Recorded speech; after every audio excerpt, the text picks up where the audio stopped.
What's going on, ladies and gentlemen? Hope you're all doing well. Tonight we're going to be casting a whole bunch of best of threes. I think we have 7 in the queue right now, so going to be a lot of good matches, and we will be having a tournament most likely this weekend. Just getting a little early taste of what the tournaments will look like, so it should be quite a bit of fun. What's going on, guys? Hope you're doing well. All right. Let's get this party started. So let me go ahead and get the first lobby going here. And we are going to see what's up. So give me 1 second coordinating the last matches. Okay. You're already assigned. Up, stand by. Okay, cool. So we're going to get into the first match real quick. Should be getting hosted right now. It is going to be Smeagol from Age of Empires, actually. So he's playing, and he's probably pretty good. Smeagol just seems like he's a natural for most of these RTS games, and I don't know what the most gremlin faction would be. Mimius, thank you for resubscribing, man. Appreciate you. All right, so let's get this, and we need to just find Smeagol's game. So it should be around here somewhere, and they should have the spectator slot on. All right. So where are we at? It's looking right now, and we'll, of course, be setting up the scoreboards and all that goodness in a moment. Let me know if you guys see it. Smeagol game. Well, his name is actually Cram. He plays under Cram, so it could be different. Let me minimize and see if they've actually got the game set up here. Okay, perfect. Okay, checking here, and we're going to do match 8. It's going to be Burb versus... Okay.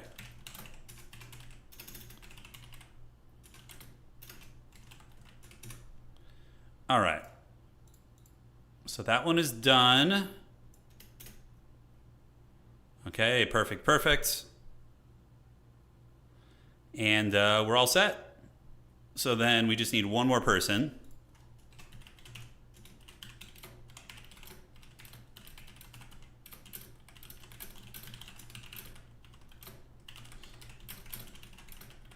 Unless we get one more new player.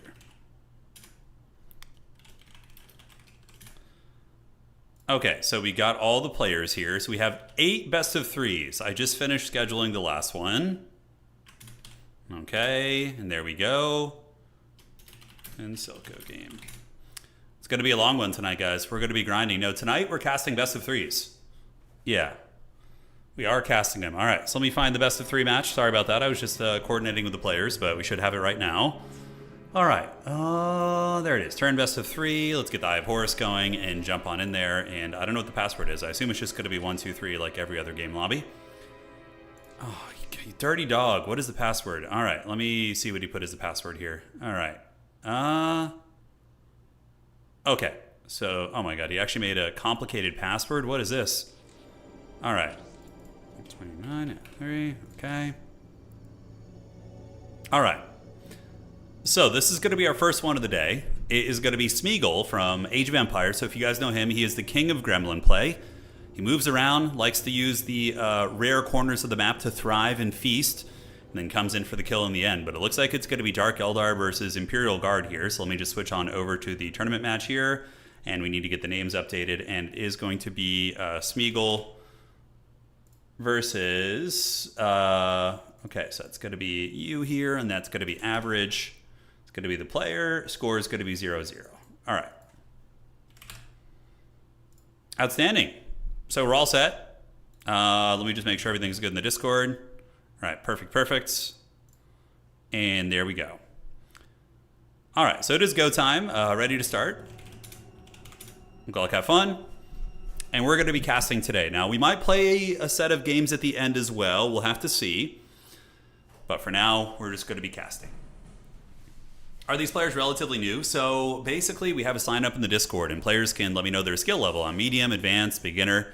So I paired off all the players based on their perceived skill levels. It's not going to be perfect. There are going to be mismatches, but these players are both medium players according to their own self-professions. Ladies and gentlemen of the grimdark future, welcome to this best of 3 showdown between Average and Smeagol spawning in on the south side of the map. It is going to be Chris is back, aka Smeagol. And up to the north, it is going to be the Dark Eldar, and they're going to be helmed by Average. Average going to be dropping the Hall of Blood and the Plasma Generator. I would assume the Reaver jet bikes will be out in numbers to harass those poor guardsmen who might have trouble with them early on. We'll have to see. But very hyped to see the playstyles of these players and see what is cooking. All right, so for the guard, going to be setting up a Tactica control in the back, which is very indicative of getting the early grenade launchers. It does delay your command squad a little bit. You can still, of course, build the infantry center, but usually this is indicative of grenade rushes. All right, so players are going to be grabbing their respective objectives around the map here, and the Dark Eldar do have their mandrakes out on the map. Mandrakes are essentially their scout equivalent unit. Looking very edgy. It doesn't look too bad. Oh my god, he's got like the full GIMP mask on. He's got like a ball gag in his mouth and everything. Oh, okay, I never looked up close at those guys before. All right. So, mandrakes are out in the field, grabbing what they can. I would imagine with ample pressure, units, they can probably chase down a guardsman unit. Granted, the guards with enough numbers, I'm sure, can fend them off. So we see the Hall of Blood, and he is going to be making a warrior squad followed up by an Archon. Okay, so not going to be going for the very, very rapid jet bikes that we often see.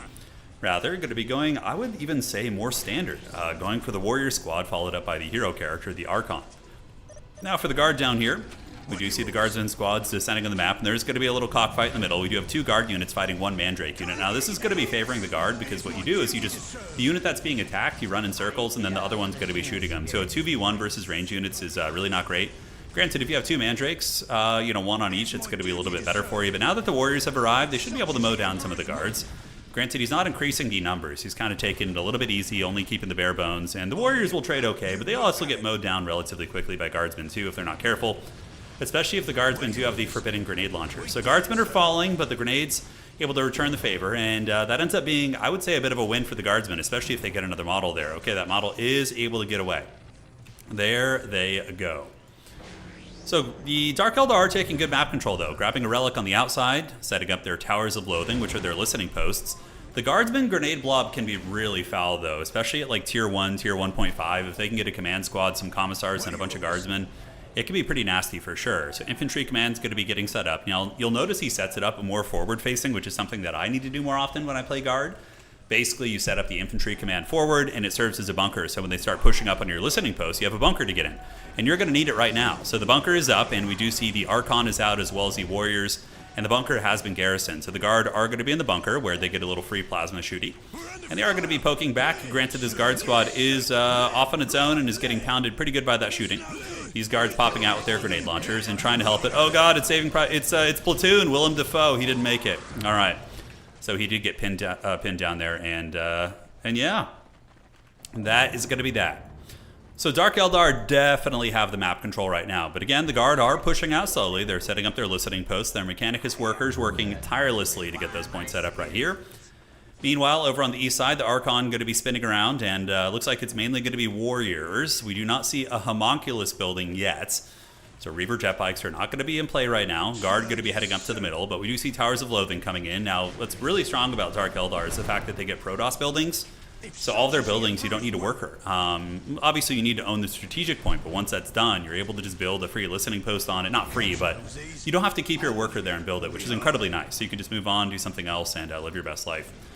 Now the Dark Eldar warriors going to be coming, trying to fend off these guardsmen who are poking, and they're going to need to run very, very quickly here. So Smeagol is going to be on the run, and the grenade launcher unit is in a little bit of danger. I think they have some grenade launchers. No, they don't actually have any on that squad. But the other guardsmen going to be putting some lasgun fire down as we get a dreaded phone call here. Let me see what's going on there. A Google spam call from New York City. Okay, you got to love it. Google spamming me. And back to the middle. Warriors going to be running back with their Archon, looking at the tech here for the Dark Eldar. Not up to a whole lot, just kind of taking it easy. We do see the Slave Chamber, which inevitably will probably start generating souls so they can use some of their army abilities. We will have to see. Listening post getting upgraded by the Guard playing a very defensive game. We can now see the command squad is going to be on its way out, so that is going to be the hero character for the Imperial Guard. Over on the west side, the Mandrake's going to be trying to take the relics. One relic already in the clutches of the Dark Eldar, and let's go ahead and take a look at the reinforcements right now. So Dark Eldar sitting at 80 and 10, and the Guard are sitting at 60 and 10. So both of them have a very low resource count.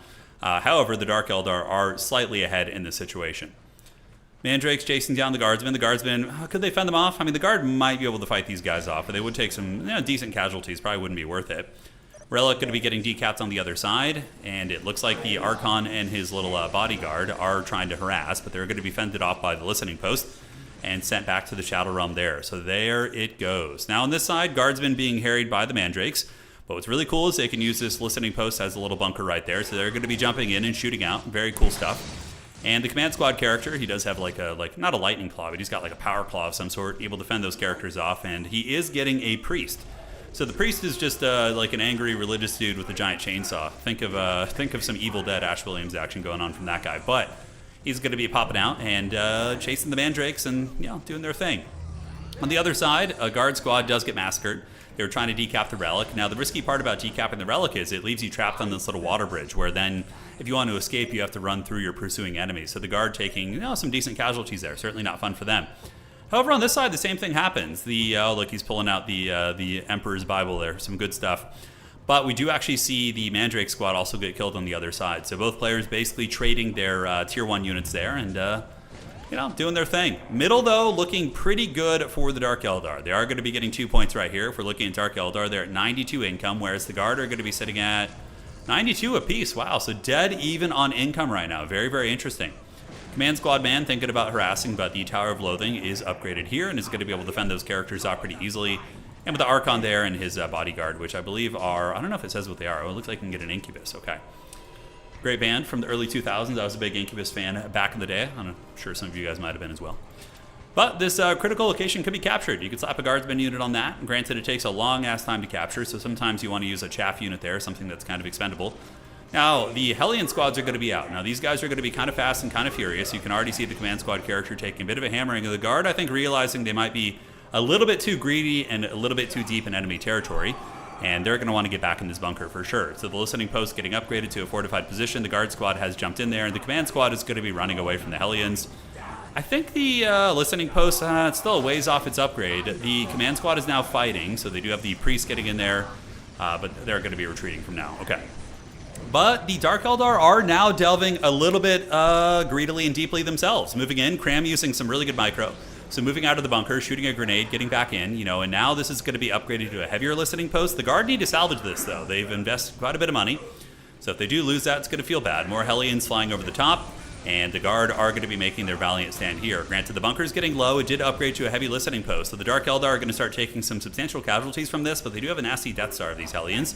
Investing a ton of manpower in this. The command squad character doing very well. He's getting his chainsword and power claw boys, and they are tearing it up. But the Guard squad did get massacred there, the one that was out in the open.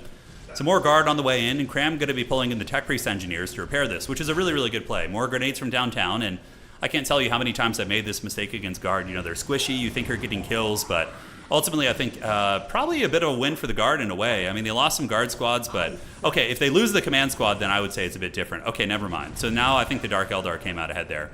They were able to get the command squad, isolate them, and you can see all the souls of the fallen Imperium soldiers are here to be farmed by the Dark Eldar. Hey, Tanner. Thank you, man. This reminds you of Halo Wars a little bit. Oh, cool, man. Let's see. Would it be worth it getting into this or just wait for the new games? It depends. I would say if you're an RTS fan and you've never played this before, it's worth getting into. Granted, be aware that when you play quick battles and if you're not playing with friends, people are going to be very sweaty. There's people who've been playing for 20 plus years, right? So they're going to beat you down pretty good. But if you have the interest to push past that, then it's very fun, especially with friends. And there's a lot of factions to explore. So I would say it's worth it. But again, if you're not like super diehard RTS, maybe you're happy to just watch this. You could also just wait for the fourth game, which I don't know when that's going to come out. I would guess within a year, maybe, but I have no idea. I'm just totally guessing. So the Hellions getting a nice entrapment right there. Tanner, thank you for the donation, boss. And now the Guard are going to be pushing out on the middle. I think Guard need tier 2 here. We see plasma generators being set up. Guard look to be mostly on tier 1. What I would like to see from the Guardsmen would probably be the Hellhounds getting the flamethrower tanks. I feel like they'd be good against most of this army here, because the Guard are really trapped up in the base. Now the command squad character is going to be back. Yeah, he's getting a little bit of DACA right there. And some of the Hellions do go down. It looks like only one so far. The Hellion squad going to be retreating, and now let's look at the Dark Eldar. So Dark Eldar have the Dark Foundry, the Homunculus Laboratory, where they're getting power blades. So that's going to be giving the Archon, as well as the other Gremlin leader characters, the power weapons. We have the Hall of Blood as well. So some of the later game tech coming out for the Dark Eldar, and now you can see the soul harvesting is in effect. So the souls will start dropping from here, and the Tortured Slave is going to be gathering those and dropping those off. And that will allow the Dark Eldar to eventually use their abilities, like their army abilities and whatnot, right?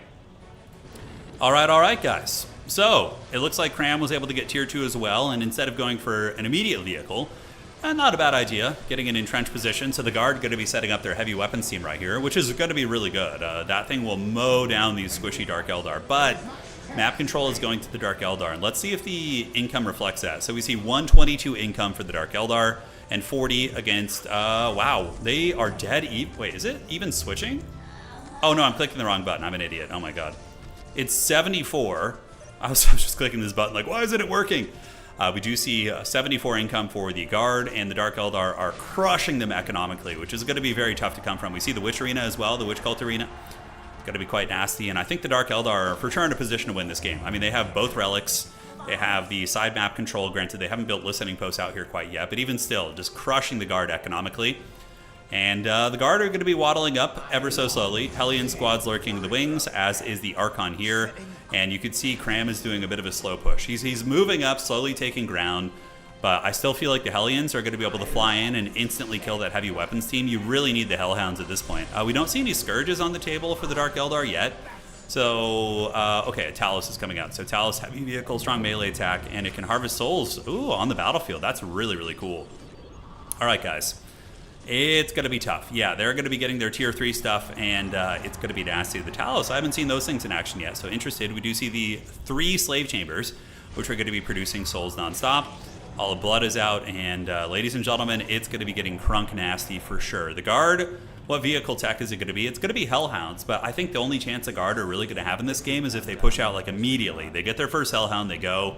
Probably still going to lose, mind you, but setting up a heavy weapons team like in the corner, taking one of the listening posts down here while maybe split pushing and capturing here with like a minimum size Guard squad would be very, very good. But we'll see how it all unfurls. All right, guys. So, Mechanized Command producing its first Hellhound, and it looks like the Guard are going to be opting to play this side of the map. So, Smeagol going to be rushing out this way and looking to grab whatever he can. Critical Location is available there. Critical Location victory, by the way, is up in 6 minutes. Granted, I don't think it's going to happen. Oh, the Talos is out. That's cool. Look at that thing. Does it have like a flayed body on the front or something? All right. So Hellhound versus Talos. It looks like, oh boy, the Guard are going to have a really bad time here. They don't have any sort of anti-armor. Granted, you can get the heavy weapons team with oh, look at that. The Hellions coming behind the heavy weapons platform, and are they going to get it? Or are they going to get wiped? We'll see. Hellions getting it pretty bad, so nice grab there for Smeagol. And now the Las Cannon upgrade is in full effect, and the Las Cannon doing great work. I mean, look. This could help pull it back a little bit. Hellions do get blasted, and the Talos is getting Las Cannon into the Shadow Realm, doing a lot of damage, as the French would say. Down to a relatively low amount of health, it is going to be attacking in melee against the heavy weapons team, and it does get the kill. Now, is it going to be able to escape there? Find out today. The rest of the Dark Eldar army, a little bit out of position, and it does look like this Talos might actually die. It's kind of just raid bossing it here, but it is killing a lot of units on its way out. I mean, look, it took out a heavy weapons team, and it also was able to take out pretty much a full Guard squad. Man. Thing is really, really killy there, and now it's going to be moving after some of the characters. And god damn, that thing is meaty, dude. It is not going down easily. The Talos finally goes down there, but the Guard have no more anti-vehicle. So if another freaking Talos comes out and they decide to push in, uh-oh, the Witch squads are out. So Witches are going to tear those Guard apart in melee. It is going to be brutal. So we do see the Witch squad heading down the middle, going to be gathering up the warriors. Another Hellion squad going to be jumping out there. It's very ballsy play. Okay, now we do see Sentinels out to help deal with some of the armor. And in the meantime, Cram is trying to get this critical location back, but I don't know if Smeagol is going to be able to get his clutches on that. Guard squad's going to be fleeing the scene, the Hellhound able to get some roasting, and is the Dark Eldar going to let the Guard get back in this game by taking these relatively inefficient trades? All right, so that's going to be getting taken. We do see the Tower of Loathing over here going to be getting hammered by the Sentinel, which of course does have anti-vehicle and building capabilities, so it is going to be able to shoot those guys. And the Guard do have a heavy bolter turret, listening post set up. They're taking their critical location. The Dark Eldar could squander their advantage. We'll have to see. Or maybe they're just going hard tier 3. All right, so a Raider is going to be on its way out. And let's see if there's any other technology being researched. Okay, it looks like the Raider is going to be the next timing here. And the Mechanized Command, are we going to see more walkers coming out? We do see heavy bolter turrets being set up. So the Guard really just playing the trench warfare tactics. Shooting into the Tower of Loathing. It's getting there slowly but surely. Heavy bolter turrets will do okay against like the Hellions and the Witches and different things like that. But yep, critical location being taken. Income evaluation for both players. 140 for the Dark Eldar and 60 compared to 74 and 40. So pretty drastic income difference. Really tough stuff. All right, so the Guard hanging out here and slowly pushing up, and the Relic now is free. So he's going to send a Guard squad over there to get this. The Dark Eldar player does have 2 of his Raiders. The Raiders do hit relatively hard, especially against, I feel like in my experience, they do pretty well against the the infantry, but you can get the Dark Lance upgrade on them, right? No, they come with the Dark Lance. Okay, cool. I didn't know if that was an upgrade. Dark Eldar are a faction I'm learning, but okay. So, setting up here, Raiders are going to be posturing, and are they going to be loading up and flying over? Oh, that's sick. So each of the Raiders is loaded up here, guys, and now he's going to be coming in. I feel like Dark Eldar could have ended this game a while ago, but we'll see. So, the Raiders are in. That's really fun flavor. Like, Drukhari Raiders, and they show up with their skiffs here, and they're able to push in. Hellions going to be attacking, and they're going to need to drop off their payloads, right? Because they're carrying units, aren't they? Yeah, okay, so we do see one of the witch squads being dropped right here, and immediately one of the chickens is going to be forced to flee. In the meantime, we do see one of the raiders going down right here. One listening post is in the process of getting karate chopped. And now the combat drugs are active, so the Dark Eldar are going to be pushing in. The Drukhari coming for blood. Raiders flying overhead, getting into the mix of combat, but we do see the big old combat drugs going down as this raider going to be shooting into the infantry command here. And are the guard going to be able to endure this? Like, I mean, they're pushing really, really balls deep into the enemy lines and taking casualties, mind you, but the Dark Eldar are ripping apart the infantry pretty freaking bad. Yeah, the guardsmen are not going to have a good time in melee here.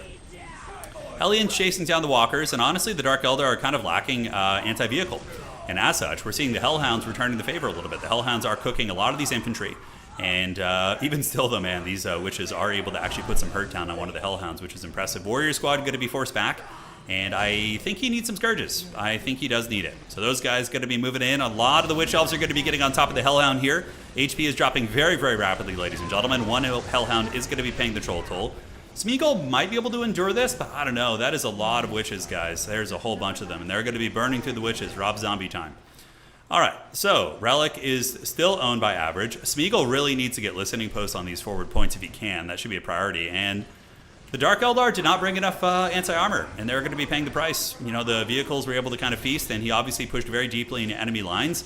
Probably would have been a stronger play to move over here and just kind of clean him off and keep him pinned in his base instead of really diving like right in the epicenter of his action. But remember, guys, for anybody watching this as well, pretty much most of the players tonight, some of them are veterans, but many of them are newer players who are very good RTS players, but still are getting familiar with the mechanics of the game. So just keep that in mind as you watch these games, is that these are players who are learning.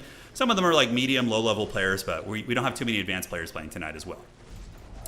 All right, so another Talos is going to be on its way out. The snare ability going down from the Dark Eldar, which is going to potentially lead to a wipe of the Guardsman squad. Tech Priest Engineers being used in combat, probably to just heal these guys on the go. And is there going to be any follow-up as the Talos moves in? Yeah, a lot of chase going on. And yeah, the Sentinels aren't going to be amazing at killing infantry, but 3 Sentinels are going to be able to crush this. Could we see the comeback of the Imperial Guard, guys? I don't know. It could be. So Sentinels are retreating. The Guardsmen are getting massacred, cut down by the fire of the Warrior squads. Heavy Bolter Turret doing a little bit of work, able to mow down some of the Warriors. And Smeagol's definitely going to need some more anti-infantry tools. As such, the Mechanized Command going to be producing here. Talos going to be taking some ground, and we do see the Heavy Bolter Turret getting bashed down pretty quickly. Man, this thing hits freaking hard. 500 damage. God damn, it killed that turret quickly. All right. Very, very good stuff. All right, so the Witches have gathered in numbers. Smeagol going to be sacrificing a guard squad over here. Now, is he building commissars for his squads? I'm not seeing Smeagol building commissars up at the moment. Not seeing it. And in the middle, the Sentinels are going to be moving in. Now, Smeagol is, if we're talking about the RTS chops of these two players, Gollum or Smeagol, he also goes by Cram. He goes by many names. He, the guard player, he is a Conqueror level Age of Empires player who's just started playing this game, if I'm not mistaken. And I don't know about the Dark Eldar player. I am not sure. So, gathering up are the Witches, and the Talos is going to be coming in as well. The Guard are enduring. Looking at the income right now, it's a 124 income for the Drukhari, and if we're looking at the income of the Guard, it's only 77. So the Guard economy is really, really bad. It's rough. He needs to upgrade some of these listening posts, get some upgrades probably, and just kind of play that defensive counterpunching game. We'll have to see. We will have to see. All right, folks, Guard's been shooting, and now we're going to be getting Plasma Weaponry. Plasma Weaponry is going to be helping against some of the heavier infantry. Let's see what classification the Witches are. So the Witch Squads are actually heavy infantry? Okay, they are heavy infantry, so the Plasma Weaponry is going to be relevant against those guys. All right, all right. So Sentinels are getting in and face tanking a little bit, but they're going to have to run away from the Talos. The Plasma Weapon's going to be better against the Witches, certainly will help out quite a bit. Smeagol with good micro, though, pulling back these Sentinels, shooting into the Talos and basically just draw-cutting that thing. On the backside, Scourges do come in, but their positioning is very suboptimal. They should have came probably behind the mainline army. They're diving here, and are they even going to be shooting? All right, so they're setting up shop, and these Scourges are replenishing, and now they're going to be putting some Darklance fire into the Hellhound here. But yeah, they're very overextended here. Potentially could be getting karate chopped. We'll have to see. So Dark Eldar going to be using their AoE Storm ability, and it is going to be nailing down one of the Sentinels right here. The Witches are really, really bumping and grinding. Scourges, I think, have a couple models left, and yeah, they obviously, flying back is a good call. They're very deeply overextended here. This looks like it's going to be the end of the road. Smeagol saying thank you to his opponent, and then GG. And that is going to be a game, set, match, as the Dark Eldar onslaught is unstoppable here. They had a little bit too strong of an economy for Smeagol. And that is going to be game one going to the Dark Eldar and going to average. All right, good match. Very, very fun stuff, ladies and gentlemen. And now we're going to be jumping on over to game two between these players. And the Witch Elves really carried that. They were just brutalizing everything. They were just absolutely massacring the Guard infantry, swarming, constant pressure, forcing Smeagol to micro back. And the Dark Eldar player finally did mix in some Scourges, and as soon as we saw the Scourges arrive to the battle, it started to change things as the vehicles just got taken down super hard. Soulstorm, yes. All right, guys. GG, well played. Game Uno is in the books, and now we're going to be getting ready for Game Dos. Thank you all for joining, and they're going to be getting this set up right now. All right. Perfect, perfect. So checking here. Let me do this. Typing in some players who might be able to play. We'll see how quickly the series go today. All right, awesome. Thank you guys for joining tonight. It's going to be a fun one. We're going to get a lot of best of threes. And let's find another one. All right. So we're going to go find the match real quick. By the way, Cram, the Guard player, is going to be playing in the next best of three as well because we have a grudge match between two Age of Empires players who want to settle who is the big dog here. So that is going to be how that goes. All right, so spectator slot, join game, and oh my god, why did he have to put some complicated password? Evil. Evil. Okay. There it is. All right. So, Space Marines are going to be called in, brother. And it is going to be the Space Marines versus the Dark Eldar this time. So players are allowed to switch in between games. It's a very casual best of threes. So they can do whatever they please. Good luck, have fun. And thank you, Gallivant, for subscribing on Twitch. I appreciate you, man. Thank you, thank you. And here we are in the next match. GLHF. Ah, some good water right there, man. That's the good stuff. I haven't played the campaigns. No, I'm usually just a multiplayer guy myself, but maybe I'll give it a try. There are some factions that are way stronger, Radno. There are some. Like, for example, I think Tower very strong. I think Eldar very strong. Space Marines do seem a little bit on the weaker side, but, you know, hard to say. Maybe I'm wrong. Ladies and gentlemen of the grim, dark, distant future, welcome, welcome. Spawning in on the south side of the map, it is going to be Chris's back, a.k.a. Smeagol, facing off against his northern opponent, who is going to be Average. He's not actually average, but his name is Average, and he is going to be coming in with the Dark Eldar once again. Space Marines, of course, their initial unit to capture objectives are Scouts. There's some fun tech with Scouts. You can get the sniper rifle upgrade on them, and you can use that to break leadership on units. I kind of like it against like Necrons, for example, because they're really slow. You can hammer their morale down and then charge them in, and they don't do much damage. A lot of cool tech there. It's very, very fun. Yeah, our Discord is where we coordinate all the matches. So all the matches tonight have been coordinated via our Discord. So if you want to get involved, join our Discord, select the Dawn of War role as you join. And yeah, you can find people to play with. Beginners, advanced players, whatever you're looking for. So always fun. Okay, so Force Commander is going to be Rush. So the hero of the Imperium is going to be on his way out soon. Mandrake's grabbing whatever they can of the map. Dark Foundry, Plasma Generator, and very standard stuff. It looks like he's going to be doing a similar opening. Or he could rush Reaver Jet Bikes. I don't know, I'd be curious to see. Oh, okay, it is going to be a different opening, guys. So it is going to be the Homunculus Laboratory coming out. All right. So maybe we are going to be seeing a Reaver Jet Bike opening. Very, very cool. Scouts ready. So a couple of them can be really nasty. I think newer players have a hard time dealing with them for sure. I believe they have vehicle armor. I mean, not like super heavy duty, but you can still focus them down with a couple of shooty squads of like tactical Marines or something. But they can really, really isolate weak things, snipe workers, and do some nasty stuff. All right, guys. So, Dark Foundry, Homunculus Laboratory is out. Mandrake's capturing whatever they can on the map. Now, the players are very close to each other. They're separated by a body of water here, which is really funny. So, actually, like, you know, Assault Marines or some of the Raiders, for example, could fly across and do some base trading shenanigans. This is going to be very, very interesting. All right, guys. Space Marines grabbing what they can. Servitors going to be heading up here to build the listening posts, and definitely want to get the listening posts up here quickly. Probably this one, this Relic. you're going to want to get that very, very fast. Get a post on that because, like I said, on this map, there's some really cheesy shenanigans with probably flying across there and grabbing stuff. Scouts getting what they can. The Force Commander going to be out here looking really cool. Oh, yeah, look at those 2004 updated graphics. Let's freaking go. All right, so he's heading up north. Is he going to be attacking? I can't help but feel he's just going to be kited and poked. He's more of a melee character. The first Reaver jet bike is going to be on its way out there. And ladies and gentlemen, what do we got here? Chapel Barracks. Any TAC Marines going to be coming out? I think we saw a squad being produced. Yeah, so the Marines are going to be moving up with their Force Commander. And also some scouts in the back. Oh, yeah, baby, the sniper rifles. Let's go. All right, so sniper rifles are out on the board. Curious to see how this aggression is going to go for Cram or Smeagol. So Smeagol's currently down a game, and these are best of 3. So if the Dark Eldar win this match, we will be moving on to the next best of 3, and Smeagol will be in that one, of course. He gets a little bit of a double trouble tonight because he's got a grudge match to settle, but we'll see. But the Reaver jet bikes are out, and the Force Commander immediately going to start getting poked here. Tower of Loathing going to be hard to take down. Sniper rifles, don't know how effective they're going to be here, but we'll have to see. I'm curious about the TAC Marines versus the Reaver jet bikes. All right, so the Force Commander is just taking a lot of free damage. Probably should just put him with the Marines, let them all shoot together. But we got 3 Reaver jet bikes, and the TAC Marines are going to be taking some DPS. Granted, Big Daddy does get in with his power sword, and is going to be moving in. So if any of you guys have ever played Company of Heroes or any other Relic-style RTS game, really, here's the thing. Vehicles are free to repair, right? Oh, shit, look at that. The snipers took down the tortured slave. Okay, that is an income sink. That is going to be forcing a little bit of a buy there, and it looks like one of the bikes does go down as well.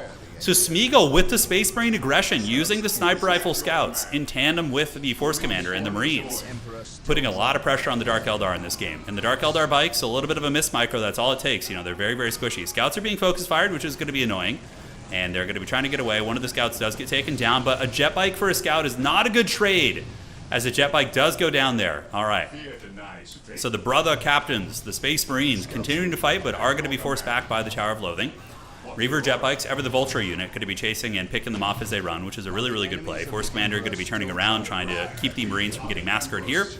But they're going to be encircling here. Another Marine squad coming out. Repairing cost per acquisition. Does it? Really? Okay, so cost per acquisition. Really? Are you sure? It actually does? Okay, today I learned that, because that's very much a thing in Company of Heroes, right? Where you bleed people's manpower with your vehicles, but you don't really lose anything except repair time. But if it's different in this game, thank you for teaching me that, because I had no idea. All right. So, Mandrake squads are in combat. They're going to have a bad time, and the bikes are kind of getting hammered down by the Force Commander. He's going to be chasing right here and helping against these. The Marines, of course, putting some good DACA down to the bikes right there. And they are, but it's much cheaper than reinforcement. Got it. Okay, so there still is a benefit to absorbing with the vehicles and repairing. It's much cheaper than reinforcing units. Okay, good to know. Thank you. Thank you. This day shall be a good All right, so the TAC Marines, though, they do have heavy cover. This little crater here is providing cover for the Marines. Granted, it's going to be going both directions. But, when the Drukhari come in to get cover, they're going to be having to fight the Force Commander. So a little bit of an interesting dynamic there. The Marines are not bad in melee. They do have 39 damage, I think, on the top end. So they could probably fight off these Hellions in combat if they want to with those kind of numbers. But they are going to be focusing down the bikes. And honestly, it does look like the Space Marines are coming out ahead in most of these fights. The Reaver jet bikes are going to be getting pounded perpetually. This Tower of Loathing, though, is a really, really nice Helm's Deep point. Now, are the Marines macroing well on the map? They should have captured this critical location and this one as well during all this combat. Just having one of their characters go grab that. Sniper scouts are back here. Marines going to be luring these guys into the pits. More Hellions are going to be getting called out. The Force Commander should be able to help fend them off. But the Hellions are going to be diving in combat. Marines going to be doing a little bit of kiting, riding and shooting as they go. Snipers back here are going to be helping to diminish the morale and also provide a little bit of supporting DPS on those units there, which is quite decent. And it looks like frag grenades are brought out for the Marines. Okay, I could have sworn I did see a frag grenade, but I think the critical mass of the Hellions is starting to push back the Marines. They're going to be on the run, and ladies and gentlemen, it is looking a little bit scary. Now, what is the tech going to be for the Marines? So we see a second plasma generator coming out. Chapel Barracks going to be getting the Assault Marine squad, which isn't a bad idea. We'll give them some tools to fight in melee. But the Drukhari are able to push them back. Now, during all this chaos, let's look at the economy. Currently, the Space Marines are at 92 economy and 20 power. And if we're looking here at the Drukhari, 110 and 20. So the Drukhari, despite the pressure, were able to get the superior economy in all this fight. But now the Space Marines have the listening post and are going to be fighting the Hellions in combat. And they are still our Space Marines, although one squad here about to potentially get wiped, which would be really, really bad. And Force Commander able to force them back. Definitely need to see those Assault Marines out. And they're on their way, if I'm not mistaken. And did they make it? They are here. So the Assault Marines are going to be jumping in, and Assault Marines do hit quite hard in melee compared to regular Marines. They have 59 top-end damage in melee, and will help provide some buffering for the tactical squads. Overall, I do think that the Dark Eldar came out slightly ahead in that fight there. They were able to secure a superior economy. They killed a lot of Marines, and they didn't really lose any of their infrastructure during all that. Assyrian said, who's the Chad that gave him the name? I started calling him Smeagol during Age of Empires, because we used to do a lot of Age of Empires free-for-all here in our community, and he is the most gremlin player ever. Like in Age of Empires, he would be killed with like one worker left. This Space Marine player, he would have like one worker, and he would rebuild in the corner of the map like in a mountain range, like Smeagol eating fish in a cave. And he would come back and win games. So he is just the most gremlin, tenacious Age of Empires free-for-all player. Yeah, I mean, you can't do it as much in this game, of course, because, you know, we're doing 1v1s, but... Now, little harass coming in from the Marines here. I do like this, using the... I think he's playing Black Templars. But they are beating up the Mandrake squad, and also, I think they might have been able to get a worker as well. So, Assault Marines continuing to chase, trying to get a wipe on these guys with their bolt pistols. The bolt pistols hit for like 19 damage, so not terribly substantial, but when you get in melee with them is where they really crump. And can we see a sync kill here? Do we actually have sync kills on these units? Looks like those guys just got taken down here. But now the Dark Eldar are pushing in, going after a listening post. The Marines really need to defend this, and the Reaver jet bike's going to be moving into trade. But the Marine DACA is also adding up. Force Commander able to pick off some units, but overall getting these Marines tied up in melee with the Hellions while the Reaver jet bikes shoot them is going to be really, really nasty. Listening posts are doing some decent work, and the Assault Squad is very much needed in this fight because the Marines are just getting harried super hard in melee. Force Commander continuing to chase, but like I said, he's just getting kited very, very heavily, and I think the Marines probably... I mean, do you want to stand and fight here? What's the best play? So the Assault Marine's going to be jumping on top of the bikes, trying to shut those things down, and he does force them back. The Listening Post DPS is doing very, very good. Perpetually generating value, and I do see those guys retreating back. That's so funny. Like, one jump pack, and you're already back to your main base. It's actually... I like this map. I think it's very interesting. I think it's very, very interesting. Alright, so do we see any Tier 2 on the way for either side? The Dark Eldar, do we have any unique tech coming? We do have the Dark Foundry as well as the Homunculus Laboratory. So it looks like it's mainly a Tier 1 fight. Assault Marine's going to be jumping across again. Economy for the Space Marines is going to be 98, and 110 here for the Dark Eldar. So this is a much closer game than the last one. Both players are sitting at a more kind of even economy here. Now, we do see the Assault Marines chopping away, but it's a very easy response here. Hall of Blood's coming out, guys. Okay, so the Dark Eldar are going to start getting some more advanced technology and units here relatively soon. And the Assault Marines chopping up this Tower of Loathing, which is nice. I don't know why the Dark Eldar aren't responding to this. I guess they would rather go in and bully the tactical squads during all this and then just let the Assault Marines kind of do their thing on the other side here. I do not believe this listening post is upgraded. It is not. Okay. So the chops are down, and we are going to be seeing one Tower of Loathing get the business, and probably should be decapped if you can. It is going to get decapped, which will help normalize or equalize the economy between these two players. 3 tactical Marine squads are out on the board, guys. And a Force Commander. I mean, that's not a joke. Force Commander going to be bleeding a lot of damage here, though, guys. Could be killed by these Reaver jet bikes if he's not careful. Force Commander's in trouble, and he gets karate chopped by the Reaver jet bikes. Ouch. So I think he was microing elsewhere on the map. He was pulling back his Assault Marines. He did actually cause a little bit of havoc here, kills a listening post, but losing your Force Commander is not good. Reaver jet bikes swimming back across the river, so there they go. And the Dark Eldar. We do see the Witch Squads coming out, so this is going to be bad for those tactical Marines. Is Smeagol on his way to Tier 2?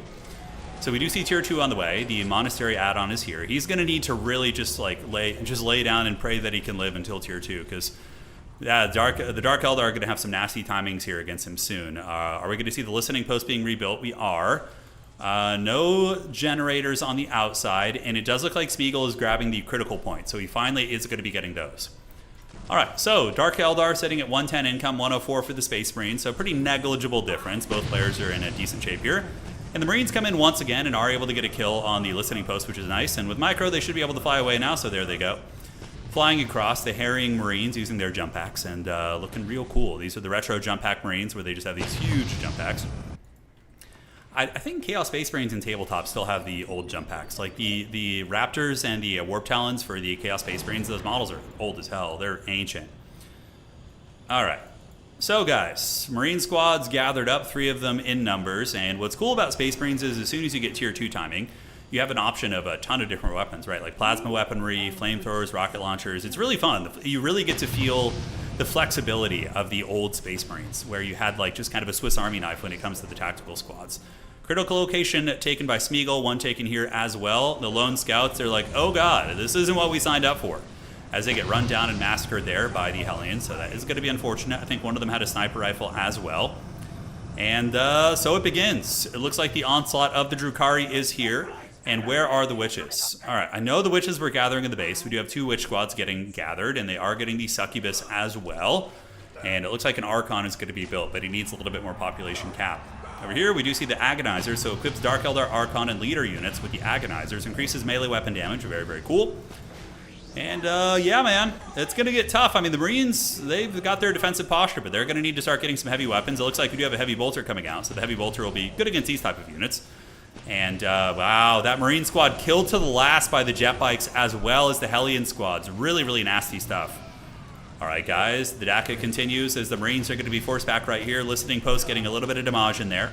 And overall looking really bad for the Marines. All their weapons are basically just being tied up. Man, they really need something like a Dreadnought. A Dreadnought would be able to fend all this off pretty easily, but it's only going to get worse because the Witch Elves haven't even been sent into combat yet. The Dark Eldar are basically killing the Marines with just like a portion of their army.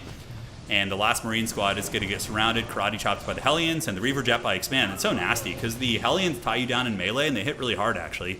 And then they're like the insane clown posse, man. They kind of look like it too. The Green Goblins. Here comes the Assault Marines. Going to be a little bit better in melee than the tactical squads. Listening post going to provide a little bit of utility, but god damn, that is an absolute massacre. This is definitely GG. And we do get the Witch Elves coming from across the map, so here they come. Not Witch Elves. Sorry, come from Total War Warhammer and Fantasy, so we're getting the hang of it. But the Witch Squad. And yeah, that's going to be it. There's no chance. Smeagol is basically cooked. He is calling in, okay, the Dreadnought. The dreaded Dreadnought is on its way, guys. All right. He's got his flamethrower. He's going to be chasing back what he can and is going to beat up these Hellions. Oh, the uppercut. The haymaker. The baby Dreadnoughts are so funny. Oh, look, Sink Kill, baby. Oh, yeah, the Sink Kill Dreadnought. You love to see it. Now, building Marine squads here is just going to be feeding your opponent manpower. Pretty much the only thing that can fight these type of units is going to be the Dreadnought. But at least we did get to see the Dreadnought. And he got a couple Sink Kills, too. So, you know, he went out on a shield for the Emperor here. But I don't know. The Witches will do against him. They're going to move in, and the Witches using their combat drugs. And, okay, they can actually straight up kill a Dreadnought, it looks like. It's going to take a long time, but Smeagol's cooked, and it looks like he had another Dreadnought coming in. And the Dreadnought, you know, could he have held this? I think there's maybe... No. Oh, my God. Look how quickly... Yeah, because the Archon just got their Agonizer upgrade, and the Witches with their combat drugs, I think they already have them. Brutal stuff, man. Last stand for Smeagol. Granted, the Dreadnought did really good. It's one of the few things in his army that fought effectively, but he's so outmatched here that it is going to be all she wrote. So GG, well played. Smeagol has been defeated by average 2-0. And now, ladies and gentlemen, we are going to be setting up our next best-of-3 match. So congratulations to Average for the great showing coming out of the gates, showing what the Dark Eldar are capable of. Some very nasty, nasty, sadistic, evil bike play. And yeah, that is going to be it. All right, folks, so let's get the next one all set up here. Thank you guys for joining tonight. We're going to be casting all night long. So next up, let's get it. So we have Serona versus Cram. Please host. Okay. So there we go. So round 2, we're going to see what can happen here. Do any of the factions beat Dark Eldar? I'm sure if you got like a high-level Space Marine player. I feel like that matchup is Dark Eldar favored, but, you know, not unwinnable. All right, so we're on our way in. So we're going to get these scorecards changed here and reset these scores. 0-0. Randomus, really well played. You were a beast. Seriously, very good stuff. Okay. And let's see. So right now we have, yeah, Serona. Okay. Sorry, guys. There's going to be a little lapses where I coordinate with the players to get all the lobby set up and everything, but from there we should be good. So Serona versus Smeagol. Now this one has a bit of lore to it. These are 2 players, bitter rivals from the Age of Empires communities, and they wanted to settle it upon the crucible of the grimdark future. So it is going to be Smeagol coming back once again. He's going to be trying to redeem himself after the crushing defeat at the hands of the Dark Eldar. So we will see if Smeagol can get back in here. And perfect. So there it is. Let's get this set up here. Please just be 1, 2, 3. No fancy passwords. All right, Necrons versus Eldar. It's going to be Serona versus Smeagol. So let's freaking get it. All right. So, okay.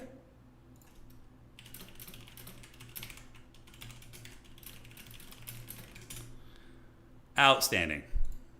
All right, guys. So Necrons versus Eldar here in this game. Let's freaking get it, man. Oh, it's some good water right there. Oh, the whole house smells so good right now too. I've been taking up bread making. It's such a fun hobby. If you guys are in your mid-30s, but you don't want to have like a bad midlife crisis, but you want to have one that's, you know, brings happiness and joy to everybody around you, pick up bread making. I cannot emphasize it enough. Your house, you know how when you make coffee, your house smells good? You're like, oh, you know, that coffee smell, it kind of just gives you that sense of like hope and invigoration, right? Well, bread is very much the same. It makes you feel like you're in the Shire, you know? It gives you that Shire energy. All right, guys. Ladies and gentlemen, spawning on the north side of the map, it is going to be Smeagol once again on his redemption tour, and he is going to be playing the Necrons this time. I feel like a lot of players, they play advanced factions and they struggle, and then they come back to the Necrons, who's like Old Faithful, where you just like kind of move forward and do your thing. So it is going to be the Necrons and Smeagol up here, and spawning in on the southeast side of the map, it is going to be the Eldar. So the faction I was able to play yesterday, and we're going to see what they can get cooking here. All right, all right. So it is going to be an aspect portal, and this is actually really convenient because now I do know pretty much all the units on the Eldar roster. It's been fun kind of learning and suffering as we learn factions and getting wrecked on ladder. Always a good time. But Dark Reaper opening with Happy Feet, I would imagine. Okay, we don't see Happy Feet coming out of the Webblade assembly yet, but it's a mandatory upgrade. You always want to get that. I did forget it in a couple games, but it is so freaking good. What I really like to do with the Eldar in this matchup is I like to use the Dark Reapers and a couple of them and keep the Necrons pinned in their base and then do a tech switch into the Howling Banshees and just overwhelm them. It's very, very strong. And we'll see if it works. We will see. Hey, Platypus, what's up, Turin? Keep the awesome work, brother. Recently got back into tabletop and started a Thousand Suns army. Let's freaking go, baby. Thousand Suns rule, dude. They're really fun. So I hope you enjoy the army and treat yourself, man. Treat yourselves. All right. So the battle is on. And strategic points being grabbed for both players. Guardians are, of course, the capture unit. Dark Reapers, are we going to be seeing a second one coming out? And do we see the Happy Feet upgrade? Maybe I'm just on the wrong player and I need to switch perspectives. Okay. Nothing too hog wild yet. Now, Warrior squads will, of course, dominate the Guardian squads. But against Necrons, one of their biggest weaknesses is that they're slow. So you really need to capitalize on your speed here. And we're going to see if Serona is going to be able to do that. Dark Reapers grabbing on the periphery here, moving down from the north. Necron Warriors going to be pressing, and you definitely don't want to be getting pinned in your base early on by the Necron Warriors. It's a really bad feeling. Granted, the Dark Reapers with the, like you could use one of the Guardian squads to tie these guys up in melee and then Shadow Realm them with the Dark Reapers, but you need to increase the numbers. Good kiting so far, but you really need a little bit more than that. Trading Dark Reapers into Warriors is extremely inefficient. Yeah, Warp Spiders are very good here, but you can't get them until much later on. So Listening Shrine is being upgraded here, but the Worker is going to be forced back once again. Necron's taking some map control, being very, very aggressive here. And are we going to be seeing the Necron Lord coming out next? So he's got Warrior, Warrior, Builder, Scarab, Warrior, Warrior. So he must have already built the Necron Lord. Okay. So the Necron Lord is on his way out, and the Necrons being... Are they tower rushing? Are we going to get a Forbidden Tower Rush coming in, guys? We might. The Dark Reapers have gathered, but so far it's looking Necron favored. The Eldar are mis-microing. They don't have Happy Feet yet, which is their speed upgrade, which is probably the most important thing on their roster. Okay, there's Happy Feet. So we do see it. So they're able to move very, very quick now. Okay. There we have it. Farseer going to be grabbing here, and the Farseer is nice against the Necron Lord. She does have the Mind Wars ability, which can nuke him, and then also the Lightning Storm is okay against the very slow-moving units. In the meantime, Scarab's getting shot a little bit. Dark Reapers, they need to turn off Happy Feet. This is something that I learned yesterday. If you do not turn off your speed boost, the fleet of foot, then you just do like no damage. It's really, really bad. So you need to micro that, otherwise you're going to be paying the troll toll. Farseer able to find one of the Warrior squads in melee, but I can't help but feel this game is already looking to be very favored for our Necron player here. Lightning Storm going down, but it is going to be a swing and a miss. It does tickle some of the Necrons here, but when the Necrons are at your doorstep, and you know they're the ones with map control. When you're playing against Necrons, you should be the one who controls most of the map early game. And of course they push out and change that later. Dark Reaper is going to be shooting in. I think you're going to need some Howling Banshees much sooner than anticipated here to probably tie down some of these Warriors, because you can see when you get pushed into the corner by the Necrons, man, you're going to have a very, very bad time. All right, moving up here, Scarab's going to be taking map control, and like killing the obelisk doesn't really matter. It's actually a waste of time. I mean, it's not a waste of time, but it's irrelevant compared to like killing their generators and getting into their actual production. I think those Dark Reapers need to be down here helping to win the fight. Now, the Necron Lord does get isolated a little bit. Serona is able to get some nice shots on it. Killing the Necron Lord would be a big step towards victory. Do we see any more upgrades coming out here? The Farseer tying down these warriors in melee would be a good call, allowing the Dark Reapers to really generate value. The Dark Reaper is going to be start to mow these guys down, but the Necron Lord coming behind them and getting the big old karate chop attack, and the Happy Feet is activated. Good micro there from Sirona. Nice knockdown animation as well. And you need to turn off Happy Feet now, or else you're not going to be getting the damage. Smeagol does have the map control. His Scarabs have already gotten their critical locations. How troll is that? All right, Dark Reapers are mowing, and we do see the Farseer in combat here, able to do some decent damage against the Warriors, but the Necron Lord is kind of bullying the Farseer a little bit. Oh, give us the sync kill. Necron Lord coming for the sync kill animation. Going to be moving in here, guys. All right, Farseer gets away with 135 HP. We need to see the Happy Feet turned off here, or else they're not really going to do any damage. Farseer coming in with like 100 HP, and it looks like Smeagol probably is going to be able to close this game out pretty quickly, I think. Yeah, we'll see. So Necrons are legit taking the home strategic point. We do have a fortified obelisk here, and now we have Wraiths coming out. Now, Wraiths are going to be useful for tying down those Dark Reapers, and also just for decapping things if they need to, which is very, very good. Dark Eldar getting massacred here by the Necrons, and the Necrons able to lightning zap them, and I think Sirona is going to be on their way out. Farseer getting blasted into another dimension. Oh, I thought we were going to get a sync kill. I was getting a little bit chubby there, but it's not going to happen, and that is GG well played. So, Necron play, when you're new to this game, Necrons, I think, are one of the best factions for like bullying newer players, because you need a lot of finesse and positioning and timings to take down their blobs, but I don't know. We'll see. Happy Feet is still turned on these units, which is not going to be great, and using the Wraiths to tie down the Dark Reapers is just brilliant play. So he has two Wraiths, and if you put one on each Dark Reaper, they're just not really going to do anything. And we do see the production dying here. The Dark Eldar base is going to be getting taken into the trash right now, and game one is going to be going to the Necrons here between these two players. Yeah, Necrons tier 1 is insanely good. It is. But I do think, like, I have played against some pretty good Necron players as Eldar, and even when I was learning, I was able to take some games off them. I don't know who's favored in this matchup, but you really got to do cage them in a little bit more. Like, Smeagol has really, really good instincts on playing the map with Necrons. Like, he's grabbing shit all around the map and building. And it looks like the Age of Empires grudge match, game one, is going to be going to Smeagol. Now, Smeagol does have to win a best of 3. So, Sirona, we'll see what they're going to be switching to. Are they going to stay on Eldar? Are they going to be switching? I don't know. But that is going to be GG well played. So, let's go ahead and update the scorecards here and set this up here. Thank you for the donation, by the way, boss. I did see that coming through. Thank you so much. Let me scroll up here from Satyricus. Thank you for the fiber. This game was your entire childhood? Hell yeah. Eldar, you're saying this is like a 50-50 matchup? Yeah, I can feel that. That sounds about right. All right, so game one is going to be going to Smeagol as the base is destroyed, and we are going to be setting up game 2 now. All right. The base is trash canned, and the automat should be kicking us out right about now. There we go. Okay. Game 2. Yeah, I really like I like Dark Reapers, and then they go Warrior, and then you switch into Howling Banshee. It's really quite strong. And then you need a Farseer too to nuke down. You use the Farseer to guide the Howling Banshees, and then you use the Mind Wars to nuke the Lord, and you can win a lot of those fights. For sure. All right. Cool. So very dominating victory for our Necron player here in this game. And now we're going to be loading into the second match here. And lobby is back up, so let's go ahead and get that. All right. So we're going to get this going here, and we're going to go find this, and then I need to coordinate some of the other matches real quick. So Sirona is here. Let's do this. These guys are friends, by the way, from the Age of Empires communities. So they're duking it out here. All right, so Orcs versus Eldar. Smeagol switching it up to Orcs, showing his range of factions, which is very interesting. Okay. All right. Outstanding. So I need to do this. Great. Game 2 in this best of 3 series. Maybe Sirona is going to feel a little bit more comfortable against the Orcs as opposed to the dreaded Necrons. We'll have to see. Ladies and gentlemen of the Grimdark future, welcome to Game 2 in this best of 3 series. Spawning in on the north side of the map, it's going to be Smeagol. And to the south side, it is going to be the Eldar once again. It's going to be Sirona. Sirona going to be rushing an aspect portal very, very quickly. And Orcs are very strong. From my experience, Orcs seem like one of the strongest factions in the game.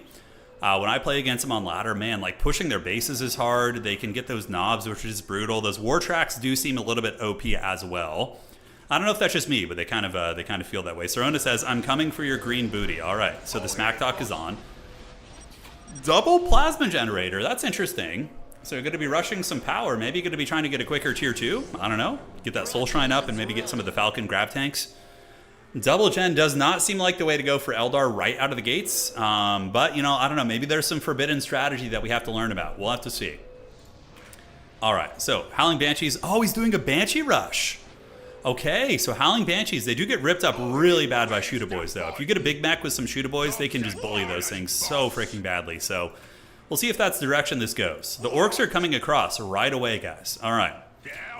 So the Orcs are coming, and it is going to be a Sluggaboy squad. The Guardians can kite them a little bit. And do we have Happy Feet coming out? I would imagine it's already being researched, or maybe it's done already. Who knows? Howling Banshees are going to beat the Sluggaboys for sure, though. They hit almost twice as hard. And with a little bit of Guardian Overwatch fire here, should be able to beat them. But the Orc Boys can just run, and they shouldn't take too much damage in the process. Granted, when they're running, they are going to be getting shot in the back. However, the pursuing DPS isn't going to be too brutal. Things like Seraphim, for example, do have really good pursuit DPS because they have accuracy while they're moving, but for these kind of units, it's going to be, you know, not too much. Could be plasma grenades, too, and it's another route the Eldar could be going, and we are going to be getting Happy Feet here, so they will be having the speed buff. And the Orcs going to be capturing the map where they can. Sluggaboy's on their way out, and are we going to be seeing the Big Mech? Is he going to be out soon? I don't know, find out. So that point is taken by Serona, and back in the middle, Howling Banshee's going to be pulling back. Howling Banshees can be good against Orcs, especially when you get tier 2, when you get the Exarch, and then you get the War Cry. I forget what it's called, but it's an upgrade of the Soul Shrine at tier 2, which gives them the Howl ability, which lowers morale. It can be pretty nasty, for sure. We'll see what they do. So 2 plasma generators are out. The Orcs are basically just making a huge wah. They're getting in there. They got the Sluggaboys, more Sluggaboys coming out, Shooter Boy squad, and then a Big Mac after that. We're just going to call them the Big Mac because I think it sounds a little bit more fun, but we'll see. All right, on the sides, Guardian's going to be gathering it up here, and the Orcs do have their listening posts, which do have little machine guns on top. Howling Banshee's going to be pushing in. I mean, look, the Dark Eldar, or the Eldar tier 1 armies could be nasty too. If you get like 2 Dark Reapers, a couple Howling Banshees, you can definitely steamroll people really quickly if you catch them off guard. But with the double power, I don't know, curious to see what that's going to be. The Orcs definitely getting map control though. I mean, they just have more units, and they're grabbing more points on the map, and I would assume listening posts will be coming shortly after. Okay, here comes the Big Mech. Of course, he is an infiltration detection unit, which is really, really nice. He boosts the morale of squads he's attached to, so just put him with your Shooter Boys or whatever, and it's going to help. And yeah, really strong character. His teleport is nuts. Like if your shooting unit gets tied down, you could just teleport and move your shooting unit somewhere else and get that DPS online very, very quickly. All right, on the flank, Howling Banshees do have the opportunity to fight some of the Sluggaboys if they want to. Don't know how that's going to go. And we do have some Sluggaboys, and Shooter Boys over here as well. They could easily win that fight 3v1 if they want to. The numbers are increasing. Guardians skirmishing here with the Sluggaboys, just having a little bit of a trade. Guardians don't hit very hard. They only have 16 to 20 range damage. I mean, that's not even that much more than Sluggaboy shooting, which is actually really funny. But I feel like we're going to have a big erupting fight here relatively soon. It's going to be going down. Up at the top side, the Gremlins, the Gretchen squad able to build up there. Here we do get the Dark Reapers. Dark Reapers annihilate the Orc units. But this is going to be a really, really bad fight here for Serona. Serona getting a Howling Banshee in combat. If you attack the Shooter Boy squad, maybe you're okay because you can shut down the Flamethrower, but overall, it's not going to be great. And the Dark Eldar, or the Eldar, excuse me, are going to be forced back, being chased down and just mowed down by the Shooter Boys as they do retreat.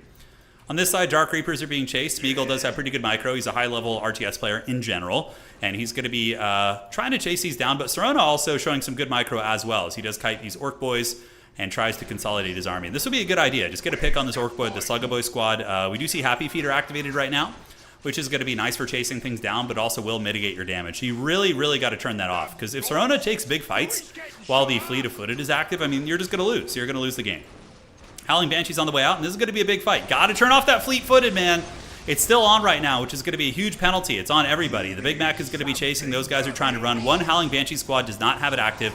This one does, and unfortunately, a big blunder there. I don't think it would have changed the battle too much. I think the Orcs are just very dominant here in this situation, but overall, this could be GG already, to be honest. Dark Reapers are getting chased. Guardians are the only ones really doing any damage, and there's no Farseer out as well to help out. Now, there's a listening post up here. Dark Reaper's able to escape, but the Fleet-Footed micro from Serona definitely needs a little bit of work here. Getting those units caught in melee with that big debuff is a huge, huge problem.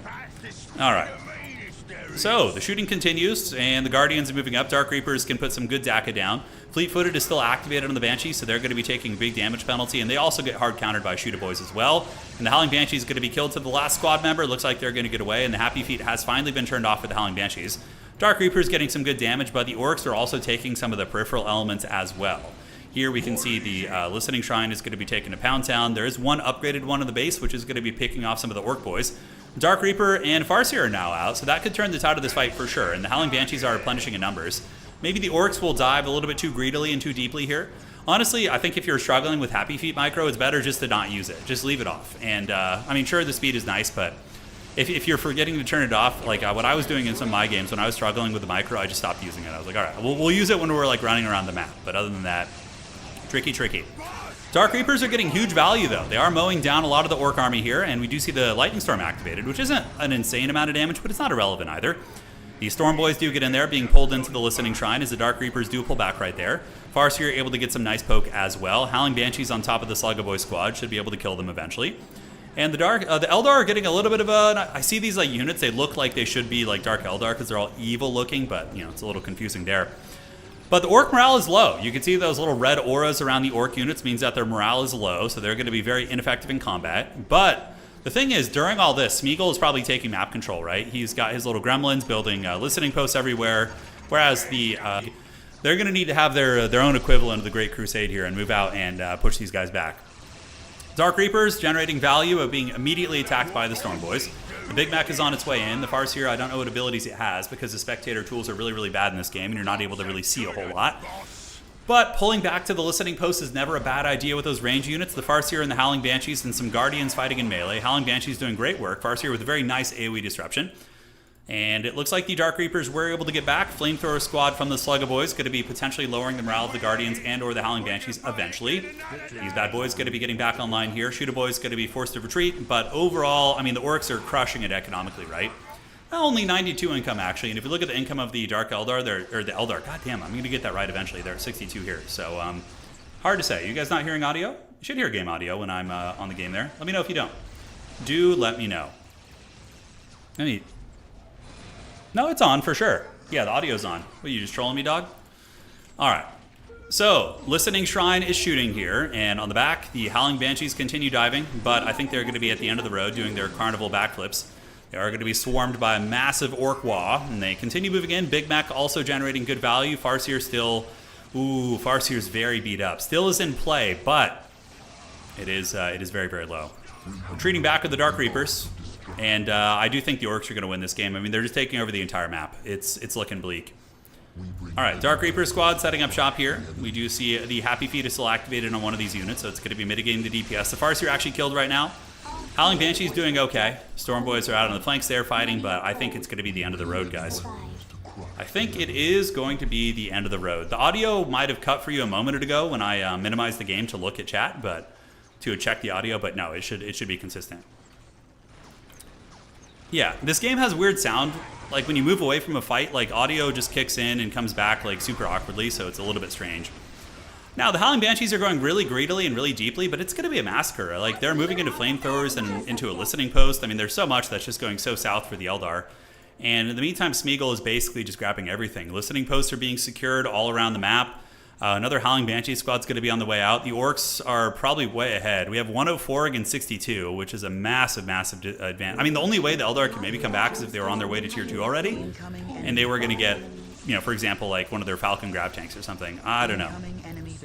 So Happy Feet guys running away from the Big Mac, and they are going to be turning and putting some DACA down, but with the Happy Feet penalty, they're not really going to do much damage. As a matter of fact, he heals quicker than they're damaging him here. And they're trying to do some scooting and shooting, but being ripped apart really badly. I don't know if Smeagol knows how much stronger he is right now, like how far ahead he is in this game. The Storm Boys going to be engaging here, going after the Dark Reapers, but pulling back as soon as the last listening post is able to screen them out. Dark Reapers are pretty squishy. The shooting of the Shooter Boys really able to melt them, and honestly, he just doesn't know he's dead yet. This is it's like the Fist of the North Star meme. Hey Pone, thank you for resubscribing, man. Appreciate you, boss. Hope you're doing well. We got to play some. You know, I've been getting a hankering to play some Age of Wonders, so I think we should do a stream of that. That'd be a lot of fun. Yeah, Eldar just really cooked right now, man. They're just trapped in their base. They have pretty minimal tech. I mean, they have some units, but the Orc army, let's look at the supply of both players too. So we have 8 supply, and then if we look at the Orcs, they're going to be sitting at... That can't be like a 1-to-1. That can't be 1-to-1, 41. Okay, I mean, I guess it's a lot. the Happy Feet betrayal caused this. It was part of it. But the map control in general, which is better from Smeagol, he was able to really take the entire map here. Wall Banner, as well as listening post, going to be shooting in here and just going to be bleeding some models as the orcs are going to come in, and it looks like they're going for blood. All right, so they move in. The Storm Boys are in melee. You basically just point and click a Storm Boy on top of a Dark Reaper, and you're going to be generating value for yourself. And yes, the chase continues. Serona saying, "I'm so cooked." Yeah, I don't know why Smeagol is not going for the kill. I mean, he has got a colossal army, and Homeboy has like 2.5 units. Boys, boys, boys. Yes, they are here. And I wish I could just like type something from the spectator perspective, like, "Go kill him, it's over." Yeah, Serona knows it. Says, "Come kill me already." Yeah, I mean, come on. He's really playing with his food right now. The orc pop cap is just actual bodies in the battlefield. Okay, I mean, they certainly have a lot. The orc squads, they have a maximum of 16 models per squad here. Whereas let's look at the Eldar units. The Eldar, for example, have 9 models max, and then they have 5 models on this and this. So is per model, not per squad. Okay, got it. All right, so listening post going to be taken down. We now get the war tracks in. War track is very, very strong. Look at that guy. He's just happy to be there, and it just provides some nice anti-vehicle. But I honestly find that war tracks are just a good generalist piece. We will see. This is a grudge match. Smeagol is playing with his food. It's true. This is a rivalry from Age of Empires. These are two players who play in the Age of Empires community we have around here, and you know, they're looking to settle it. So the big army's coming in. The Dark Eldar will be able to make a bit of a last stand here, but not going to be great for them. I mean, we do have the Soul Shrine coming. It just finished. Call to War research is what gives the Howling Banshees an upgrade, but I don't think they can really afford to wait. That upgrade takes some time. Please turn off Happy Feet. Please turn it off for the final fight. Oh, he's running around with it. The Dark Reapers are getting some okay shooting, and he's trying to get around to the shooting units. He needs to turn it off. Okay, he did turn it off on one, which is good. Dark Reapers are shooting, and the Howling Banshees do get into combat versus the Slugga Boys back here who do have the flamethrower, so it's going to be okay, I guess. Dark Reapers are just getting harried and chased, and the War Track is wearing this bad boy down. Another Shootaboy squad is going to be moving in, and the Howling Banshee is going to be taking massive casualties. Yeah, so Happy Feet debuffs like everything, your melee accuracy and your ranged accuracy. That was one of the first questions I had when I was learning Eldar. I was like, can I just keep it on my melee units and just have them be permanently faster? But it does reduce your efficacy in melee as well. So he's microing well, Serona, you know, with what they have. But the orcs are basically just taking his main base to the club. So the Webway Assembly going to be getting pounded by the Slugga Boys, and the Storm Boys looks like they're going to be moving in there as well. War Tracks are also vehicle armor, so the Howling Banshees aren't going to be super effective against them. And, I mean, they're not great against the infantry and whatnot, but you know, they're still tanky. All right, guys, that is most likely going to be 2-0 here in this series. I think that old Smeagol is going to be winning the grudge match against Serona.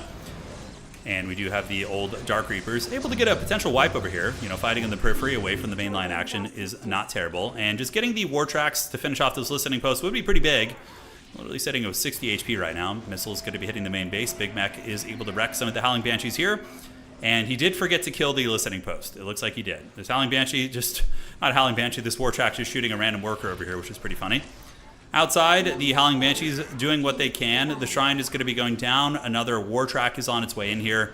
And the Webway Assembly is going to be the next target, and or the Aspect Portal. Howling Banshees are pretty good here in this matchup. I do like them, but at this point, yeah. Soul Shrine's going down. Main base is going to be following up next. I mean, a couple really sweaty Dark Reapers are out on the battlefield, but look how little damage they do against that machine, against the vehicle. The rage against the machine is for sure not going to work out for them. All right, so the boys going to crump these Howling Banshees. The War Tracks are shooting at these units instead of just finishing the game and going after these. Orcs are crumping very, very good here in this match. They are for sure. Oh, Big Mech. Able to take him to the club. We even have some Gretchens running around. Apparently Gretchens have some shooting, which is pretty funny. They do 2 to 3 damage. Really, really adding up there. All right. The Orcs dropping Du Bois Hut in his opponent's base. The BM base drop there. And on the backside, we do see War Track shooting in.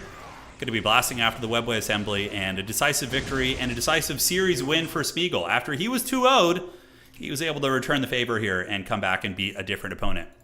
Green Tide too powerful. GG, well played. Fun times. And ladies and gentlemen, that is going to be all she wrote for this best of 3. All right, so let's get this next best of 3 going. We're going to queue it up here and see who's next. All right, cool. So we've gotten through 2 of those. So now we have Brightlist versus... who's the other player here? Let me figure this out. Versus Livid Pile of Dirt.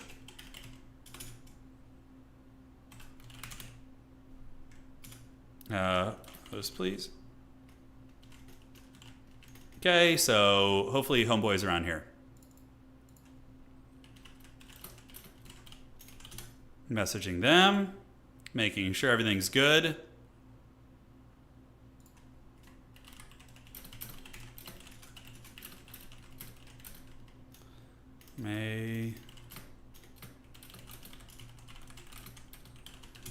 All right, cool. Brightest light. There you go. Okay. I don't know why I read his name wrong. You are up. Opponent's waiting.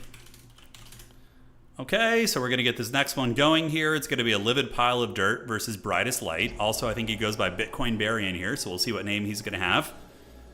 And this is going to be another best of 3. Okay. A mound of dirt. I assume that's his game name, so we need to wait for his opponent to join, or else it's going to put me in their spots. So we need to wait for that. In the meantime, guys, I'll be back in just a second. I'm going to go see. I made my wife some gluten-free bread today, so I'm going to go. She's celiac, so she can't have the good regular bread. So I'm going to go see how it came out. I'm actually very curious. So give me like a minute, and we'll be right back. BRB.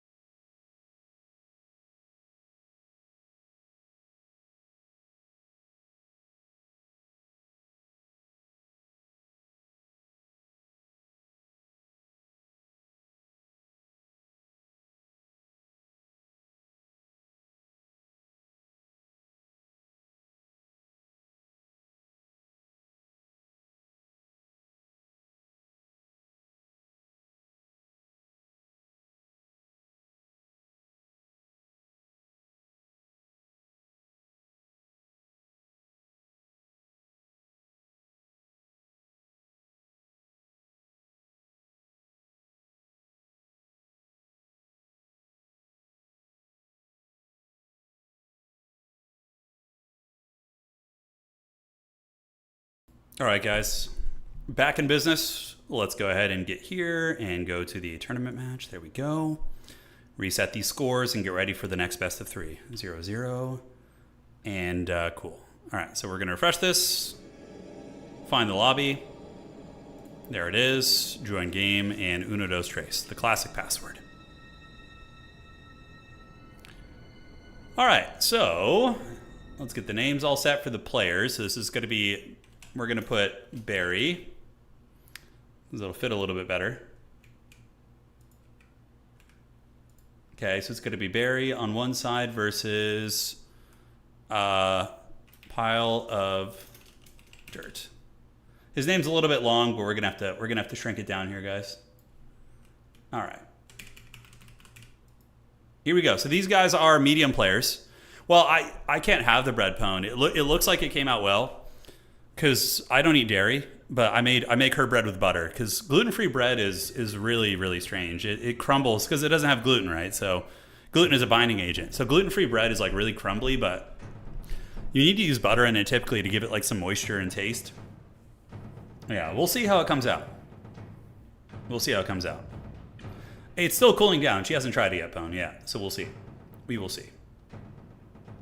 Yeah, I mean, I've made gluten-free bread that's edible, but it always looks terrible. It just looks so bad. Yeah. All right, folks, let's get it. So we're going to be turning this off. Ladies and gentlemen of the grimdark future, welcome to our next best of 3 show match. It is going to be Bitcoin Barry as the Tau Empire facing off against the dreaded Sisters of Battle and a livid pile of dirt on the south side of the map. All right. So we have one of the stronger factions in the game with the Tau against one of the apparently weaker factions in the game with the Sisters. Granted, I do think Sisters can do some very early aggression. If they go just like pedal to the metal against the Tau, get in there, I honestly feel like they should just skip the Canonists, maybe get like one Seraphim squad for worker hunting and then follow up with like some Sisters and get in there and just try and give them the dirty. I don't know. Could be good. Could be good. So who are you guys rooting for? Are you rooting for the Sisters of Battle and a livid pile of dirt, or the dreaded Bitcoin Barry and his Tau Empire in the north? Let us know for the greater good or for the Emperor. You gotta let us know in chat here. All right. So for the Tau, going to be summoning, Stealth Burst Cannon Enhancement. Okay, so he's going to be getting the early upgrade for these stealth suits. And the plasma generator is coming up, the Tau barracks. Curious to see what unit composition he's going to be utilizing early. All right, is it going to be Kroots? Is it going to be Vespids? I don't really know Tau. It's a faction I've yet to learn. They will be the last one I learn just out of principle, but there will come a time when I will learn the Tau. I feel like the Tau are much stronger in general. They are such a powerful faction. All right, the Convent is out, and we do see 2 Seraphim squads coming out. Now, I feel like Seraphim spam is a bit of a cheese if you get more than one, and it's sort of all-in-ish because they're really expensive. I suppose they're expensive to replenish and squishy, but if you're able to catch your opponent slipping and catch them with like a low unit count or like get some good snipes, then of course it can carry you, but we'll see how this all goes.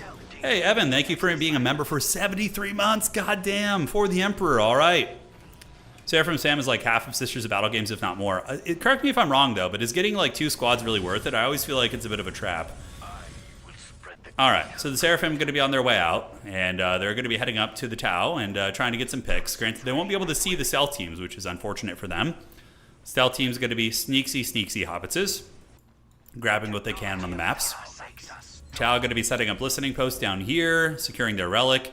Seraphim do not see the stealth suits there, but if they can get a kill on this worker, I mean, that's a great win for them, and that's what Seraphim are really good at, right? Just like chasing, getting worker kills.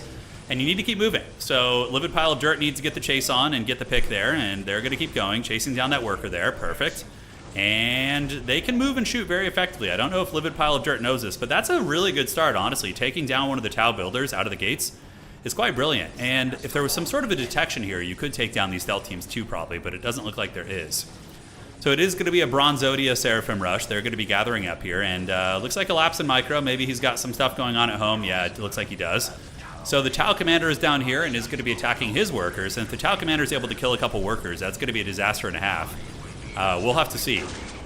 So Livid Pile of Dirt is up in the base, and the Seraphim are going to be getting into melee with the Tau, and they should be able to win that fight. Tau are terrible in melee. Look at this, guys. Both Tau workers are in the trash. So the Tau do not have any workers on the field right now, if I'm not mistaken. I mean, obviously they're going to be able to build more, but the Seraphim are able to get some work done. Meanwhile, down here, the big man, the Tau Commander, is able to take down both of the workers of the Sisters. So, I mean, both players trading back and forth in that regard. As the listening post is going to be coming up for the Tau, so the Seraphim are going to be forced to retreat right now. So you're going to want to get those bad boys out of there. Granted, they're kind of going all in here to try and win this. I mean, they're replenishing their squads in the face of this listening post. The Fire Warriors are getting mowed down a little bit. But I can't help but think it's, I don't know, an evenish trade, I suppose. How are the Tau on the map, and how are the Sisters on the map? We do see the missionaries running around the map, trying to get decaps wherever they can. Tau Commander is going to be a big bully as well. So Tau Commander is here. Bitcoin Barry throwing a grenade. Oh, the juke from a Livid Pile of Dirt. I don't know if that was intentional, but he just dodged that. That was pretty MLG. Seraphims are poking in there, and I guess the double Seraphim squad is looking pretty decent here for the worker hunting and whatnot. Running back is the Seraphims. Back in the base here, I would assume another worker has been built. We do see listening posts here. The listening posts have not been built out here, so this is really unfortunate. You definitely need to get these ones established very, very quickly on this map. And one Seraphim squad's going to be going in, but the stealth suits are going to ambush them, and there's also the Tau Commander. So this is just not a good trade. We do get the missionary getting in, and he's getting in there with his pimp cane, and he's a decent little fighter. He does hit for 53 damage, but it's only one dude, so the fight is on, and I think it's going to go to the Tau simply because they have the commander here. So the Tau is going to be just mowing shit down. Whereas the Sisters of Battle are fighting with skirmisher units, basically, that aren't like efficiently designed for this type of combat. Yep, Tau Commander continues doing his thing. Missionary going to be grabbing what he can on the top side. And do we see a worker coming out? We do see the Cathedral already and a Servitor. Okay. Very quick tier 2 going to be coming in from a Livid Pile of Dirt as the Bronzodia battle still continues. All right. So Seraphim are gathering, and they're going to be shooting at the listening post, doing very little damage. These ones are replenishing, but need to be careful. Tau Commander is a menace. I mean, look, you could charge in and use one squad to tie down the Fire Warriors and then shoot them to pieces with the other one. I think they kill a little bit quicker with shooting, despite that. And one of the sister squads does move in, and he's able to tarp at them for a second, but it's going to be having a bad time. He's trying to kill the listening post, which, I don't know, seems a little bit of a gamble for, losing this mini model. So one Seraphim squad's going to be fleeing away. Tier 2 is going to be here very, very soon. That is an extreme rush to Tier 2. Getting a flamethrower tanks out could be very, very punishing. I mean, the Tau are... were they even able to rebuild workers? Okay, so the Tau did rebuild workers, but the Tau, I believe, have listening posts not on their relic, but they should be slightly ahead. So currently, the Sisters are sitting at 80 income and 80, so economically, these guys are pretty much neck and neck here. All right, so we do see the servitor coming out. I would imagine Homeboy's going to be building some listening posts. Livid Pile of Dirt going to be setting up some fortified positions to increase income and make it a little bit harder to push him. Stealth team here getting hunted by the missionary and should be able to fly away. I would imagine they have the jump pack upgrade. Yep, so they do weeaboo fly away there, so they are able to escape. Over here on the west side, the Seraphim squad going to be decapping the relics, and it seems like we got a pretty good game on our hands. And again, you know, the skill levels you guys are going to be seeing tonight are varying. We have some advanced players, some medium players, some beginners as well. So, you know, bear with everybody. We got varying skill levels. We're all learning here. Plasma generators. And, yeah, he probably didn't have the power to do what he wanted at Tier 2. He rushed Tier 2, but didn't really have much in the way of power. Seraphim are kind of cool, though. I'm really liking the Seraphim play. They're going to be able to kite these Croots, and man, look at that. So with the Inferno pistols, that is really sick. So when they get that Inferno pistol upgrade, and they're able to just kind of kite and shoot. Oh, look at that. The Vespids are flying after them. That's hilarious. Now, what kind of damage do they do against buildings? Okay, going for the worker snipe, but we do see the Vespid right on top of them here, and I think if you're the Seraphims, you're just going to want to run. In the meantime, though, the Relic is going to be taken on the other side here, so I don't hate that. That's not bad at all. In the middle, Bitcoin Barry is controlling this, but a Livid Pile of Dirt going to be trying to shut it down, but the stealth teams are going to give that guy the business. Celestian squad coming out. It's going to be Meltaguns. Meltaguns right now don't seem particularly useful. I mean, what are you facing vehicle-wise? Although Meltaguns, I guess, will probably still do good against the infantry, I would imagine, but there's better options, right? Like getting the... yeah, they've got to have the Melta, so they have the Multi-Melta and the Meltagun, and then this as well. Carries this, which boosts hit points. Has no weapons and does not attack faithful. Oh, generates a small amount of faith resources while alive. Oh, interesting. A holy reliquary. Okay, I haven't seen that mechanic before. Cool. So, folks, the sisters are on the retreat. They do have the Celestian squad out on the field right now. And, you know, I guess you could use the Celestian squad to maybe snipe buildings with those Meltas. I'm loving this this Seraphim squad play. It's pretty hilarious, actually. Just dragging those Kroot through the mud. Where are these units going to go? What is he going to be doing with those? They really need to get a vehicle, by the way. The Tau are, I believe, still mostly on Tier 1. We have the generator, the Tau barracks. They would really get wrecked by, like, one vehicle. One flamethrower tank right now would give Bitcoin Barry the biz. All right, so these guys are going to be sneaking around. Are they going to be going for a base snipe? We do also see Multi-Meltas coming out. So is he just going to go and try and knock down that listening post? So he's attacking one listening post here. Livid Pile of Dirt getting in there, able to snipe that down. So that's a really good value. And then using these, but how effective are they going to be? Let's see. So, I mean, they're killing it, but they are taking casualties as well. It is being dragged down, and the Seraphim squads are being hunted by a very, very angry Tau contingent there. One of them's going to be running over here. And, you know, this isn't terrible. This is not terrible. He's killing several listening posts here. And also kiting some of these units away. So good micro on both sides. Honestly, this game is looking like the Tau might be able to run away with it early on, but the sisters with the economic harass are doing really good. But granted, it does seem like the sisters are having probably problems expanding themselves. They need to have taken both of these by now. 100%. So decap's activated. We do see some of the Vespid wings getting killed by the Inferno pistols. And another building's going to be karate chopped here. Celestian squad's on the wings. And back of the base, it is going to be another Celestian squad coming out. Curious what weapon composition you're going to be getting on this. And, yeah, man, the Sisters of Battle getting kind of crunk in this game, guys. Flying around. I'm sure Indy Pride is loving every second of this as his beloved Seraphim continue rampaging around the map. And the worker snipes, too. Oh, my God, 2 Tau workers going down. 2 Tau workers getting karate chopped, and the Kroots are just getting massacred. Man, these Seraphims are getting a lot of work done, guys. And it looks like here, maybe going to be decapping this as well. The grenade's going down. Is it going to go off? I think it did hit him. Okay. But man, oh man, the economic harass, brutal. And we do see the Inferno pistols able to do some excellent work here. And look at this, the Tau Commander could be in a little bit of trouble, guys. Inferno pistols doing big damage. Tau Commander going to be weeaboo flying away. And it looks like he does escape and flies to the high ground just barely. Seraphim, of course, are snared right now. I don't know what the fly looks like if they have it off cooldown, right? Yeah, they are able to escape right there. Celestian squad's gathering on this side. Another one's coming in. Multi-Melta's going to be on their way out, so they're very prepared for the vehicle timing. We do not see any standard sister squads, which would be okay, I guess. I mean, the Seraphim seem to be getting the job done. And looking really bad for the Tau. I mean, all their listening posts have been basically knocked offline. Income right now. So Sisters are going to be sitting at 98 against 56 for the Tau. So as long as the Sisters don't really throw, they should be okay. And the Seraphim are going to be heading over to the east. Probably need to make sure that these elites don't get caught out and die. These units are going to be heading over here and should be able to melt those. Recruits are on their way. Listening posts are finally being built here by a livid pile of dirt, so he is getting a little bit of value here, starting to get his economy back online. Seraphim taking points on the map instead of helping here. I do feel like if the Sisters had congregated all their units right here and just alpha struck, they could have maybe just won the game there by killing the entire Tau army, but it looks like he's going to be trying to base trade. All right. So the Sisters going to be heading to the north. That listening post has literally 45 HP, which is quite brutal. This one is getting attacked by the Tau. Another one is being built here, and I do think that the Sisters could probably go for the kill. I wonder what they're going to build in terms of their army comp. So stealing all the rack points near the base. On the backside, the Seraphim are capturing the strategic points here where they can. Really, really being super disruptive. Tau moving in, looking like they want to maybe do a little bit of a base trading. Granted, I mean, these are just Croods, so the Croods will probably not even be able to get through a listening post here. So that's being taken, and the Seraphim now moving into the base. Workers dying again, guys. Oh, man, they're getting wrecked. These Earthcast builders, I mean, that's a lot of manpower that's going to be bleeding right now, ladies and gentlemen.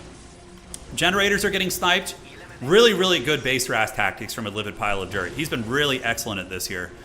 You know, trying to stay away from the Tau, Fire Warrior, Death Star, and just chasing whatever he can. He said Seraphim are the best unit in the game by far. They're pretty good. I don't know if I would say they're the best unit. Barry's saying GG, I think. As the Seraphim harass doing a lot of work, and we do, of course, see the Multi-Meltas in combat having a pretty bad time. And the Celestian squad also going to be getting taken to Pound Town. So that goes in the trash there, ladies and gentlemen. Bitcoin Barry staying last stand, but like cracking this Tau army is not going to be super easy. The Celestian squad's being thrown to the dogs. Down here, it does look like the listening post with its flamethrowers are giving the Kroot a really, really bad time, melting that entire freaking unit. All right. So gathering up are the Sisters of Battle. They could win this fight probably. If they just move into melee with them and, you know, get one in melee and shoot the other ones, I think they'd probably win it. Kroot are going to be making the way across, and what are the Sisters going to be building next? We do see the field logistics, so that's going to be increasing squad cap, which is nice. And in the main base, more servitors going to be out. Probably some of them did get killed by the Kroot. Here in the middle, the Inferno pistols and the regular pistols able to shoot these gremlins down, and the Seraphim move up in the main base, the Inferno pistols, and really, really doing it. All right, so I feel like rushing Inferno pistols is probably the way to play this faction. That seems really, really strong. Barry says, stop running and fight me. He says, never. Oh my God, dude, look at that. So the path to enlightenment is going to be karate chop. The Tower literally like on their basic buildings. The Fire Warriors are not able to keep pace with them. I feel like in game 2, so this is game 1 of the best of 3. I feel like if they play the same matchup, we're going to be seeing the Tau. Although Tau, can they even build turrets in their base? I mean, listening posts, but can they build standard turrets? They're going to be taking the fight in melee versus the Fire Warriors. The Celestian squad, pretty okay in melee, 42 damage, so they hit about as hard as a Chaos Space Marine squad. And the Tau, obviously, pretty terrible in melee, being Tau, as they should. Critical point's going to be getting taken here. The convent is being built. Looks like back here we're going to be getting more plasma generators coming out, and the Sisters are going to be trying to end the game here. Granted, the stealth teams are doing some okay damage with their upgraded burst cannons, and are the Fire Warriors going to be able to endure this? Listening post is unupgraded, and it looks like they're going to be turning about face with their Meltas to kill that income building there. And the Seraphim might actually die here. I think they're going to want to fly away. The DPS of the Tau is adding up. It's going to be tough, man. Yep, the Seraphim getting wiped to the last, and the Celestian squad also potentially going to be getting wiped. So Battle Sisters with heavy bolters are going to be nice. That'll be a good finisher piece against this army. You know, just tie them up with Seraphim and shoot them with heavy bolters. Live your best life. And the Celestian squad is pulling back. Probably going to want to switch their weapon profiles. I guess they're maxed out at how many? Only 4. Okay, so they're very much like a heavy weapons team. More Battle Sisters on the way out from the convent, as well as another Seraphim squad. Economically, they should be very far ahead. The Loud Hailers research, so that is going to be on most buildings and rhinos. Plays heavenly music that damages morale for nearby enemies. All right. So, these bad boys on their way in. Celestian squad going to be flanking. Oh, heavy bolters. Awesome. Nuns with bolters. Going to be mowing them down, but the Battle Sisters are so far ahead of the map, it doesn't really matter. They can pretty much do anything. The Tau have no economy. And it looks like the Tau are going to be facing the wrath of the Imperium. GG, well played. Game 1 going to be going to a livid pile of dirt. Okay, that was a really good match. I enjoyed that one. It was fun. It looked like the Tau were very ahead in the beginning harassed with their trade in the base, but then the Seraphim with the Inferno pistols really able to carry that game, getting a lot of worker snipes and getting the job done. So Infirmum in chat, who is a good player, great player, saying Tau's goal in this matchup is to survive Seraphim early game, get enough Fire Warriors to get rid of the harass, and then get to tier 2 and win. Makes sense. All right, guys. GG, well played. Fun one there. And the old Sisters of Battle looking freaking awesome. The girls getting it done. All right, so let's head to game 2 here. Bitcoin Barry is on the ropes, but he's not out of the series quite yet. Can we check here and see? And we'll keep it going. Perfect. So going to find the next lobby here. Should be able to get it. And let's have some fun. All right, so where is this? Where are you? So we're looking around here. All right, all right. Livid pile of dirt is here. We got to wait for Barry to join the lobby. As a spectator, I've noticed in this game, if you join too early, it blocks somebody from joining, which is very, very troll. So we'll have to wait for that. Sisters of Battle artillery vehicles are really cool. The church artillery, like the organ choirs, those things are freaking rad. I think they're good. Yes, Queen. Yeah, yeah. It was fun. Tao built too many units that weren't Fire Warriors. Yeah, probably just Fire Warrior spam. All right. Although I don't really know Tao, I'm still learning him, so we will figure it out. I played against Pwn enough to kind of get a taste of it, of the greater good. So after this, we have currently 1, 2, 3, 4. We have 5 more best of 3s after this. So we got a lot of gaming going on tonight, ladies and gentlemen. We got a whole bunch of gaming, potentially more. If the stream doesn't go too long, we can add a couple more at the end as well. Hey, Chris, I'm glad you're enjoying it, man. I'm having a great time with this game. It's really fun. You know what? The fun that you guys got to have when you were kids and, you know, playing this game as teenagers, I never got to have that. So I'm getting to experience it all now, which is great. All right. Yeah, most of the games here solid do seem to end in tier 1 or tier 2. It's pretty rare you get tier 3. All right. So it's going to be Space Marines versus Orcs. Looks like both players are going to be switching it up. All right, all right. So let's break it down. Let's have some fun. Spawning in on the west side of the map, ladies and gentlemen, it's going to be Bitcoin Barry, who is down 0-1 in this series. So this is do or die for Barry. He's going to need to be able to get this done here. Going to be opening Chapel Barracks and Plasma Generator, very standard. And over to the east, it is going to be the Orcs. Du Bois, Slug Boy squads being produced. Gretchen's coming out. Of course, everything that you know and love. Yeah, so you see that mechanic where the Orc ship comes down from orbit and like drops the building? It's the same thing in Dawn of War 4. The Orcs do the exact same thing. It like crashes down from orbit, which was very fun. All right, guys. So let us know your predictions. Do you think that a livid pile of dirt is going to be able to pull off a W without his beloved Seraphim? Is he going to be able to get the win for the Orcs? Bitcoin Barry says, if I lose, I'm disgraced. Okay. Barry's a champ, though. I played with Barry before. He is a menace. Now, if you guys are newer to this game, we're going to break down some of the basic fundamentals. You have your requisition points, your listening posts on these strategic points on the battlefield. So these little purple nodes are strategic points. When you capture them, they give you resources. And then if you build listening posts on top of them, it further protects them and augments the income. So typically, most of this game is fighting over these points here. And then, of course, you do have the orange point, which is it's a Helm's Deep game. So there's only one critical location on the point. So whoever owns this, it becomes king of the hill, which is very, very fun. Love to see it. And then you have your power resource. Power is for tech, and power resources typically built in your base via generators, different things like that. Squads can be reinforced on the go by adding more squad members and getting customizations on these bad boys. All right, guys. So it begins. Scout Squad's going to be battling it out. Tactical Marines on the map. Do we see a Force Commander coming out yet? We do not see a Force Commander. Brother! Space Marines have gathered, and they will win in a shooting war with these guys, if I'm not mistaken.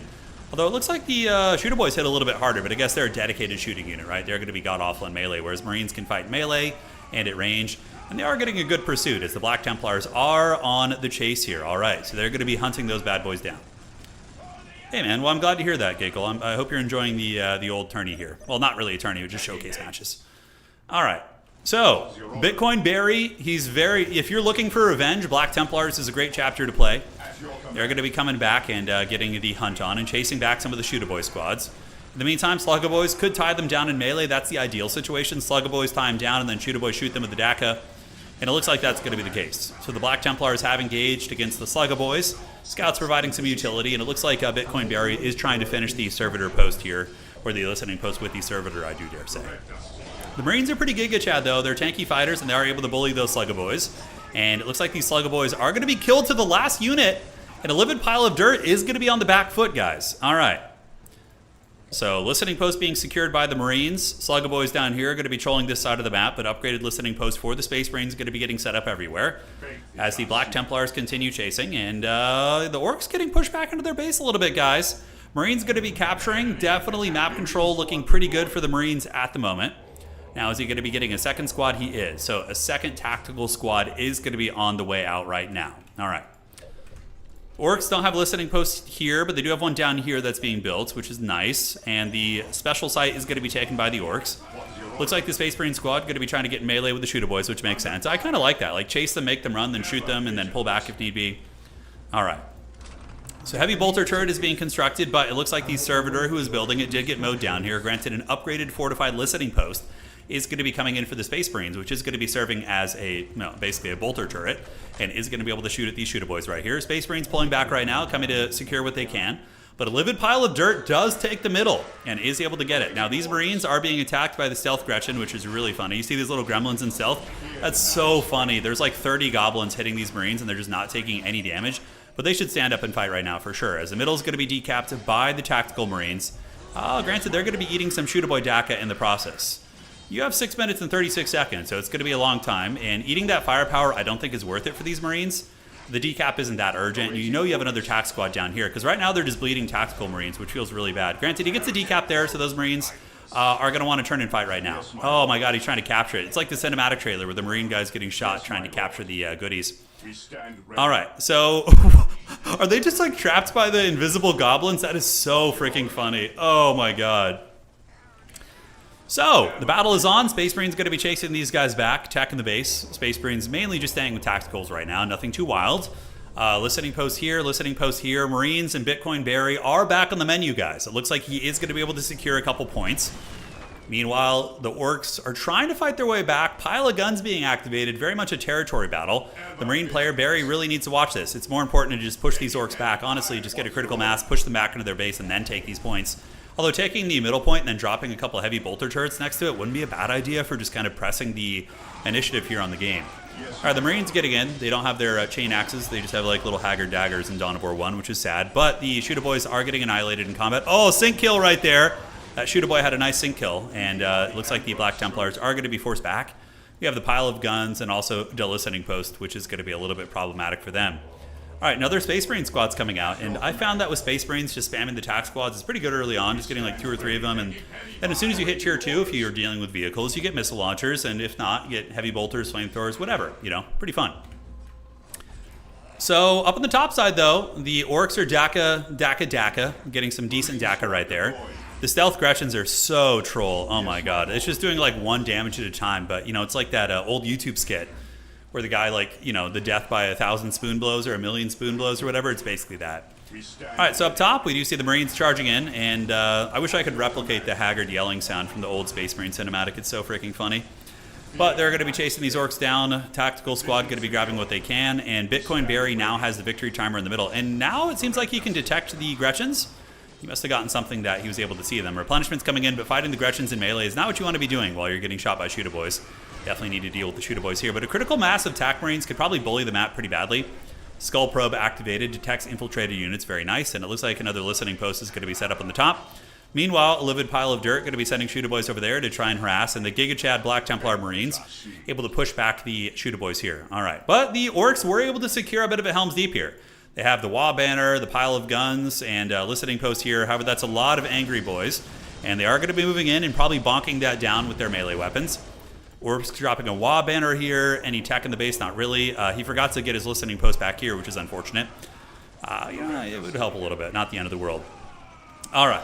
So up top, we do see the Gremlins coming in once again. Going to be eating a listening post shot, but they will be able to secure this. The Orcs are hemorrhaging a lot of models down here, but they're going to be running away there as the Marines continue getting in. I cannot tell you how annoying it is at trying to push into Orc bases. Like every little like stick and rock has a gun taped to it. And you just have to get through it. Like, look at all this shooting. It might not look like it's a lot, but it adds up. You know, it really adds up. So the Black Templar is going to be getting in, bashing down the Wah Banner, and continuing to do their thing. Up in the north, we do have the Shooter Boys going to be stealing that point, and Marines, any sort of tech in the base, not really. Both players just kind of in a deadlock of tier 1. Just fighting it out. Oh, the Skull Servitor. There it is. Oh, that's cool. So they got the Skull Servitor attached to the squad, which gives them the stealth detection. Okay. All right, got it. So the shooting is on. The fighting rages. The eternal war continues. The Marines trying to get rid of the listening post here. Up in the top, though. Yeah, it's still there. But the win condition for Barry is here, guys. Barry will win this game in 5 minutes if he manages to hold the middle. Another Space Marine squad is being made here. Orcs getting those numbers, though. What are they building in the base? Doesn't look like there's going to be a whole lot being built here. Are those guys getting mowed down? You probably just keep 2 Marines on the middle to hold that and not let the Orcs get back in the game here. Chase these guys down. It looks like a listening post is being built here, but the middle's going to be decapped right now. So Bitcoin Barry's dreaded middle win condition is going to be shut down here. Any tech in the base, the monastery, armory, nothing like that, so nothing too crazy. Heavy bolters could be pretty devastating here. Let me see what it is. I know for Chaos Marines, so you need the monastery. Okay, so the tactical squads cannot get heavy bolters at tier 1, whereas the Chaos Space Marines can. The Chaos Space Marines can. Okay, so understanding that now. So points being grabbed, the middle's going to be capped by the Orcs potentially, and Tac Squad is on its way here. Listening post was built in the back by Bitcoin Barry, which is going to be helping his income. Another Orc Boy squad coming up here, but going to be bullied by the Space Marines probably. Since they're just Shooter Boys, so getting them in melee is going to be pretty bad for them. And they are on the retreat right now. Any tech for the Orcs? You know, what are they going to be getting at tier 2? Probably the War Tracks, maybe Knob squads could come eventually as well. Very, very scary stuff. Hey, Platypus, take care, man. Thank you for joining. All right, Space Marines lurking on the wings. Up top here, Marines delve too greedily and too deeply here, and some of them are going to be taken down as another WA banner is going to be coming out. The Orcs are like this constant tide of just like shit being thrown at you, whether it's like turrets, ramshackle buildings, all that kind of stuff. All right, tier 2 is coming out. Monastery is going to be there, so I wonder what he's going to be getting at tier 2. And the Space Marine guns are going to be shooting into these bad boys, and it looks like this listening post is going to be finished, which is going to give them access to a defensible position that the Orcs are going to be struggling to push. In the meantime, though, look at the Orcs just taking over the map, guys. Just building a bunch of their little shitter turrets everywhere. These WA banners, controlling ground, which is uber important on this. So it looks like Space Marines are going to get a firm grip on the top here. They're going to secure this. Meanwhile, the Orcs are going to be securing the bottom side here. All right. So gathering up, Space Marines are chilling here, and we are going to be seeing an armory coming down here as they get tier 2 to allow the attack squad to get some upgrades. Honestly, against what we're seeing from Orcs, which is mainly just tier 1 junk, like heavy bolters would probably just mow them down. Some of the Orcs advance in, going to realize the error of their ways as the heavy bolter turret is able to put some big damage in on them. So just getting a sergeant would be really, really big, and then heavy bolters, I mean, flamethrowers would also not be bad. They are short range, but you know, if you have one flamethrower squad to break the Orc morale, could be decent. Okay. Armory's coming up. Tier 2 is here for the Space Marines. Dreadnoughts also could be very menacing as well. Shooter Boy's going to be heading up here. That listening post needs to be upgraded to get the turrets, and it looks like it has been. Good. Because that's going to be able to fend off like a basic squad. You would need multiple squads to take that down. But a livid pile of dirt is, you know, has the win condition to the middle. Some of the Marines here getting their sergeant upgrades, but now the boys, they have the high ground Anakin, and now the tank buses are out. Okay. So tank buses going to be shooting their Haggard rockets at this building, which will eventually wear it down. So it's very, very nice. Marines are going to be decap in the middle, and what are they going to be doing tech-wise? So we see sergeants coming out for the squads. He's not paying attention here in the middle, and that means the squad is going to be taking some substantial damage. Tank Bus is doing nice work. Granted, these Marines could creep right here and maybe shut them down. We'll have to see. And here we go. So the Marines charge it in there, but they're not going to want to charge too greedily and too deeply into the WA banners and all that goodness. Listening posts here are getting hammered. Meanwhile, Orcs trying the same thing on the top side, but I don't think they realized that they were a little bit outmatched here, and that listening post is going to be able to kill that squad most likely, especially with the Marine coming in. So we got the banners, we have the heavy bolters. Heavy bolters are going to be very good here, especially with how they're trading. That is going to be very, very nice. Yeah, tank buses hit really hard in melee. God damn, they hit for 58. That's pretty nuts. I mean, they have very low model count, though, so it's not going to be a lot, but... So Space Marines have their banner carrier. He does get taken down, but the heavy bolter is going to be getting unleashed here and mowing these bad boys down. Though it's not trying to get in melee with the heavy bolter. That's a bit of a misplay there. I don't know what he's doing. Maybe just trying to micro these units together, but they do get into melee right there. In the meantime, the Orcs are just sending waves and waves of units up at the top side objective, trying to wear that one down with bodies. And the Marines move in, but they move into the rat's nest of the Orcs. So the tank busters in tandem with the listening posts are going to be doing some work. Armory, we have the War Gear Bionics coming out, so that's going to make the Space Marine squads more effective, dramatically increasing the maximum health of these bad boys. Obviously very, very good. And what are the Orcs doing? Tank Busters has been their kind of next tier tech here, but we're not seeing anything crazy like the War Tracks or, the War Trucks would be pretty good here too. Yeah, no commanders from either side. Very interesting stuff. Machine Cult, it's going to be Dreadnought time. Another Orc Boy squad going to be fully wiped up there. You definitely get someone to repair that listening post. Goodness gracious, it's very, very low. Middle point has not been taken. The Marines are just bleeding models down here, so both players bleeding quite a bit of manpower. Looking at income, it is going to be 80 and 86. So both players pretty much a negligible difference for both of them here. But the Marines are going to have a big problem saving money if they keep hemorrhaging squads like this and then trying to, replace them, It's going to be ugly. So just grab the middle. I mean, if you're the Marine player, grab the middle, set up a turret here, and just say, come at me. I mean, there's no sense. Stand ground stance isn't working properly, says Barry, okay? Having some technical difficulties here. So Marines getting augmented. He does not have enough to even utilize that building there. This listening post getting taken down. Another Orc building. A Wa banner is going to be set up right here. So the Wall of Filth from the south, the Orcs, are going to be slowly climbing towards the middle. Heavy bolters trading with the Shooter Boys and mowing a lot of those guys down. So normally the Shooter Boys would trade very effectively into the Marines at range, but when they get the heavy bolter upgrades in tandem with the war gear, they're going to be a little bit safer. Definitely get that weak squad to just capture this right now and get the victory condition going your way. It's a really close game, honestly. This one can go either way. Tank Busters pulling back right now. I mean, the Tank Busters aren't super useful at the moment, but when the Marines pull out their first vehicle, they sure as hell will be. Now, what are the Marines going to get? A Dreadnought. Dreadnought's a fan favorite, of course. People love the Dreadnoughts. They're very, very cool. And this listening post, it looks like there's going to be a servitor coming up there to upgrade it, or repair it, which is smart. It only has 80 HP. And, yep, there goes the capture right there. Oh, the infiltrating Tank Busters. I love it. Sneaky, sneaky, guys. Oh, dude, he's popping out. And then they're immediately going to start sniping listening posts. That's such an MLG pro player play. All right, so he pops up. The Marines are out of position. I mean, some of the boys in the middle are going to get hammered. And he takes down one listening post here. I love it, dude. The stealth sneaky gets. And now they come over here, and this listening post, that's a lot of economy for the Space Marines getting put in the trash can. Now the Space Marines, by the way, are down to, 74 income? The Orcs are at 86.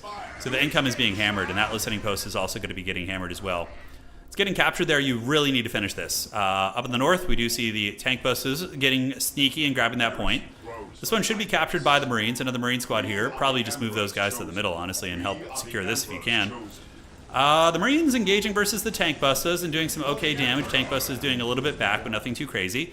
And it looks like these Marines do have the handheld flamethrowers, which is going to be diminishing the leadership of these units. Some idle Marines over here. And we do not see a Dreadnought coming out anytime soon. Okay. So Space Marines getting a karate chop in melee, killing a lot of these units. I do feel like the Marines are killing a little bit more efficiently, but they're also losing on the economic side of things.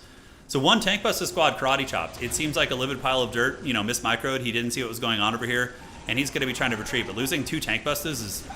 it was really good before, but losing two Tank Buster squads is a pretty big disaster. That's really bad, because now if the Marines get a vehicle out soon from their machine cult, it's going to be bad news bears. All right, Marines coming down from the north. Bitcoin Barry wants to take this to Game 3, ladies and gentlemen, in this super sweaty match, and we will see if he does. All right. Space Marine squad is here. North is being recaptured, and that listening post did not even get fully finished off. Man, that is rough. Marines getting good upgrades now and taking very little damage from these buildings now that they have the war gear upgrade. You could push in, but you need some stealth detection to kill the repair guys. Looks like there is a rocket launcher in there, which is doing some okay damage. Barry going to be going for the dub here. Not really able to save up any resources. Capture point being taken by the Marines up in the north. The Tank Busters got busted. They did. Yeah, and we got the rocket launchers putting some good DACA from downtown and the heavy bolters. That's really clean. If the Orcs move in, they're going to have a terrible time. Yeah, they're gonna get wrecked. So these are just shooter boys. Doesn't look like they have much in the way of support or upgrades or anything. They're going to be running, and the Wa banners are getting repaired by the Gretchens. Resources are being bled. And now we do get the... Oh, dude, Dad is here. Oh, armored knobs. Let's go. Orc Terminators. All right, so those bad boys are going to be out. So, let's look at the bank's resources for the Orc player. He's sitting at 127, so he is making things, but does have a better economy. But the Marines are army trading much better. They are having a good time. Yeah, he was teching. So now we get the armored knobs coming out. There's only going to be one of them. It's 100 to reinforce. Wow. Oh, dude, Big Daddy's coming for blood. All right, let's see what he can do. The Marines are... Look, Barry just starts yelling in panic as they arrive, and he's going to start crumping here, but yeah, you're going to need to get more of those in that squad probably. Marines are knocking this down, and the Knob is going to be getting into melee with these guys, so there he goes. And is he reinforcing? I mean, it's just one guy. Oh, sink kill! Sink kill, baby. He gets the sink kill. Shooter boys providing a little bit of supporting fire. Meanwhile, in the north, the Marines are pushing back, but the Marines here are also doing quite good. Uh-oh, guys. We got a Kill-A-Can coming out. All right. Look at this. The Kill-A-Can. Now, what kind of weaponry do we have on this Marine squad? I think there was some anti-vehicle there, but overall, it's going to be hard. The Kill-A-Can's going to be able to chase him. And the Nob squad is pushing in. I think the Marines might just die to the tech disadvantage because they've been potato for very long in terms of tech. They've been just spending so much. Okay, we do have a Dreadnought. We need to increase your vehicle capacity there. It is being increased. The Mega Armored Nobs are moving in, and the middle is going to be taken. So it looks like Bitcoin Berry is going to be losing some ground here as the Kill-A-Can continues. The Orc units are so haggard. I just like, oh my god, it's so funny. Yep, so some of the Marines going to get chopped up. The bolter turret just tickling the hide of this unit, but the Mega Nob's going to be getting a full squad of 3, which is going to be really tough to deal with. And in the meantime, I would imagine the Orcs going to continue spamming vehicles out because the Marines don't really have good answers for them. Although they still are getting down these Mega Nobs. It's not like they're not able to kill them. But the Kill-A-Can ripping up a turret there and now going to be jumping on the Marine squad. I would imagine these guys are reinforcing as quickly as they possibly can. Oh, the Dreadnought's out, baby. The Dreadnought is here. It's going to be Dreadnought versus this big boy. Please give us a sink kill. Oh! Oh, the sink kill! The MLG kill. Oh, he threw him into the camera. Oh, that's what we're all about right here, baby. So now the Dreadnought is going to be attacking in. A little pile of dirt saying that might be GG. The Dreadnought coming in for the rescue here, guys. And the Dreadnought able to clutch it for the Marines. All right. Orcs getting pushed back. I think he said it might be GG here, guys. It very well could be. We do see another Kill-A-Can coming out. Marines have a nasty Death Star right there. And how are the Orcs going to be able to get back in this one? I don't know. He said it might be GG, but he didn't say GG. The Mega Nobs are mostly killing themselves with their ability that drains health. Yeah, kind of looked like that. Dude, you guys like that? The Haggard sink kill? He broke that man in half. He had a family. All right, Dreadnought versus Kill-A-Can, a battle as old as time. Those guys going to be duking it out, and the Marines have a little bit of help, though, with rocket launchers as well. So the Kill-A-Can's going to want to retreat there and probably get some repairs from these Gretchens, but the Dreadnought a little bit more tactical. Going to be fleeing away. Bitcoin Berry going to be healing up the Dreadnought here, and the Kill-A-Can gets blasted by the plasma weaponry, the grenade launchers, and I think the Orcs are really, really on the back foot right now. Oh, they have a little bit on the other side. Nobs are amazing, by the way. Nobs are nuts. They're a really good unit. So the Nob squad getting in, going to be karate chopping the back. Maybe the Orcs going to swing this one back. We'll have to see. Dreadnought's getting repaired by the 2 servitors. As the Gretchen's now going to be moving up to the middle, maybe looking to reinforce that. Repairs going down on the listening post and the wall banner. Marines making that slow and steady progress as the Dreadnought's going to be heading south to deal with the Nob squad. Nobs do hit really hard. They have 62 damage a pop, which is pretty brutal. Space Marine squad shooting away here, getting some decent melting. And another wall banner is going to be getting set up. All right. It's been a fun match. Really, really good cockfight between these 2 players. These players are both like newer to intermediate. So they've just started playing with this Dawn of War remaster. So really fun to see new players play. They do the wildest shit, you know? And the Dreadnought's going to be a little bit too Giga Chad for these guys probably. Although, Tank Buster timing coming in as well. Oh shit, could the Space Marine base be exposed? I think these Marines might need to pull back, although killing the mech shop would be a huge win. So if they get in there and kill the mech shop, if the Marines can hold those, because that's a full health Nob squad with tank busters shooting the Dreadnought, and the Marines don't really have much defending. Oh man, could this be a throw? Could the Orcs get back in the game here? The Marines, yeah, this is the right call from Bitcoin Berry. He needs to move back to his base. Looking at the income, 61 for the Marines, 73 here as well. And on the outside, Nob squad's going to be bashing into the listening post here. And the armory is being taken down, but the tank bus is going to be sniping buildings, which is... Oh, they have 2 tank busters here, guys. He's got 2 stealth tank busters. Oh, man. Okay, Marines are going to need to defend this, guys. They're taking a bit of a hammering. They're taking a bit of a hammering here. So that one's going to be going down. Nob squad is probably going to want to pull back. Oh, finish it. They need to finish it. All right, Bitcoin Berry is out for blood. He's got a full rage boner, baby. He's going to be chasing in, trying to get revenge. As the Orcs are now going to be running from the Dreadnought, the tiniest Dreadnought in the history of Dreadnoughts. This map still owned. Barry does have a couple up top. Orcs have the bottom. Pretty even game in terms of economies at this point. Big power flow. Yeah, it can be hard to spend your power, though, if you don't have any frickin' requisition. You know, that happens. It's part of the game there. A lot of shots coming in from the tank buses, and it looks like we still have a game on our hands. It keeps looking like you're about to bust if this game gets any closer. Oh, my God, dude. That actually made me laugh. That was pretty funny. Yeah, so just spamming dreadnoughts probably and using all your manpower in dreadnoughts or vehicles would be the way to do it. Now you got to watch out though, tank buses are active, so the tank buses squad's getting focused by the copious amount of Marines. In the middle is going to be taken by the knobs. Looks like knobs are going to go top and start crumping. There they go. All right, all right. And the knobs are now going to be turning about face and getting ready to fight the Marines. The knobs could probably trade pretty well here, but that's a lot of Marines with weapons upgrades, guys. Ooh, a lot of damage being bled. I mean, they're going to move into melee, but the Marines are going to win with the flamethrowers also. And there's 3 Marine squads with a ton of upgrades and sergeants and stuff. It's going to be bad. But look at this. We get the double war track and the tank busters with the base cheesing.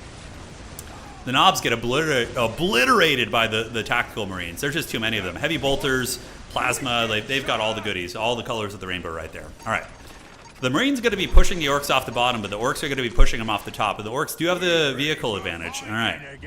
We got 3 war tracks out. We have the tank buses. Oh my god. The Marines are going to get just so many buildings killed right here. Because the tacticals are way out of position right now, guys. Oh man. Those war trucks plus those tank buses probably going to kill 2 generators. If they focus them down. We'll see. All right. Top is being taken by the Knob Squad. And we see 1 going down here. That Dreadnought needs to run. The tank buses are going to be able to obliterate it. The war tracks also can do some good damage. A little bit slow on killing the buildings. Definitely could have killed one of the generators right there. Not that it matters too much, but in a long game, it could make a difference. So 1's going to go down, and now these Orcs need to flee the scene as the Marines have arrived. All right, all right. Are they planning to continuously bounce this game? As a matter of fact, the complete opposite. They have said that they're not going to change any of the bounce like that they did after 2010 or whatever. So yeah, it's going to be haggard, and but we are going to be covering the unification mod very heavily. When that comes out, we're going to be diving super deep into the unification mod and playing Death Guard and all these unique factions. So, hey, Hawk, thank you for resubscribing. Appreciate you, man. All right. So down to the south, the war tracks gathering up and poking into the scout squads. War tracks are extremely annoying. And the Marines seem like they're dying of death by 1,000 cuts here. The Knob Squad moving into melee versus 1 tac squad. Dreadnought's going to be coming in, but the tank busters should be able to kill that Dreadnought like immediately. Very, very quickly if they're paying attention. And look at the war tracks, man. It seems like a livid pile of dirt. His playstyle is very, very heavily focused on base trading. Like, even when we saw his, sisters play, he doesn't take square-up engagements too much. I mean, he does a little bit. Obviously, up here is. And the Dreadnought potentially dying. It looks like it is going to be able to rat its way out of there. The armory is going to be going down now, but war truck's also taking casualties. Is he going to be able to get it? Marines do have some rocket launchers, and the armory is now down. All right, so the Marines are just slowly being hemmed in and losing so much. And during all this, I would imagine Orcs are going to be taking some map control as well. War tracks trying to get away. Marines, of course, have rocket launchers, so they can fend those things off. Bitcoin Barry still has this Death Star of Marines here, though. We're going to see what they can get done. The Knobs moving into melee with them. And Knobs are going to get to crumping. You got to start replenishing them, though, for sure. Oh, they're pretty cheap to replenish, actually. Only 45? Oh, that's not bad at all. Tank busters are shooting, and even though they're anti-vehicle, they can do some damage against infantry. It's not a lot, but it is something. The Knob Squads are being taken down to the last, and the War Tracks are going to be outmaneuvering the much slower Space Marine Reserve Force down here and blasting. And now the Marines are on the side of the crumpeting. They're going to be getting it from these War Tracks, which of course do have those staggering attacks. Marine morale is looking very, very low. You can see the red auras means the Marines are going to be doing no damage. And the Tank Bus is going to be moving into the base to try and finish off the Dreadnought. Oh, War Tracks. War Tracks getting in. Probably going to be seeing the Dreadnought go. Oh, no. Only in death does duty end, my friend. And down he goes. Now the Chapel Barracks is going to be getting targeted by the tank buses and the war tracks. Homie is just trying to finish off his base. Straight up, man. All right. So Chapel Barracks going in the trash can here. The war tracks being extremely annoying. And the stealth units. Oh my god, that is so annoying, dude. So Chapel Barracks is down. I mean, the Marines only now have a machine cult. I mean, thankfully for the Marines, they have a lot of units on the field so they can do something. He says war tracks are too filthy. War tracks are probably one of the most annoying units in the game. It is true. I mean, he is losing them, mind you, but they're really, really good at this base sniping. And honestly, a lot of it is the Marines have some anti-vehicle, but it's very stagnant, not able to really keep pace here. All right, so war tracks moving around. Orcs are going to be tank busting. Busting makes them feel good. Little Ghostbusters reference there. And the machine cult going to continue getting blasted. They have no detection right now. Oh, no. They have no way to detect these tank busters, and they are busting all over the face of the Space Marines right now, guys. All right, GG, well played. That was a really good series. Well played to both mighty champions, and he does finally get some servitors here, so he's able to see this. Bitcoin Barry, he saw his glory, and now the last listening post may be going to be getting it. The Orc war tracks are on their way. Livid pile of dirt getting it done, though, man. He's got ultimate gremlin micro. The way he plays is so gremlin. He's like the Smeagol of this game, you know, from what we've seen so far. All right, so those guys are going to be running away there. And listening post is down for the count. The Marines building another chapel barracks. I mean, the orcs are just sending units in and just like losing so many. Maximum busting. Yeah, they are. They are maximum busting, guys. That is true. All right, so the Marines have a Death Star, but the orcs are just unga bunga all over the map with these speedy boys. Like, a lot of orc players might have been able to, you know, might have closed out the game earlier by going more traditional routes, but this is also death by 1,000 cuts. Oh, you see that guy? He did like a handstand. All right. So now he's going to be going after the main base, or maybe one of the generators. We'll have to see. Granted, I think the Marines have a lot of power still. Yeah, 900 power, so killing the generators isn't that big of a deal. So a couple Marines, you're going to have to partition your forces probably. Like, leave one Marine to defend your base while, like, 2 of them push the orcs. Yeah, I don't know. We'll see. Brutally cunning, that's right. So they're going to be making a Space Marine squad. The other Marines have come out, and they're going to be able to do some work. They have 3 rocket launchers. Yeah, so I mean, look at that. They almost 2-shot those war tracks there. I think you can't let your opponent pull you back like this. You have to get the 2 Marines and keep pushing him. Leave 1 to defend. That's all you need against these units. These are just, you know, maybe 2 actually. You probably need 2. But you got to keep pushing him as well. Instead of just playing his game here. Chapel Barracks could be getting killed. Looks like it's going to be standing firm. Servitors rebuilding. Homie's got 4 servitors running around, by the way. Stealth tank buses are out. The orcs had not even bothered capturing this critical location. They should have done that for sure. Just get like an orc boy to come up here, like a slugga boy or something. All right. So tank busters busting on the face of that 1 Marine, but he takes it like a champ. And they're going to keep getting chased back. These skull servitors, of course, are in play. A couple scouts going to be trying to grab terrain where they can.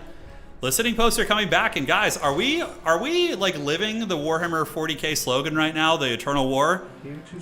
There's only war in the grimdark future. Yeah, it kind of looks like it right now, guys. Kind of looks like it. Trix, thank you for subscribing as well. Appreciate the support. This is the most brutal and cunning game ever. It is. The Marines might still win this, though, guys, honestly. Both players have said at various points, oh, the war track's going to be good. Granted, the rocket launchers will kill it very quickly, but the orcs have 1,500 power, so it's like, just spend whatever you can. That listening post is going to go down to the tracks. The Marines setting up their rocket launchers and probably going to kill one of the tracks. We'll see. Ooh, it gets very close. Yeah, 1 track going down. The other one is in danger as well. I think Bitcoin Barry is evolving as a player. He's like defending on multiple fronts and kind of splitting his forces a little bit, which is working better than chasing with the Doom Blobs. Heavy bolter turret going to be getting targeted. The war tracks are going down here. Oh, I think Livid Pile of Dirt is doing this on purpose. He's throwing away his war tracks so he can replace them with trucks. I'm pretty sure that's what's happening, yeah. I don't think I can close this out if I just go eternal, he says. Oh my god. Barry didn't hear no bell, that's right. No, don't concede. What are you doing? No. Pile of dirt. He's saying he's gonna concede? What? He says I don't think I can close this out? No. Brother. I don't know why. Oh no, that's not a draw. That's a win for whoever. Yeah, I don't know. Don't leave this. You're good. No. All right, he left the game, and he's gonna give the win. He's gonna give the win to the Marines. Oh my God. Yeah, the orcs were for sure winning that. But hey, you know, you guys know how morale is part of the game. Morale is also part of the game for the players. Okay. And if you can break the morale of a player IRL, then you can win the games. I have had that happen before in many RTS games. I don't know why he left. He really was going to win that. He could have just gone tier 3 and got a bunch of units. But yeah, I don't know. It's all good. It's fun. He probably had to let his dog out. You know, guys, be cool to Pile of Dirt, all right? He might have had to use the bathroom.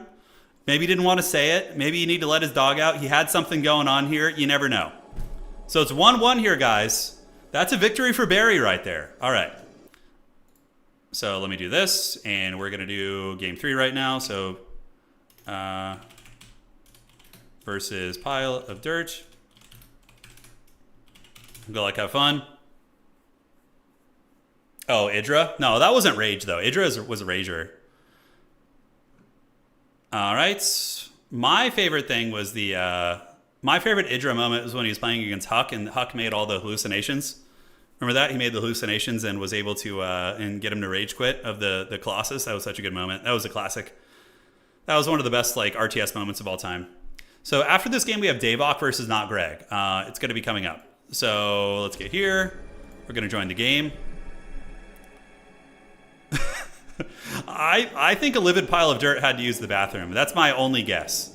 I think homie had to use the toilet, but just wanted to say, you know, not tell all of the chat. Oh my god. Infirmum says he should have shit himself. Brother, I must piss.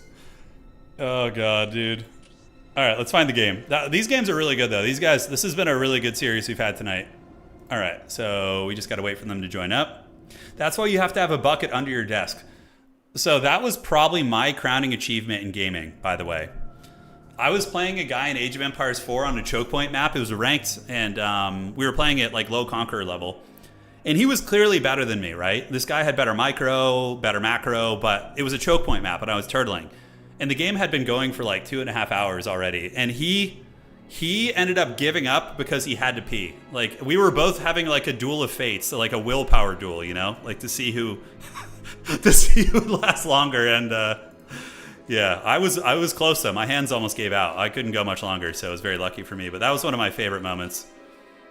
That was really good. That was like my favorite victory I've ever had in an RTS game. All right. If you aren't catheterized, you aren't even a gamer, yeah. Eldar versus Space Marines. A livid pile of dirt's going to be going Marines, and Barry's going to be going Eldar. All right. So, looks good. And I will be back in 1 second, guys. Just going to go check on something. I'll be ERB.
All right, guys, I was checking in on the gluten-free bread I made for the wife. It's partial success.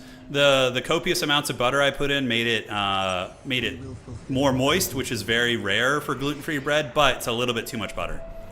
So I think it's just too buttery. I Paula Deened it, unfortunately.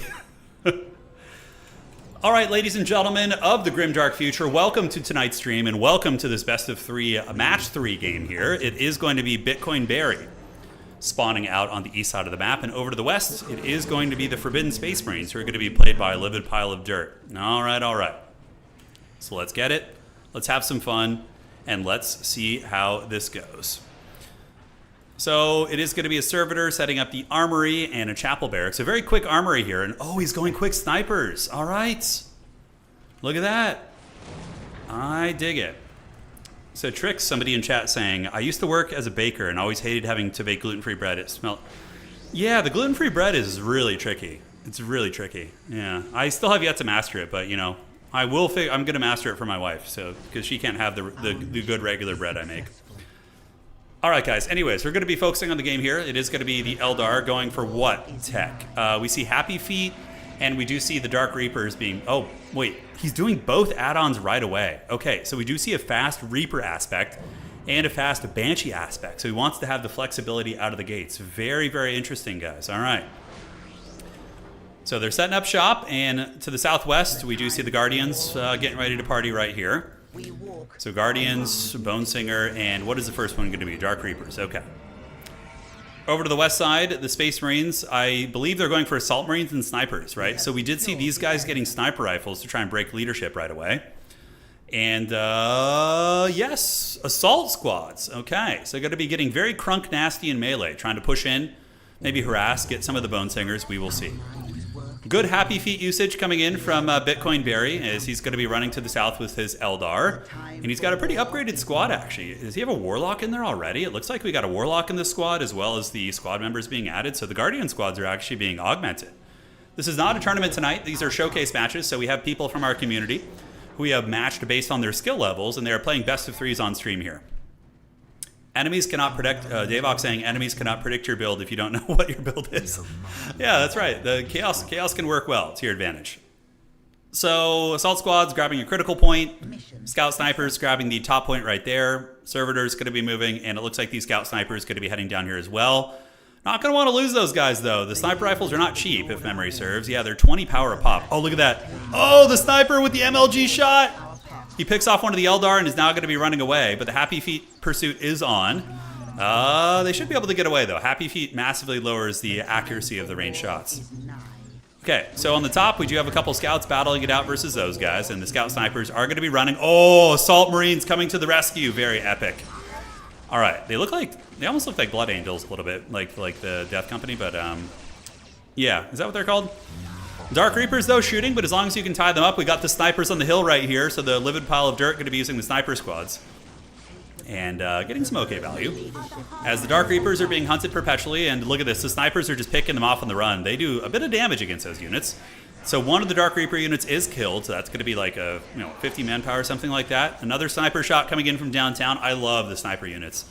I really like this style. Like the Assault Marines with the Scout Snipers is very different. Like you're just pursuing them, and while the sniper rifles generate value and lower leadership. Really, really cool. All right, so they continue doing their work, and now we're going to get Howling Banshees in there, but the snipers should be able to help the Marines fight the Howling Banshees if they can focus them. One Banshee does get picked off by the sniper. Meanwhile, on the south side, look at this. Oh, the two Scout Snipers hiding in like the corner here, picking off the Guardians who aren't paying attention. Oh, that's so Chad. All right, guys, the battle continues. Scout Snipers still getting the job done, able to force back the Banshees, and overall a big win for the Space Marines there, able to get some good work done. The Howling Banshees is going to be going after these Scouts, but the big boys going to be protecting their little brothers with their jump packs as they move in there, and now Force Commander's out on the table as well. Howling Banshee is going to be killed to the last squad member. Oh, is that a sync kill? Oh, the sync kill, let's get it. All right. Yeah, very dominant trades for the Marines here. They're winning all these trades. The Guardian squads are getting wiped. Howling Banshees are getting wiped for Bitcoin Barry as well. And it looks like, oh my god, a full wipe down here as well. The micro up top occupied the attention of Bitcoin Barry. And a Livid Pile of Dirt was able to take advantage of him not paying attention there and was able to get that corner objective. All right. Yeah, cool, man. Really, really fun build. Really, really fun build. So Assault Marine's going to be grabbing the critical location here. And in the meantime, Scout Marines grabbing this one. And ladies and gentlemen, the battle continues to rage on. Space Marines, though, in a massively favored position. Homie is going to be getting a tax squad out at this point and building another tax squad. So probably going to be going for the kill, honestly. Like two tax squads plus the Assault Marines, Force Commander, and Snipers will for sure kill this Eldar. And the Force Commander is going to be getting on top of the Dark Reapers right here, able to knock one of them into the Shadow Realm, while we do have a duel in melee. Pretty even fight. The Assault Marines versus the Banshees. I believe the Marines are a bit tankier, though. Listening post is active, and the Scout Snipers are nowhere to be found. So this is a bit of a greedy dive. Not bringing your Snipers or your various Marine support pieces. We'll have to see.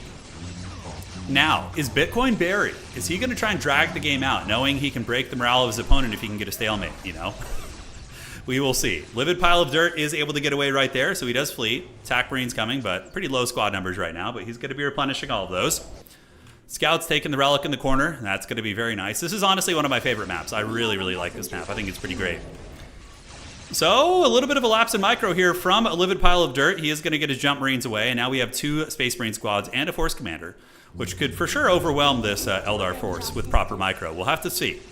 So Marines are going to be moving in. Force Commander needs to shut them down because the Dark Reapers do annihilate those Marines pretty hard, and we do see the Jump Pack boys moving in. These guys should be decapping where they can also, so a bit of a lapse in micro on that side. In the meantime, though, the Marines going to be fighting it out. Dark Reapers doing some flying karate kicks. Oh my god, look at the karate kick animations. But the bolter fire being unimpeded is really enough to kill the Howling Banshees if they're not, tying them down in melee. All right, so Banshee's going to be fleeing the scene. Happy Feet are activated, and now it's going to be turned off. So good micro there from Bitcoin Barry with the Happy Feet. Assault Marines overextend a little bit, and they do get tied up in a big kill box. So great trap set by the Eldar there. And one of the jump pack boys is going to be able to get away, but overall that was a very advantageous trade for the Eldars. They lured the Marines a little bit too deeply and a little bit too greedily. All right. So Servitor Skull is on the way in, and it looks like the Scout Sniper is going to continue grabbing points around the map. Listening posts and critical locations are being built, so very, very good eco. Looking at the eco of the Marines, 110 against 68. I mean, this is the Marines' game to lose. As it currently stands, they're massively ahead. They won so many of the early trades, and also, if you look, the Eldar don't really have a lot on the map. Using a Banshee to capture the flanks is good, though, because 1-to-1, they can take a lot of Space Marine units early on, until they get some of their upgrades and their weapons, unless it's Assault Marines, of course, but we will see. All right, critical location is going to be taken, and here we do see the Scout Marine squad getting hunted, and one of them does get killed. Oh, do we get a sync kill there? We do. All right, she just did some anime moves. All right. The other boys are going to be getting away, and the Marines taking a critical location, but it looks like they're going to do a blitz. I mean, yeah, just go in. You have every advantage right now, but again, that's a skill set that you develop the more you play this game, is knowing when you're really far ahead. Banshee's going to get hunted. Listening post should be next, and wait, where did the jump pack just bug out and not activate? It kind of looks like it did, but not a huge deal, as the Dark Reapers are getting annihilated. Looks like Bitcoin Berries, Micros, maybe elsewhere. That guy just got Shadow Realmed. Oh my god. And here comes the Howling Banshees, but they're going to get mowed down. That's just way too many bolters. The Marine Captain is going after the Force Commander, going after the Listening Shrine here. Howling Banshees getting obliterated by the bolter fire. The Holy Fire of the Emperor able to get the job done. And ladies and gentlemen, I think the Eldar are kind of cooked here. If the Marines just push in, they're going to be able to end the game, and it looks like that is going to be a livid pile of dirt, most likely able to end this bad boy. We will see. So Marines taking down the Listening Shrine, and on the backside, those guys get karate chopped as well. And ladies and gentlemen of the grimdark future, that's going to be game. Bitcoin Berry was an absolute shad, but the livid pile of dirt was too menacing. He was livid, and he was a pile of dirt, and he got the job done. Absolute beast. His gremlin play was really fun. Both these guys were awesome. But the Eldar are just so far on the back foot, economically and army side. They don't have any advantages. In this situation, you would want to charge the Marines into melee versus the Dark Reapers. You don't want to exchange fire with them. Granted, you're so far ahead, it doesn't really matter. And the attack Marines are just ripping it up, going after generators, chasing down the Dark Reapers. And, yeah, bolters be blasting. Yeah, no kidding. I mean, bolter fire is one way to do it, as they do get it done. GG, well played. Livid Pile of Dirt has the victory. And next up, we're going to have Davok playing a match, and I have to double-check to see who his opponent is. We will see. I know he's playing next, though. Eldar, did they have Tier 2? No, this is a Webway portal here. GG being called, and the Space Marines getting it done. A livid pile of dirt. He was able to get his bathroom break from last game when he left early, and then he comes back and gets the dub. All right. That was a really fun match. Hopefully you guys enjoyed that one. Really, really evenly matched between those players. I thought that was great. And now we're going to be jumping out here. So, folks, let's see what is going on here. We have Davok versus Not Greg. That's right. I played both these players before. They're both great. Davok and Not Greg. It is time. Cool. So let's get this set up here. Do this and this. And I don't know who's going to be hosting. We'll find out in a second. Do you have a favorite 40K quote? I don't really know too many quotes, honestly, so probably not. Okay, so after this match, we have Davok versus Not Greg, and then we have Shady Kobold versus Randomist, and we have General versus Conson, Dark Age Rush versus Cairo, and Burbaloni versus War Jester, which is, I think, a higher level match at the very end. And then if we have more time, I'm aiming to stream 5 hours today. We've been going about 2 hours and 20 minutes, so if we have more time, we can add more players on at the end as well. All right, so Davok has hosted the lobby. We all know Davok. He is a very avid Sisters of Battle player. He's very dedicated to the Sisters. His dreaded all-pink Sisters are feared all across the Imperium by heretics from all spheres of influence. Okay, so let me find it. Here we go, and we need to wait for somebody to join the game. Okay. So hopefully his opponent's here. So Davok is going to be the host. So Davok. And then on the other side we have Not Greg. I played Not Greg yesterday. I played him on stream with Eldar. It was my Eldar versus Necrons. Yeah, that was one of the few 1v1s we had some success in. Yes, the Pink Sisters of Battle are coming. Put some respect on them. Now, players, these are very casual best of threes. I mean, people are playing sweaty, but The maps are just kind of random as long as it's a decent map, and then players can pick whatever factions they want every game. So it's very chill. It's not like we're doing picks and bans.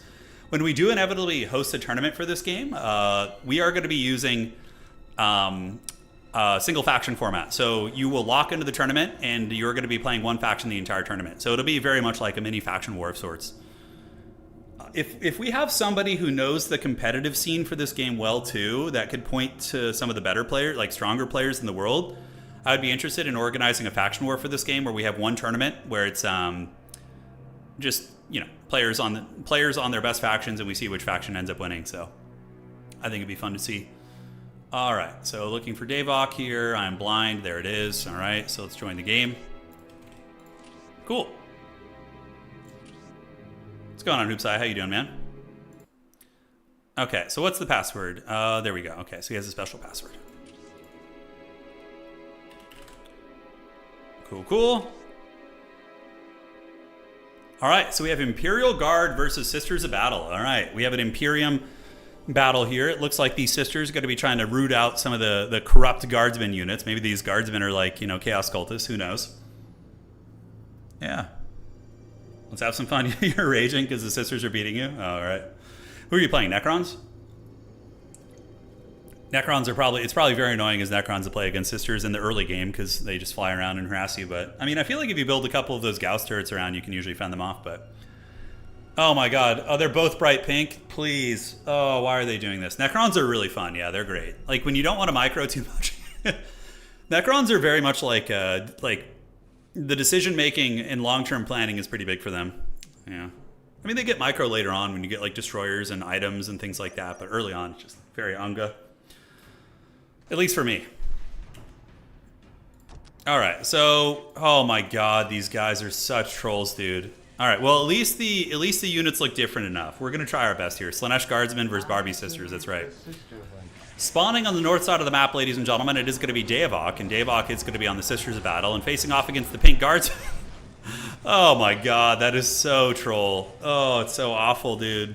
We might ask one of them to switch next game, if it's really hard to tell what's going on, because it's going to be tricky. It's going to be tricky. So Davok is in the north, and we have Not Greg on the south, and he's also going to be on the Pink Guardsmen. He's going to be opening up with a Tactica Control, which means early grenade launchers, and he's going to be getting 2 of those bad boys, and then building double Servitor here, or Mechanicus Engineer. All right. Davok probably going to be going for a Seraphim Harass. I would wager he's going to get at least 1, because Seraphim can, you know, kind of bully the Guardsmen a little bit when their numbers are low. But then when they get the numbers, it can get a little bit nasty. All right. So Pristine Sanctuary, Seraphim Squad is going to be the first call in here. Plasma Generator being built, and very standard, nothing too hog wild for either of these players. It's inflicting morale damage to all of us. This is awful, give me more. I know, at least this game has an army painter, and it's so fun that you can use armies, you know, in multiplayer and bring them in. Yeah, it's great. You know, one of them should just be like, they should just pick the most awful color, like bright yellow or something, and like bright pink, yeah, just be ridiculous. All right, so Seraphim coming out, not being reinforced quite yet. We have the Pristine Sanctuary, the Convent, Listening Post, Chapel, you know, all the religious colors of the rainbow here. Seraphim going to be heading down, and Davok, he knows Sisters quite well. It's pretty much the faction he plays, not exclusively, but from all the games I've played with Davok and against him, he usually plays Sisters like 70-80% of the time, so it's his jam. He's a Sisters main. We do have the missionaries grabbing points out here, and the guardsmen going to be rushing up, reinforcing some squads. I don't think we've seen early grenade launchers yet. In the meantime, the Seraphim find some low-hanging fruit. And this is their power fantasy, you know? Finding a weak guardsman squad to bully before they can get their homies nearby and have the numbers. I mean, you could just fight in melee. The morale's getting obliterated for those guardsmen. They are going to be reinforcing, and 2 guardsman squads going to be arriving. Grenade launcher stun locks are here, though. And suddenly, it is on. All right, so Not Greg going to be getting the grenade launcher shots as Davok runs away with those bad boys. All right. Killing one of the Seraphim models could be pretty big. They are 50 a pop, whereas Guardsmen to reinforce, let's go ahead and double check that, are going to be much cheaper. I think they're like 30 or something. It's only 20, geez. So yeah, 2 Guardsmen are, you know, almost 3 Guardsmen essentially if you include the power cost. Die false pink bearers, yeah. Battle Sisters coming out. Oh, I love this strategy. The early rush against the guard with flamethrowers is super heavy metal. If you can get a couple Battle Sisters with flamethrowers and then jump on them with full Seraphim squads, it could do nasty work. So we are going to be getting flamethrower squads. Yes. All right. So players grabbing points where they can. Listening posts going to be getting built in a very standard fashion, I would imagine. And the sisters here are going to get the flamethrowers on, and those guardsmen are going to get melted. And the problem is, if you're running from Seraphim, you're taking casualties. So when you like completely get folded, oh man, Battle Sisters going to get a lot of value here, guys. Seraphim squads are going to be picking off models on the retreat, and this is the danger, guys. This is the danger. All right, Flamethrower Sisters moving, guardsmen getting massacred, morale is dropping. Where is the hero character? Where is the heavy bolter turret being built? That's pure desperation, man. This could be a quick game. Davok might be able to come in here and cook these guys up. Early Sisters of Battle Flamethrower pressure. I'm loving this. If he can kill the Tech Priest Engineer that's building this and then just flood into the base, that could honestly be a GG situation. We'll have to see. All right, Tech Priest Engineer is going to be dying, and the Seraphim are right on top of the Guardsmen, who are morale shook right now. And that building is going to be getting cooked, so the heavy bolter turret's going to be getting fully destroyed, and it looks like it was not refunded there. So huge win for Davok early, because now Davok can take all this terrain if he wants to, and honestly, I think you just keep the pressure on the Guardsmen and call it a day. That is going to be your best bet. All right, so the pink Guardsmen pulling back. We do not see an infantry command yet, so that means no, you're definitely going to need probably a hero to fight this, although I don't even know if that would help. Yeah, only Chaos Fire is pink. Okay, a little heresy here perhaps. Little heresy. All right, so points being grabbed. Looks like the relic is going to be taken. This point is going to be decapped, and Davok is taking over the entire map. His missionaries are coming out, and it's looking a little bit dodgy. So Greg going to be shooting with his guardsmen, getting his grenade launchers into these bad boys. Sisters taking the relic on the outside here. Seraphim pulling back, and man, it's going to be Inferno Pistol in time here very, very soon. I feel like Davok's going to get the Inferno Pistols and just move in and melt him. It's only a matter of time. Okay, so that point's being retaken. Here we see the Seraphim shooting in the listening post, which does have some guardsmen in it. They're using their Skaven tunnels to teleport around, I would imagine, or maybe that was just the Tech Priest Engineer. Second relic going to be taking the Magpies, taking the old relics, the little thief birds. Critical locations 1, 2, and also this one are going to be belonging to Davok, so the victory timer is very much going to be on the cards, and tier 2 is on the way. So the Ecclesiarchal Cathedral is going to be out, which is going to be brutal, because the Sisters of Battle are just going to be getting fat, erect flamethrowers, guys, and not flamethrowers, Inferno Pistols. And Davok could either, you know, go for Celestian Squad if he wants to get Meltas to kill buildings. He could go with armor. I mean, he's got a lot of options. Davok looking for some retribution today. You know, he didn't play in the last showcase stream, was narrowly defeated, had some very good matches. And he is back for blood to show that he is a contender here today. So relic taken. Davok has got to be crushing it economically. Let's look. So Davok is at 86 against 62 for the guard. Guard setting up infantry command, and are they going to be going tier 2 anytime soon? Doesn't look like it. So stuck on tier 1. Davok going to be getting tier 2. Now, in a lot of RTS games, I've found, when you go in Warcraft 3, for example, let's say you're an undead player, okay? You're on tier 1. You have a bunch of fiends, you have a Death Knight. Even if the orcs go tier 2 and get like some raiders and spirit walkers, you can still fight them off to an extent if you have enough numbers, right? But in this game, I find that this game has insane snowball mechanics because so many tier 2 units just straight up you cannot interact with them with tier 1 units. So I feel that this game leads to a lot of snowball-y games because of that, because of the stark strength difference between tier 1 and tier 2 units, you know? Like if you get a Defiler and your opponent's still just wielding a bunch of tier 1 guardsmen with grenades, it's just game over, you know? Whereas in other RTS games, it's a little bit trickier to just like close a game out like that in that fashion. So 2 guards units are coming, and they're going to be having a bad time. If you want to be part of these matches, you just need to be in the Discord, and I announce it ahead of time, like an hour ahead, and you just volunteer as tribute, basically. All right, so they're moving in, and we do have the Sister Superior, and yeah, they're just going to be karate chopping these guardsmen. So they're going to be heading north. We do see the Inferno Pistols are out. Is Davok going to be going for any sort of vehicles? It looks like he's mainly going to be leaning into the Sisters Infantry. Battle Sisters, listening posts being set up everywhere. And oh, burn in the righteous flame of the Emperor. The heretics are going to be paying the troll toll, guys. All right. So Nogreg does have a Helm's Deep here. He's got his infantry command. He's got a heavy bolter turret. Sisters are a little bit apprehensive to get in there, which is understandable, but we are going to be getting a Celestian squad out, which means multi-meltas, which means building destruction. And the guard are going to be dead here relatively soon. I love the oh my god, like look how horrific the face model is for the Battle Sisters. It is just so bad. The guardsmen look haggard, but like the guardsman is like leaps and bounds better than the sister in terms of like the portrait model. I don't even know what the hell is going on right there. That is some wild shit. All right, backside plasma generators coming up. Davok does have the take and hold victory. So the guard are trapped in their base, and tier 2. So mechanized command is coming, but Davok's going to be ready for it. He's going to have the Celestians with the anti-vehicle. Guardsmen getting chased, certainly going to be taking some casualties. There they go. And they are going to be retreating. Do I think every player should start with a commander? I wouldn't be, I don't know. It'd be interesting. I kind of like the decision making of whether to build one or not, so I'd rather it be that way, I think. All right, so on the flank, the Sisters of Battle and the Seraphim squad's going to be thinking about capturing these. Davok already owns his opponent's relic. And now we got the Celestian squad coming in. I didn't see what upgrades he's getting, so he's getting the multi-meltas. Okay. Pretty good. So those things are going to put some hurt down on any sort of a vehicle that's going to be coming out. It is going to be a Hellhound, which makes sense. Really good against the Sisters equivalents. Marine squad here, not Marines, but the Guardsmen going to be harried. We don't see any Commissars to help with morale, so these guys are just going to get obliterated. Basically going to be having to hide in bunkers. And now they're coming in for the kill. So that's going to be one listening post down. Generators are going to be open, and the Hellhound is soon to be out, I would imagine. It looks like he's got a lot of units garrisoned in his Rat's Nest network. You can see he's got 3 units hiding in there. And in the middle, critical locations being taken by the Celestian squad. And the Hellhound is, I think he built the depot, but hasn't built the Hellhound itself yet. Maybe he didn't have the resources. Okay, there it comes. All right, so now the actual Hellhound's going to be on its way out. But the Guardsmen are getting freaking massacred. Oh, my God. And the Inferno pistols doing quite a bit of damage against the buildings. The Holy Fire of the Emperor is for sure bathing this heretic Guardsman here. Oh, my God. Davok really, really not taking any prisoners here in this game, ladies and gentlemen. As now we do get a Hellhound out, but I feel like even the Inferno pistols are going to be able to deal with that. He's just ignoring the Hellhound and going for the main base. Celestian squad going to be taking the middle point, and I would imagine moving in next. That flamethrower tank doing some good DACA. He did bring the main base down low, and the Celestian squad's going to be moving. The Multi-Meltas will kill that thing rather quickly. Yeah, they will. And it's not a long-range tank or anything, so they should be able to get the distance. You could probably turn and kill this thing with enough Inferno pot. Yeah, you could still kill this. It's going to take a long time, but Davok really needs to get these Sisters down here to help out against the tank. So Battle Sister squad's on the way. Hellhound doing the best it can, but the Guard are just so pinned in their base, and they're going to be losing in 2 minutes anyways.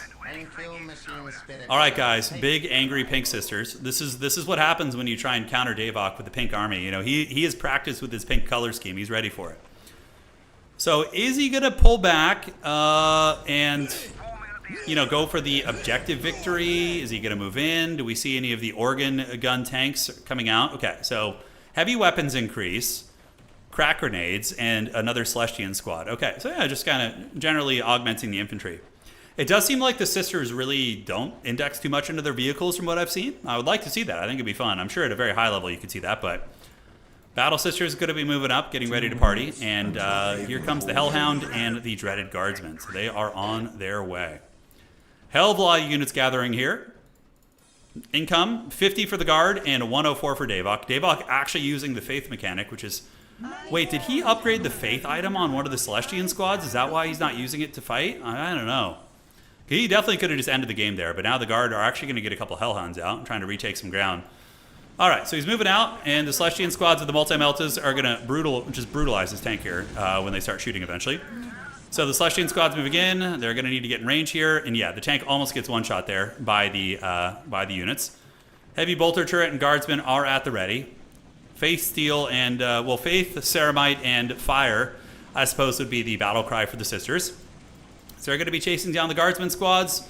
The Seraphim are very much like a Vulture unit. If you guys have played Company of Heroes 3, it's like having a vehicle chasing down routing units. The Celestian squad able to melt one Hellhound here, and they all have their multi-meltas, and the other one is getting repaired. So I like this play by not Greg, trying to heal the vehicle up. But Davok is able to get the job done. He kills the vehicles. And the Sisters of Battle claiming victory for the Emperor against the corrupt heretic Guardsmen. These are like Slanesh corrupted Guardsmen. That's the flavor we're going to go with this game here. As the main base is getting karate chops and everything is falling apart here. GG, well played, buildings being destroyed. And the last one here is going to be this building here. All right, guys, so that is going to be game number, let me get this. That's game 1 going to Davok and his Pink Sisters. We're going to be getting another battle going here very, very soon. Now the question is, are the Guardsmen going to be sticking to the Guard? Or is not Greg going to be switching to a different faction? We will see. This game is great. You've been playing it since high school. Right on, dude. It's a really fun game. I hope Dow 4 can be just as good. Let's hope so. Let's hope so. I enjoyed Dow. It's a very different game, though. But, yeah, I'm hoping it can be good. This game has so many factions, too. That's one of the big strengths of it. So, God, I just really hope they don't abandon Dow 4 and not add more factions. That's my biggest fear, because that's what happened with 3. Granted, 3 was pretty haggard, but, yeah, the abandonment is scary indeed. Okay. So let's get this. And that is game 1 here. Let's see that. And we got the new game up. Cool. So let's find the game. Are there a Slanesh faction? Not really. I mean, you can play Chaos in this game. By the way, we're going to start playing the Unification mod when that's ready. And that's going to give us like Death Guard, Emperor's Children, like everything. Which is going to be really fun. 3 failed because they wanted an esport. I think that's maybe a contributing factor, but I think it's like there's way more than that was problematic with it, right? Like the models, there were so many issues with 3. It wasn't just like they wanted to be an esport. Sure, that's a variable, but it had a lot more problems than that. Alrighty, where's old Davok? We need to find his game here. There we go. And both players are in. Let's go ahead and join, and there we go. All right. Is this password there? Hey, Templar Knight, thank you for being a member. Appreciate it, man. Just had my birthday, and now, hey, man, happy birthday to you, dude. Hell yeah, man. Is he going to be staying on the Guardsmen? Does he think he can have success against Davok? Oh, Davok's switching to Eldar. Oh. Oh, my God. Greg is still on the pink army. Oh, I don't want to make them change. You know, they put effort into it by clicking the pink color palette. All right. Hey, Salty Scarab, I'm glad to hear that, man. I'm cautious for Dow 4, but I enjoyed it. I enjoyed the demo we played, but the demo was very limited. We only got Space Marines. There were still placeholders for a lot of things. We have no idea what multiplayer is going to be looking like, so there's so much to be discovered with Dow 4, you know? 27 years, you're starting to... Dude, 27 is nothing, dude. Davok and I are lurking around 40, dude. I think Davok's actually 41. He's a little older, but we're up there. Ladies and gentlemen of the Grimdark Future, welcome to Game 2 between Davok and Not Greg. A dominating victory for Davok and his Sisters of Battle last game, but now he has switched over to the Eldar. And Not Greg going to be sticking to his guns, sticking to the Imperial Guardsmen, and seeing if the Guard can endure the wrath of the Eldar. All right. Yeah, he wanted his goodies. Do we get to see your gameplay footage? Today I'm just going to be casting other people, most likely. I had a 4 or 5 hour stream yesterday of me playing, and I have bad hands, so usually if I play like that, I need to rest for like a day or two. So, do I need a cane? No, my legs work fine. It's just my hands that are messed up. Okay. Aspect Portal, it's going to be a Farseer coming out immediately, and the Guardian squads are not being augmented, being kept pretty simple there. So the Guardsmen hit for 24 damage, and the Guardians only hit for 20, actually. Interesting. 16 to 20. So the Guardsmen are actually more efficient at shooting than Guardians.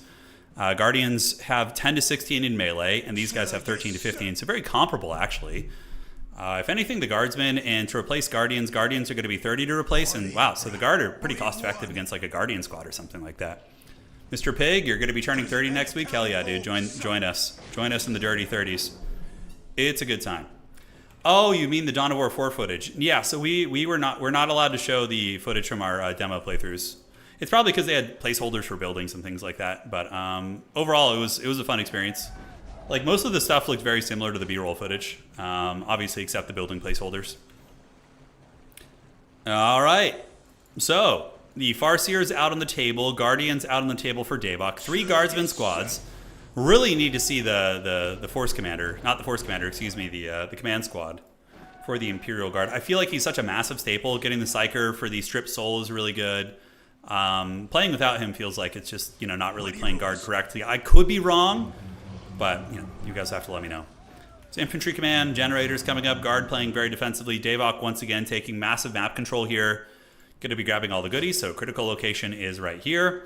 And over on the middle, we do see that one being taken. So Davok is already going for the throat. He knows that the Guard player likes to play defensively, likes the turtle, and is going to be, taking advantage of that by grabbing all the resources on the map.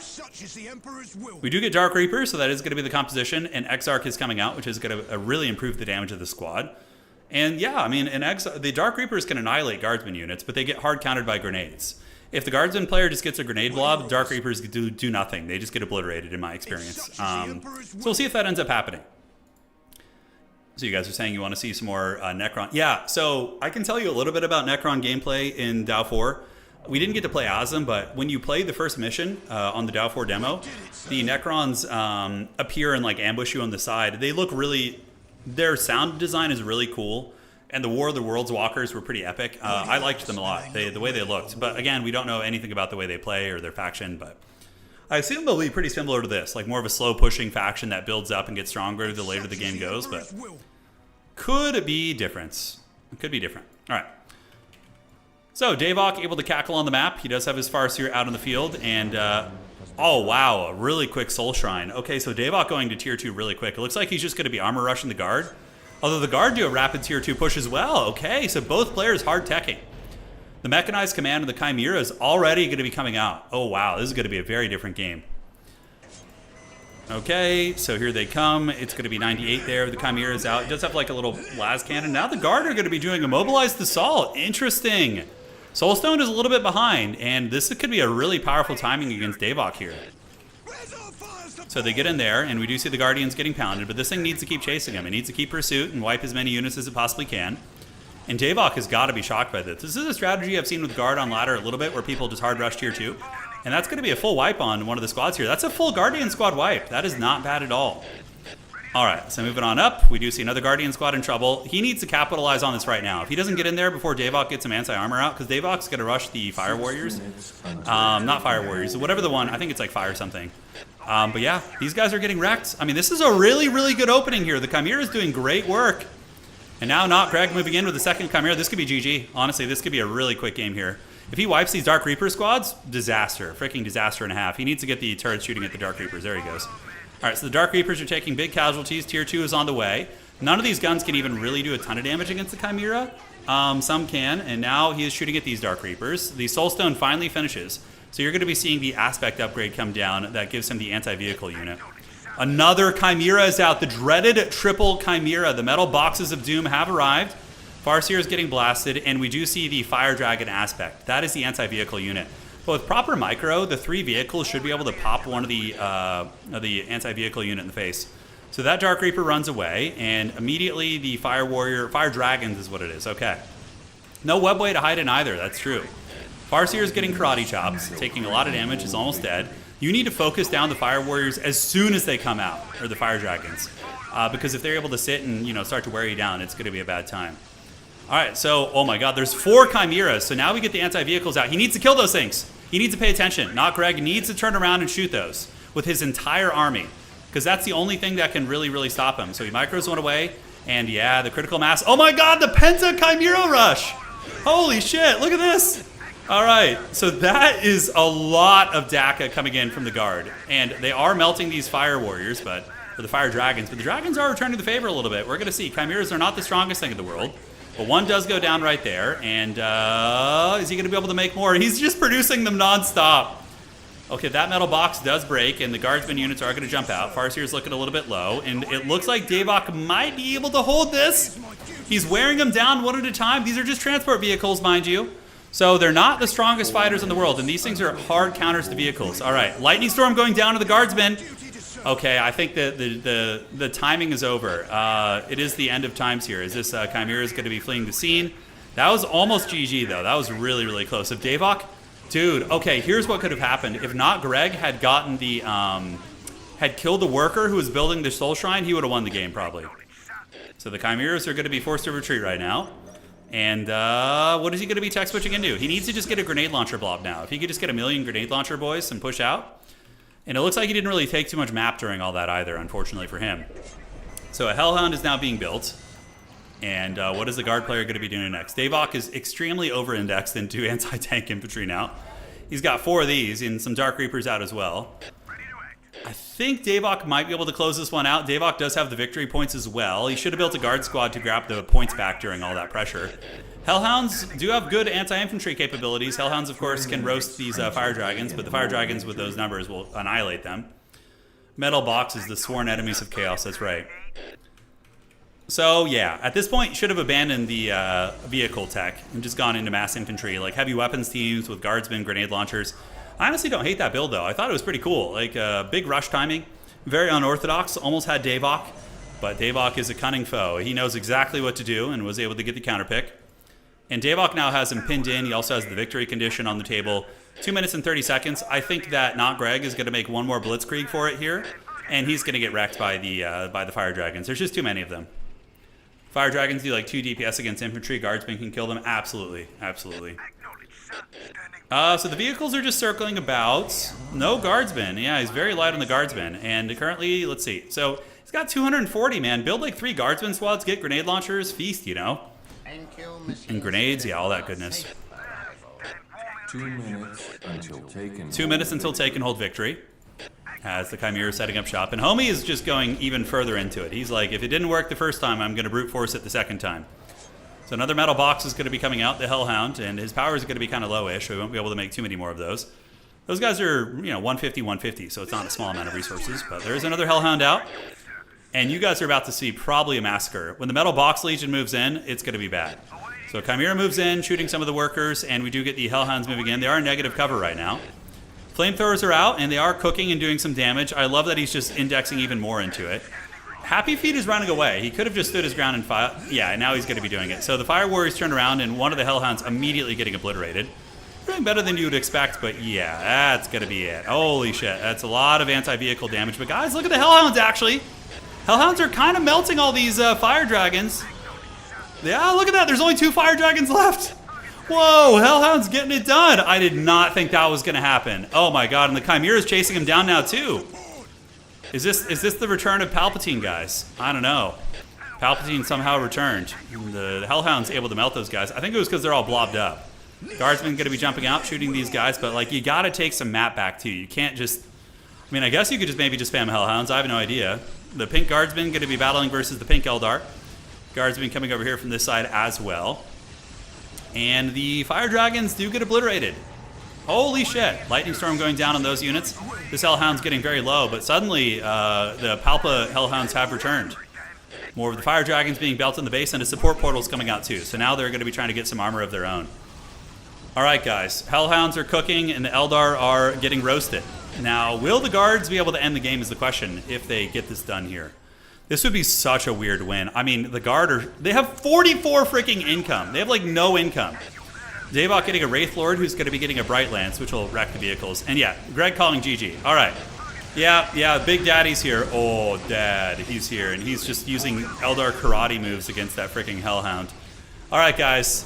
That's it. GG, well played. Davok able to close the series out 2-0. That was a really memey match. What a strange game this was. No kidding. That was extremely weird.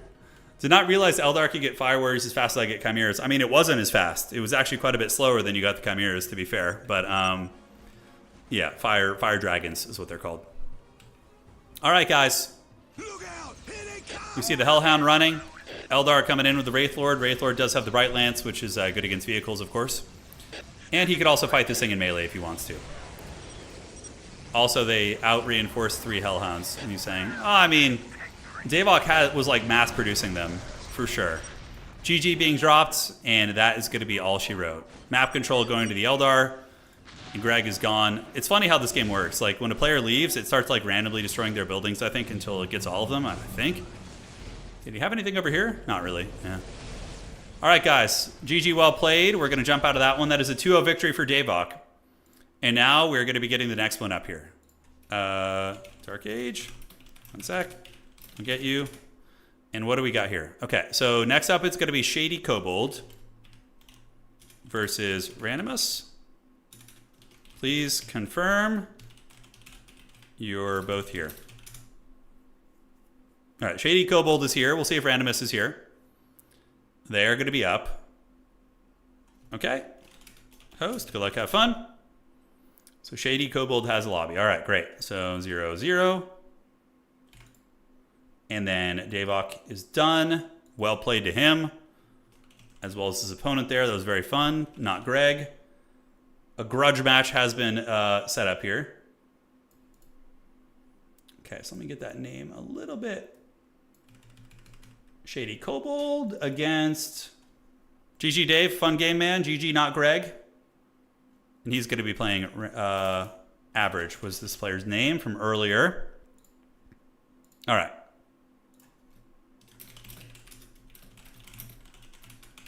Wait till you're around. All right, so checking here. So then we have Shady Kobold versus Randomus, General versus Consun. Dark Age is going to need a replacement, but there are some people on standby. So We can do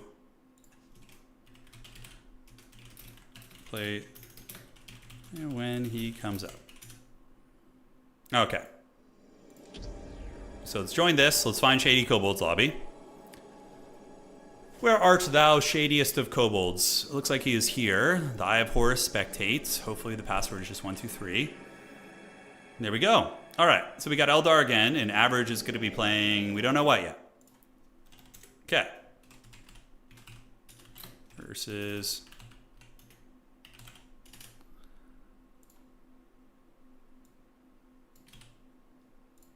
do this. Just notifying the players. Give me 1 second.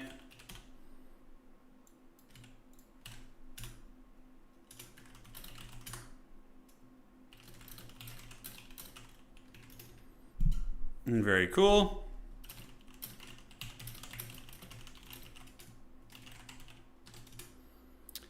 Okay. And then I know Hellhound is in reserve too. Perfect. Outstanding. All right. So we got Dark Eldar versus Eldar. Ooh, a little bit of a match here. We haven't seen any Chaos Chads today, guys. Where are all of our enjoyers of the Dark Gods? Hey, Refined Hazard, you did good, man. You did good. Hold your head up high. Dagerall, thank you for resubscribing on Twitch. Appreciate you, man. Yeah, I mean, honestly, we might go longer tonight, guys. We might have a little bit more of a balls deep stream. We'll see.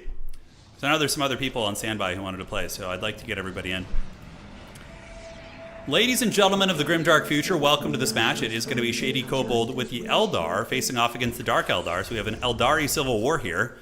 On the south side, it is going to be Average. Now, this player played in one of the earlier matches. You saw them play, I can't remember who was against, but they had a good match.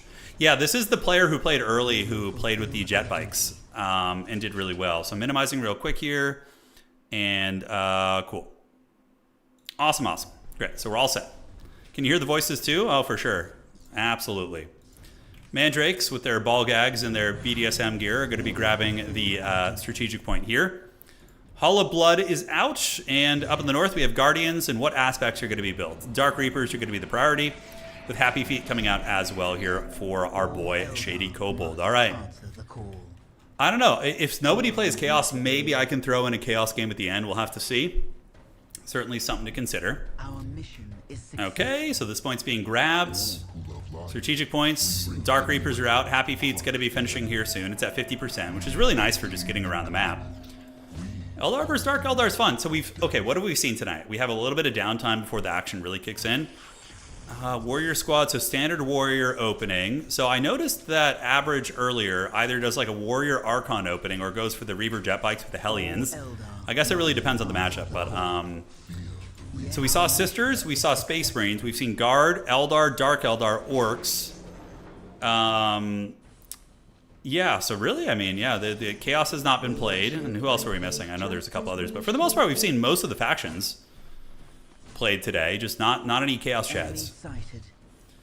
Yeah, we saw Tau also, Jared. We saw Tau. Deathbringer, you need to be in our Discord to join. So, anybody's welcome. You just when I make an announcement, you say your skill level and sign up. I don't know if we are going to have time to get more best ofs in. We're going to see how we're going, but just go to the Discord, type your skill level, and if we have more time, then and it needs to be in the Dawn of War section of the Discord. Yeah. Wait, turn sees Twitch chat. Yeah, dude, I'm looking at both. I have them combined. I have an app that combines YouTube and Twitch chat. I see both, 100%. All right, so the Drukhari are going to be rushing an Archon with some very quick Incubus. Oh, dude, Pardon Me, such a good song. Incubus had some bangers. Yeah, Wish You Were Here, Pardon Me. Megalomaniac was a really fun one. Animali. Yeah, they had a lot of great songs back in the day.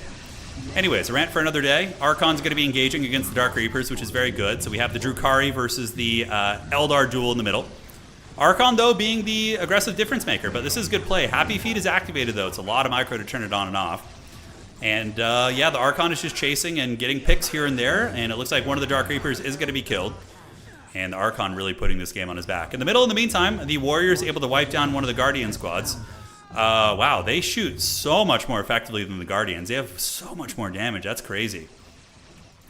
All right, Dark Reapers blasting away, and they're being heavily pursued by this Archon. It takes a lot of micro to kite like this, and it looks like one of the Dark Reapers is going to get pulled into melee once again. In the meantime, though, Mandrakes are taking a lot of map control, so we do have this being taken, this being taken. Average looking very, very good in this game here. Dark Reapers, though, are able to set up shop, and now they're mowing down some of the warrior squads. The other ones are running away with their Happy Feet. But so far, the Happy Feet micro has been pretty good here from Shady Kobold. Here we're going to be seeing a webway gate being established as another Dark Reaper squad does come in, and maybe the Archon has overextended a little bit. All right, the Archon's running with his Incubus squad here. Yes, yes. And it looks like one of the Incubus is going to be taken down. Webway Gate could be upgraded with the healing, and it also allows you to hide your units, so if you need to run into it, it's pretty helpful. But the Dark Reaper critical mass is starting to get a little bit better. Yeah, there's a whole bunch of them setting up, and they are mowing quite a bit down right now. Some of them do get caught in melee with the Mandrakes, but overall, I'm pretty impressed with Shady Kobold's micro here, but he is pinned back in the base. So the Dark Eldar are getting their map control, probably controlling more points, although we do see the Eldar grabbing some points over here as well.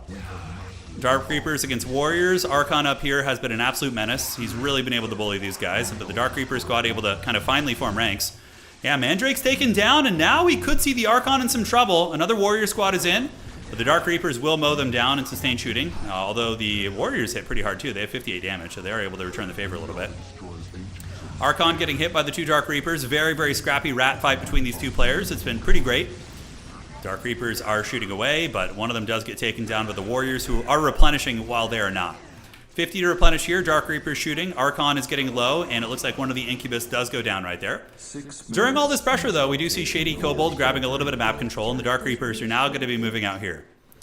Here they come. So, looking at resources for both players, we do see currently 92 for the Dark Eldar and 74 here. I'm starting to get the feeling that this Dark Eldar player might be a little bit closer to a higher level player, as far as our Discord goes. I mean, not in general. I mean, high level players, I have no idea. But he seems to be pretty on point with the meta here. All right. So, good micro, though, from Shady Kobold, pulling back in every single direction and turning off his Happy Feet as needed. Another Warrior squad getting wiped, though. Almost wiped. Just barely able to get away. Archon looking low as well. And honestly, this is getting close. The Dark Reaper, critical mass, all that shooting, really, really adding up. No Farseer. Farseer could be useful for using the single target damage against the Archon. And Listening Shrines are being developed everywhere. So yeah, this is turning into a pretty even-ish game. So we see 74 income against 104. So the Dark Eldar are really, really playing the economy very, very well. Critical location taken here. The middle critical location needs to be decapped, and we are going to be seeing one getting decapped in the corner with the Happy Feet over there. Very, very quick, boys. And another Dark Reaper going to be heading over there. And Bone Singer's out, so it looks like some of the Bone Singers might have died in the fighting. I think they were building down here, and they did end up dying there. Here comes the Happy Feet, going to be decapping in the corner, and this one's going to be decapping as well. The Drukhari are going to be coming to try and punish this, but it looks like the decap is going to go off, and that is going to be buying the Eldar some very, very valuable time. All right. So there goes the critical location, although are they going to get it? The Mandrakes aren't going to be able to like peel them off in time, but this one in the middle is also going to be decapped. So they don't get the decap on it. The Dark Reapers actually run. Rather, they opt to go for the middle. That's a lot of Warrior squads. With the Archon, well, 2 Warriors plus the Archon with 3 Incubus definitely beats these Dark Reapers. Dark Reapers, though, able to mow quite a bit down and now going to be running away with their Pizza Feet. And the middle does get decapped just barely, so he's going to be needing... Oh, don't leave those guys! Okay, they are running. Getting captured here. These guys could decap that as well. And very, very scrappy game between these two players. This has been fun. All right, now we get the jet bikes coming out, though, and we saw how oppressive the jet bikes could be earlier. Although the Dark Reapers seem to do very good damage against it, so they're able to push that back pretty quickly. Meanwhile, in the main base, another Dark Reaper is out, and now we have the Farseer. So the Farseer are going to be able to do some damage against the Archon, and also Lightning Storm isn't irrelevant. Oh, they got snared. Okay, it looks like they're going to be able to get away now. But they were, I don't know if that was a snare or just a damage ability, but ooh, losing that many Dark Reaper models is bad. They're all going into the webway. Farseer dropping the Lightning Storm, which is able to hit the entire army, and using the Soul Drain ability. Mind Wars, another Dark Reaper coming in, but man, he's hemorrhaging these guys right now. Oh, that's a full squad wipe right there. This Death Star of just Drukhari Warriors is doing work, and that's probably going to be GG. Farseer is going to get killed here, mowed down by the Archon, and that's got to be game. That's got to be it. Good scrappy fight, but that is going to be that. Archon's pulling back. Dark Reapers getting massacred by the Warriors. Reaver jet bikes are going to be coming in here, and it looks like that is probably going to be game 1 here going for the Drukhari. Bike setting up, but I just don't see any way he comes back. He's going to be losing his listening posts. He's got like maybe 2 units of Reapers up here. The Farseer getting last Samurai like that was really, really brutal. Able to get some shots from the high ground, but the jet bikes are going to pursue them. Archon is still pretty healthy. He's got his homeboys with him too. He's got his Incubus, which pretty Pretty cool unit. Good little fighters too, I suppose. Last Dark Reaper gets taken down. GG being dropped by the Shady Kobold. And guys, that is going to be a victory for average. He is able to get it done. All right, all right. Fun times. Very well played. Nasty play. That was a fun game, though. I enjoyed it. It was fast. It was furious. And the question is, what are they going to be switching to next game? I do not know. All right. So let's wait for the lobby to be hosted once again. And let's frickin' do it.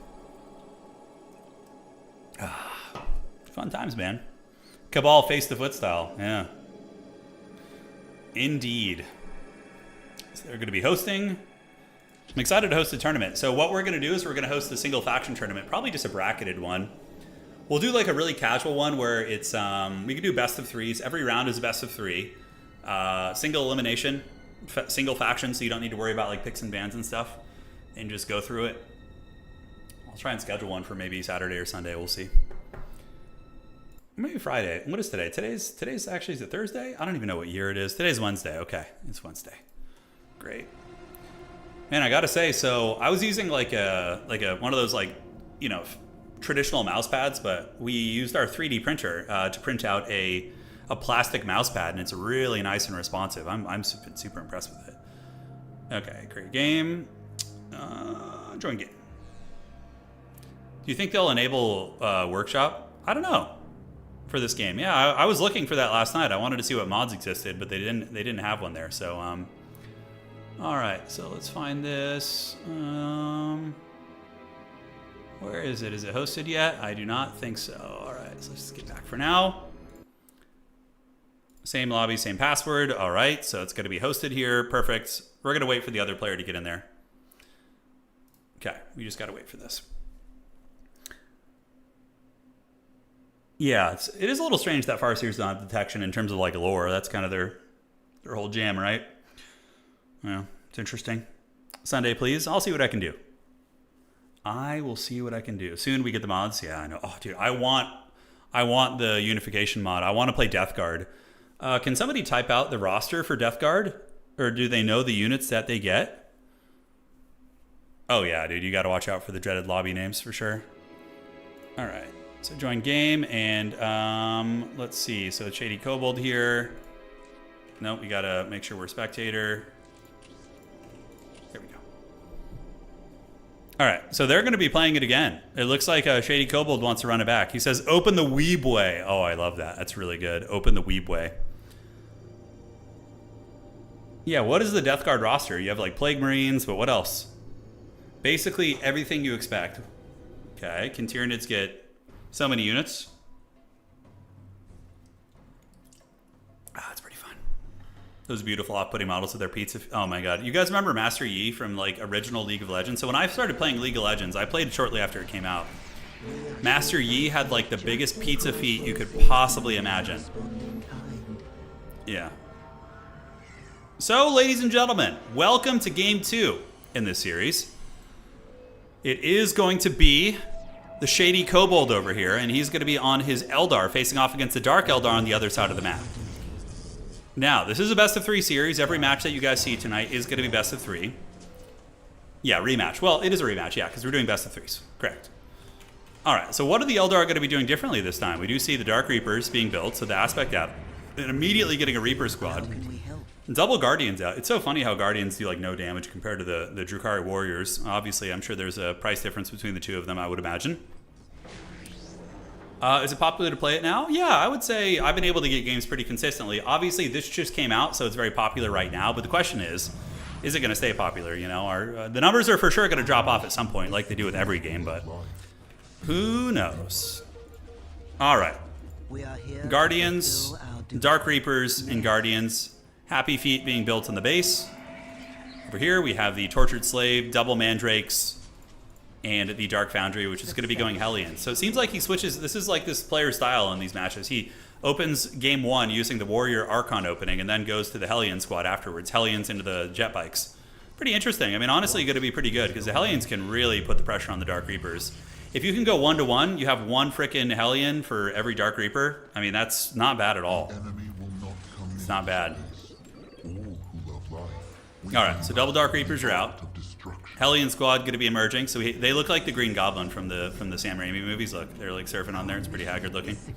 But they hit hard in melee, and they are fast and furious. They have jump pack capabilities, so they can certainly do some good harass and go after workers too if they want to. And so it begins. The Hellions are on their way in. And is he going to build more? He is going to build more of the Hellions there. All right, so those guys are on the way out. This one is being reinforced pretty heavily. Hey, Raksha, thank you, man. Okay. Wow, so they have a lot of units. Plague Havocs, Plague Caster, Mortis Poisoner. Wow. Bloated Rhino. Okay, I'm super hyped for that. That's going to be fun. So the Hellion squad's going to be flying away, and they do manage to find one of the Dark Reapers here and are going to chase them. So they have them in pursuit. The Dark Reapers do have the heavy cover here, but they're pretty mediocre fighters in melee for their model count, and they're going to be fleeing away with their happy feet, able to keep pace from the Hellions. Another Guardian squad going to be putting some DACA down. This is a little bit too hard to fight here. I think you just need to reset. Like, he's trying to scoot and shoot and micro and is getting some of the units online here, but the Hellions are just going to overwhelm him. Because the Dark Eldar player is just going to spam Hellions nonstop, and if you have one Hellion for every Dark Reaper, you just win the game. Your opponent's going to have a very, very bad time there. Alright, so Dark Reapers getting into combat with the Hellions. Hellions are replenishing pretty fervently. And also these guys are taking damage as they run. What units are we going to see? It's going to be more Dark Reapers being built, so no Howling Banshees. Howling Banshees theoretically could be good, because they could beat the Hellions in melee and also trade into some of the other units, but it seems like from my games playing on ladder as well as playing Eldar myself is that most people like to lean into the Dark Reapers a lot and kind of ignore the other units a bit. So Guardians trying to fight here, but they are going to be tied up in melee. The Reapers are being chased by the dreaded Mandrakes, although there's a little bit of crossfire here. But I do think the trading is going better for the Dark Eldar. These guys are just absolutely mowing down these units, and oh my god, a full squad wipe is so rough. And oh, the double anime sync kill, there you go. That was a double sync kill right there. So the Dark Eldar countering this opening really, really hard. Map control is going to be going their way, and I think you got to stop building these. You're going to need to switch in and get some Howling Banshees or something, or tech, because this is just not working. Like, this is just a massive resource sink. And some of them are able to shoot, and Hellions are taking some very topical damage, but for the most part, they're just getting chased down across the entire map, and it is not good. Oh my god, there's even more units? That is insane. Okay, so down goes the Dark Reapers. They are going to be paying the troll toll. We do see the Dark Reaper squad here being harried and hunted. Really good micro here from our Dark Eldar player. He clearly knows the game very well. I think he's more of an advanced player. In the future, I'm going to put this player probably more into the advanced play. This is looking pretty nasty, as the Eldar are now going to be losing workers. Hellions are all over the place, and do we see the Banshee? Oh man, he's still going into the Dark Reapers. You got to get Howling Banshees right. Well, to fight the Hellions first, I think the Dark Reapers are really just not having a good time. In Jet Bike Transition, is it coming yet? It is not. He's just going to be using just that one unit to continue winning this game. And he's quite literally base camping his opponent. Right now, we do see the Dark Reapers being chased around in their own base. And the map control, it's only going to get worse. Yeah, it's only going to get worse here. So these guys are bonking on the main base right now.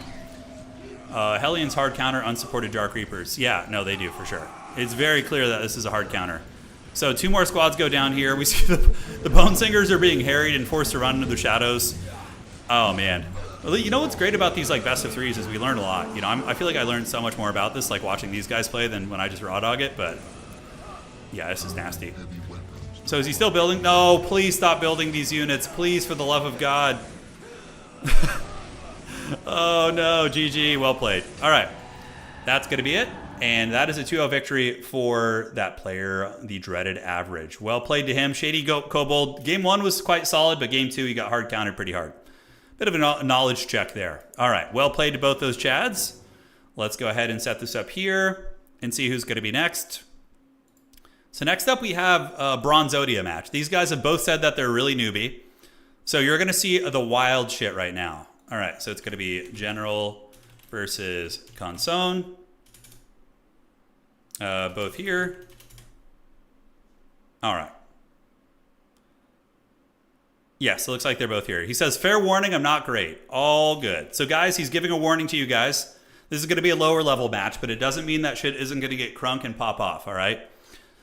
This is like the Bronze League heroes. So let's go ahead and get this. Good sportsmanship all around. Both players saying GLHF here.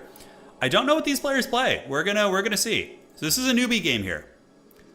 Okay, so the general is here. We're gonna join his game. as a spectator, and there we go. All right, Necrons versus Imperial Guard. All right, we haven't had too many Necrons today. We did have one Necron game earlier. So this is going to be Consone versus Shady Kobold. Not Shady Kobold, General. The General is a really fun Guard player. He loves to just make like World War II, World War I trench battle lines. That is his strategy, if I remember.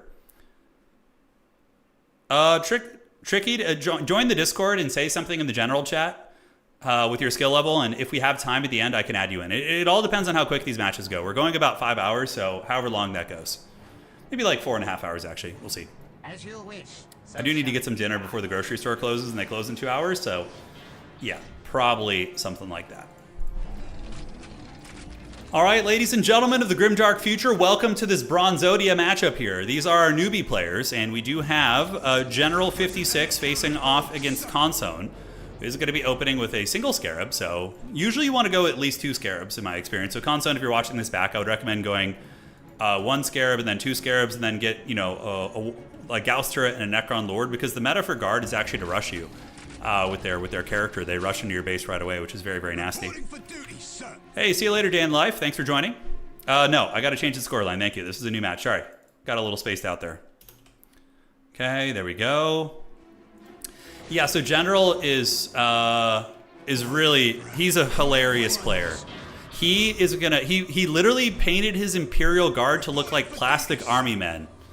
And then he just makes entrenched battle lines. It is absolutely hilarious. So he's for sure going to rush the middle and build like 50 turrets and just try and Helm's Deep here. Necron's moving out with warriors across the map. Scarabs are going to be building. He definitely needs to get more Scarab builders. He's going really hard into the Necron warriors. For Necrons, it's not as important to grab these obelisks. Rather, you want to get your generators going quickly. So, again, these players are very new, so I'm going to be giving feedback. But yes, you would want to build like 3, 4, even up to 5 generators, plasma generators in your base before really pushing out too aggressively. But I mean, maybe he's worried about the map control and letting the Guard have too much space. The plastic army men are here. The army men RTS flashbacks. I know, it's time. So what has he got in his base here? Tech Priest Engineer, Plasma Generator, and he already has the Infantry Command. So we're going to be seeing the Command Squad. The Tech Priest Engineer going to be heading to the middle and looking... Oh my god, is he going to start building turrets already? Oh my god, you dirty dog. Oh, he's building it. Oh, he's building it. He's going for the middle victory. Now, the Necron Warriors are going to be trying to shut this shit down, but they're going to take a while to get there. I don't know if the turret's going to finish before the Warriors arrive. We do have a second Warrior coming out. He is building more generators and also obelisks around his old empire.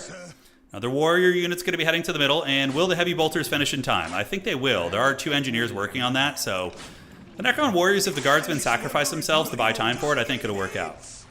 All right. So the Guardsman is going to engage against the Necron Warriors. He's going to finish the Heavy Bolter turret, and the Necrons don't have a summoning core yet. Grenades are already out, and the Heavy Bolter turret is online. So now the Necrons are going to get mowed down. They're not going to have a good time here. Oh my god, this is so funny. And then he's going to grab the middle. So when we first started streaming this game, General, remember he played in a bunch of our games? It was a game I was playing with like Indie Pride or Pwn, I can't remember. And we like tried to leave our base.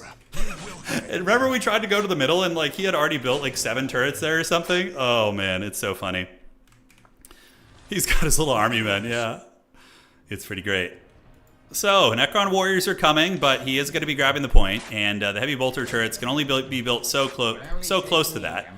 Nobody's getting that yet, but with grenade launcher spam, you could definitely beat the Necrons here, because you just sit out of range and grenade them, and then when they come close, they run into the turrets. The Heavy Bolter turrets are going, and back in the base, more plasma generators. Necron's building more power cores, so that's good, and a summoning core. So probably going to be a big Flayed One drop. He's probably going to do Flayed Ones to try and get him out of the water here. Another Heavy Bolter turret. I told you guys, this guy, he loves it. It's just his power fantasy. So he's going to be trying to fight the Necrons in the water. He's trying to bait them in, but the leadership breaking already for these units. Heavy Bolter turrets returning the favor. He can't quite get this. The Necrons are camping the middle. So this is good play by Consone. Consone knows what his opponent is doing here. He knows the Gremlin turret play is ready. I feel like General picked this map on purpose, which I don't even care. If he did, I'm totally happy for it. All right, so the Necron Lord is going to be on his way out, and the Necron Lord can get the Solar Flare and shut down multiple turrets. You drop a Solar Flare like right here and then just bull rush the other one, and you probably win. Necron's definitely in a favored position right now because a lot of requisition has been spent on these heavy bolter turrets, but they're not going to be able to really do much because the Necrons are just going to tech and then fight them later. For Necrons, you just tech. You can get Immortals, you can get Destroyers, any number of things, you know. So does he have the Forbidden Archive? No Forbidden Archive yet. Here it comes for the Solar Flare. The Flayed ones are probably going to be built in the base, I would imagine. I suspect he's going to get some of those guys in action. So Uno, Dos, and Trace. We got 3 of those. Necron Lord going to be cackling nearby. And I just want to see the Necrons march into triple turret. As a matter of fact, I think General should make even more turrets. Is he going tier 2? I don't think so. Where is his command squad, too? He needs a command squad. You need the character to fight the Necron Lord. Okay. So, is he going to grab this critical location? I think you got to make a play for it. It's the only way the Guard are going to win this game is by, you know, making a Helm's Deep on the critical location point. You got to try and grab it, dude. You got to try and grab it. Conson is watching, but if you let the Necrons build up like this, you're going to lose. So the army men need to grab that point. Oh my god, look, the Necron Lord, he's in the base. Oh my god. He's in the base. He needs also, oh my god, he doesn't have any listening posts. Oh no, the Guard player has no listening posts. Oh god. This is so haggard. So the Necron character is going to go for the base. This is Bronze League Heroes, guys. This is what you're here for. And the Necron's able to force off the pressure on the middle. And now look at the heavy bolters. Oh yeah. The fantasy is being lived. The Necron warriors get obliterated. Holy shit. Oh, it's so bronze. I can barely handle it. All right, so the Necron Lord is tanking that well. Looks like one of the plasma generators is going to be going offline. God, please, for the love of God, build some freaking requisition points. The grenades are doing good, though. He's shooting there. And the Necron warriors are getting folded by the mass grenades. Definitely probably still want to pull back, although I think you have enough to probably win that fight. They are replenishing, and back in the base here, we see the Necron Lord basically just fighting a million Guardsmen. Guardsmen trying to fight him, but he does have his giant pimp cane and is able to do some respectable damage. But, you know, maybe they'll get him down eventually. You got to grab the point, guys. Maybe he doesn't... Yeah, these players are pretty new, but I know General isn't that. He's been playing for at least a week or two, so he should know about this. No, don't attack into that. No, go get the middle. Go get the middle. Come on. All right, Necron Warriors are kind of getting patty caked a little bit. They're getting steamrolled, and the Necron Lord is slowly dying. The Guardsmen in the bunker here are shooting him with a little bit of plasma weaponry. Please grab the middle, for the love of God. Please grab it, or else this game's never going to end. Come on. Now, Necrons, Summoning Core, Warriors, and Warriors. He should be building Flayed ones. But again, both these players are like brand new players. So we are seeing the true bronze tactics right now, guys. Taking hits. Yeah, the water's giving negative cover, which is bad. The Necron Lord is just palpitating around the base. Honestly, if you just had a Flayed one call in right now, like 2 Flayed ones in the Guard base would just end the game. It would just be over. He's building Warriors instead of, you know, the Guard, and maybe instead of the Flayed ones. Is he building listening posts? Oh shit, guys, he's evolving. He's evolving. He's building listening posts. This game is going to get out of control. 2 more plasma generators going down in the middle. And the Necrons just slowly building up their warrior legions. Very, very slowly. No Flayed ones coming out. I wonder if he has the reflective armor. That would be very good. And the Bronzodia River fight is upon us. So these listening posts are going to get upgraded. Necron Lord's coming in. The Tech Priest Engineers actually have little pistols, which is kind of cool, so they can sort of fight. They're actually not bad at shooting. 25 to 35 damage a pop. It's not, you know, completely irrelevant. And the Guard have got in the middle. All right, guys. 7 minutes until victory. I am praying to the Emperor that we get Basilisks. If we just get like a World War I, World War II, like battle line here with like a bunch of Basilisks with like turrets and Guardsmen and trenches, the power fantasy is going to be here, you know? All right. So Necron Warriors are gathering in their masses, just like witches at black masses. They do indeed have a Sorcerer of Death's Construction down here. He is running around, the Necron Lord, Rip Ozzy. And yeah, he's going to be chasing these guys. He could for sure bonk them if they're not careful. But the grenade launchers have set up, and now the Helm's Deep is upon us. We are on the precipice of greatness, we are. The Necrons are going to have to figure out how to crack this, because they're just building warriors mostly. I mean, they should just tech for sure. If he just makes only warriors, he's not going to win. The grenades and the turrets are going to mow him down. He needs like 3 Flayed ones loaded up, just like ready to go. Oh my god, he's charging. The Necron Lord's getting last samurai'd by the turrets. He's teleports away, no solar flare. Oh my god. Oh my god. This is the guard power fantasy, guys, right here. This is like what, you know, when guardsmen players wake up in the morning with a fat morning wood, just a big old boner? It's because they were dreaming about this. And you do see these guys get pushed back, and the turrets are all set up. Okay. So Necrons are going to have to go back to the drawing board. I wonder if he's going to discover the flayed ones. Okay, so he's going tier 2, which is a step in the right direction. Getting Immortals will probably not save him. He needs big armor, like Immortals. Not Immortals, excuse me. Destroyers would probably be the way. Oh my god, he's building more turrets. He's building more. Oh my god, here it comes. Here it comes, another one being built. He's got the dreaded proxy generators, which is hilarious. The Necrons, let's look at the resources. So Necrons are not that steep, and they have, income's okay, I guess. Definitely better for the guard at the moment. They're gathering their warriors, and we do see the turrets being built. This man is building more turrets. A bunch of plastic army men guarding the water. Oh man. Here we go. I hope we get this again next game too in this best of 3. Okay, so it's going to be another one. And what is he going to be doing at tier 2? We need flayed ones really bad. They should have been building them. Okay, he's getting their disruption field for the armor. Another generator's on the way. A couple scarabs going to be coming back to help build that. Oh my god, a reanimation orb would be so bronze and so funny if he reanimated all these Necrons here. Yeah, 45-minute match? I don't think so. I think it's going to be over in 4 minutes and 16 seconds. He's got so many turrets here. He should upgrade some of the turrets to the missile turrets at tier 2 so he can take on the Necron vehicles.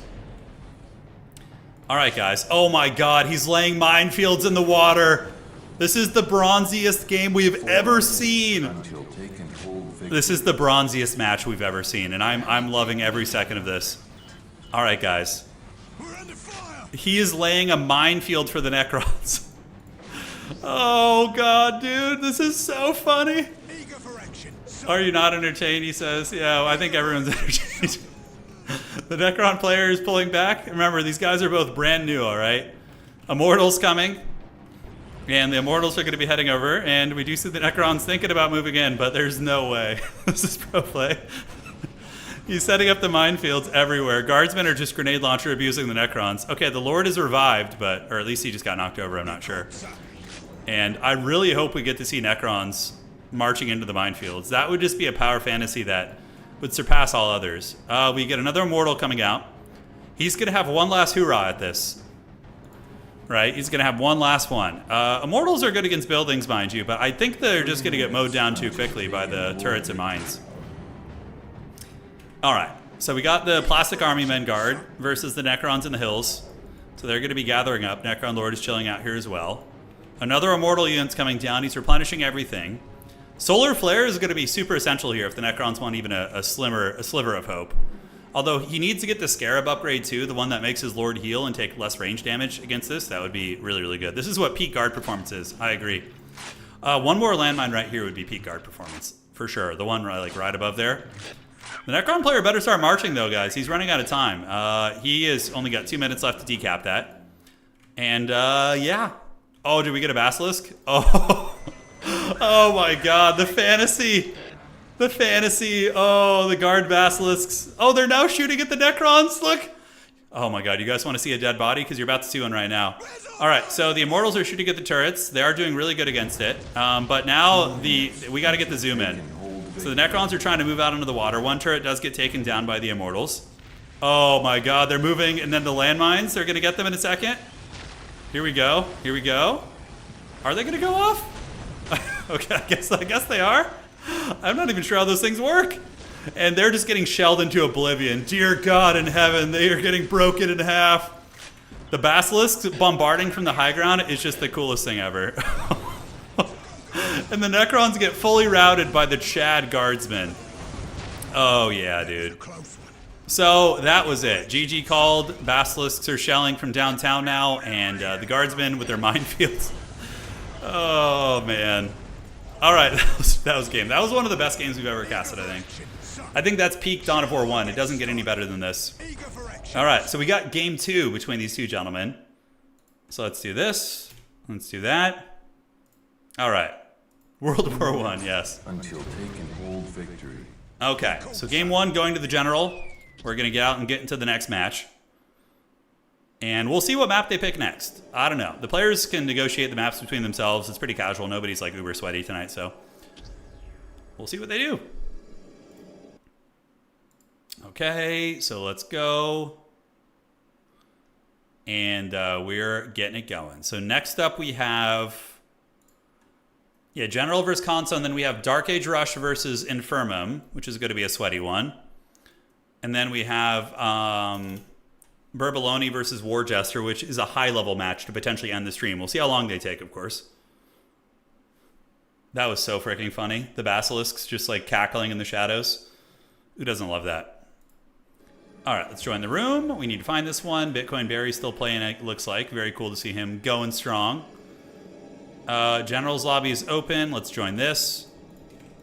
There we go. Imagine waking up 10 millennia to retake the galaxy.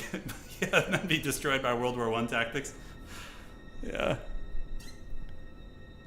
All right, General's switching to Necrons. What? Versus Tau Empire? Okay. So they picked a normal map, it looks like, and then it's going to be Necrons Army Men Bone Edition is what his paint scheme is called. And it's going to be the Tau Empire. Cool. Good luck, have fun. Thank you guys so much for choosing to spend your afternoons, your nights, your mornings. Dougie Fresh, thank you for resubscribing, man. Here it comes. Tau versus the Necrons. Let's get it, man. All right. The green army men. Let's see what they look like as Necrons. I'm kind of curious. Orc-powered robots. He knows what he's about. Yeah. Would you guys want a stream of going back and playing the Army Men RTS game? That would be really funny. I remember playing that as a kid. Wow, that would be old school. All right, so this map has 2 victory locations on either side, so it's not going to be as much of a Helm's Deep, I don't think. So, ladies and gentlemen of the Grimdark future, spawning in on the north side of the map, it's going to be the General with his Necron Army Men, facing off against Consone, looking for revenge with the Tau on the bottom. And he's going to be getting his stealth teams out, plasma generators, and here it comes. All right, all right. Tricky, I have no idea, man. It's so far I haven't had any real lag in these games, so it's been pretty good. Do you think he's going to do the same thing with the Necrons, where he grabs the victory points and tries to build like 50 Gauss turrets on them? I don't think so. That just wouldn't be that effective. Plus, you also are not very mobile with Necrons, so guarding both sides, because we have one critical location here and one on the other side. Those are going to be uber hard to protect, both of them, so. Now, Necron's making the same mistake the other Necron player went. He's capturing the strategic points instead of building his generators, which is a bit of a newbie mistake, but it's okay. I think it is, at least how I perceive it. I usually feel you want to get at least 2 to 3 generators out right away. Because, you know, the obelisks speed things up, but they're not, like, as essential as the generators. I could be wrong. Okay. So Tau stealth suits grabbing what they can. Listening posts going to be getting set up. Tau, of course, one of the strongest factions in the entire game. Jetpack's going to be built, so the Tau commander as well as these stealth suits can do it, and it allows you to get the Vespid action as well, which is very, very fun. You think you should just go to ball up? Yeah, I mean, honestly, one of the best ways to punish newer players is just flayed ones. Flayed ones are really hard to deal with for newbies, in my experience. So just getting flayed ones and timing into your opponent's bait. 2 warriors, a lord, and flayed ones, and you just, you know, get in and end the game. It's very, very strong. Builder Scarab's going to be heading back. He is building his obelisks all over the map. Only 1 generator, though, and the Necron Lord is chilling out here. So the General is not playing his beloved guard, so this one could go either way, you know? He clearly knows his guard, but does he know the Necrons as well? We will find out today. Yeah, Necron turrets are really good. They have great range and hit very hard, too. Cell team's going to be grabbing the side points. So look at this. The tower kind of returning the favor right now. Yeah, he is grabbing the critical location here and grabbing one here as well. And now a Vespid Stingwing strain is on its way in. So suddenly it kind of looks like our Necron player from last game is like a completely new man. He's like pushing out. He's being aggressive. He's taking the entire map. You know, he's reinvigorated by his loss last game. Yeah. You really need to get more generators. Oh my God, he's okay, never mind. He made me eat my words about the generator thing. He is building all the generators. Necron Lord will dominate the Vespids. Should be able to chase him down and keep him tagged up here. Warriors coming out as well. All right. So this is good. Yeah, I was concerned he wasn't going to build generators, but then he just builds a whole bunch of them and it kind of solves that situation. The critical point's going to be getting taken by the Tau, so they are going to get both of those. The Vespids are doing good harass.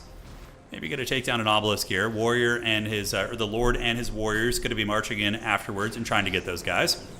And we do see the dreaded Vespids flying away there. And where are they going to go? Yeah, going after the plasma generators. I'm liking this play from Consone. It looks like he's really maybe a little bit more proficient with Tau than he is with the Necrons that we saw last game. All right. So what is going here? Is he going to get a generator down? Is it worth losing a Vespid squad? I don't know about that. Probably not. He's going to want to fly away before he gets squad wiped. His morale's broken, the damage is going to suck, and he does manage to get away. In the meantime, stealth suits are shooting into the obelisks here. Necrons do have scarabs for stealth detection, so that is kind of cool.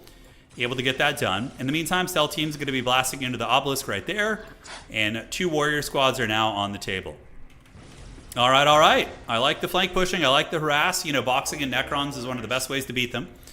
And Tau, I would say Tau mid game is pretty disgusting. When you get like the fire warrior blobs with like some battle suits, like you can really punch people in the dick. It's pretty good.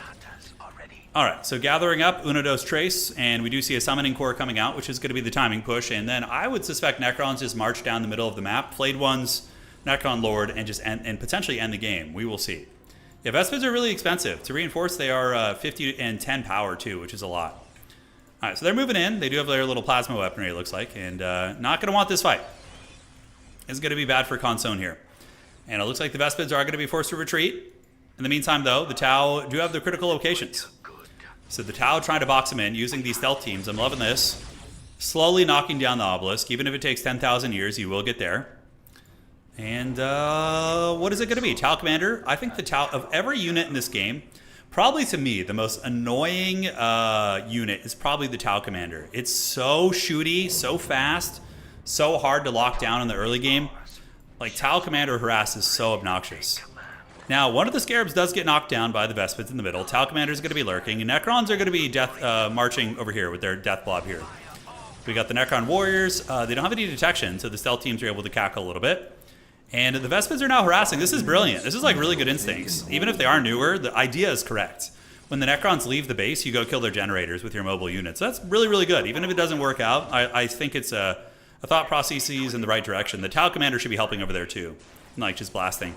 Vespid's getting wiped though, so what started off as a brilliant play ends up being a bit of a disaster as the Vespid is going to get potentially wiped here. Okay, looks like they are able to get away and the generator is going to be repaired. All right, stealth team's chasing. We do have a Wraith out now, so they are probably going to dispatch the stealth team pretty... Oh, give us a sync kill. Give it to us. I'm waiting for it. Okay. Oh, look at him going in, dude. He broke that man in half. That was some good shit right there. Oh, dude. Old RTS games are so great. This was back when there was passion in the RTS genre. I mean, there's still some glimmers of hope, but these were good times. All right, so what are we going to be getting? First Fire Warrior's coming out, second Fire Warrior as well. And they're going to be augmenting their squad size. Their range on the Fire Warrior upgrade, the range upgrade, is probably one of the most annoying things in the game to fight. Yeah, now we're demonetized from that violence, that's right. That is a scary blob. And does he have flayed ones in reserve? I don't know if I can look from the spectator's perspective, but the Wraith is all up on this Necron Lord. And it looks like the Tau Commander able to knock them down, but is going to be forced to retreat. Fire Warriors stand at the ready, but their numbers are kind of low, and I don't know about the upgrades. Here we get a Plasma Generator coming out, and the Fire Warriors are going to start helping now. So they set up, and they shoot, and they do a lot of damage. But that's a hell of a lot of Necron Warriors. Like, they are going to be able to zombie march through this pretty well. I love like zombie movies in general. I think it's one of my favorite genres of horror. God, it's so fun. Yeah, here comes the Necron Warriors.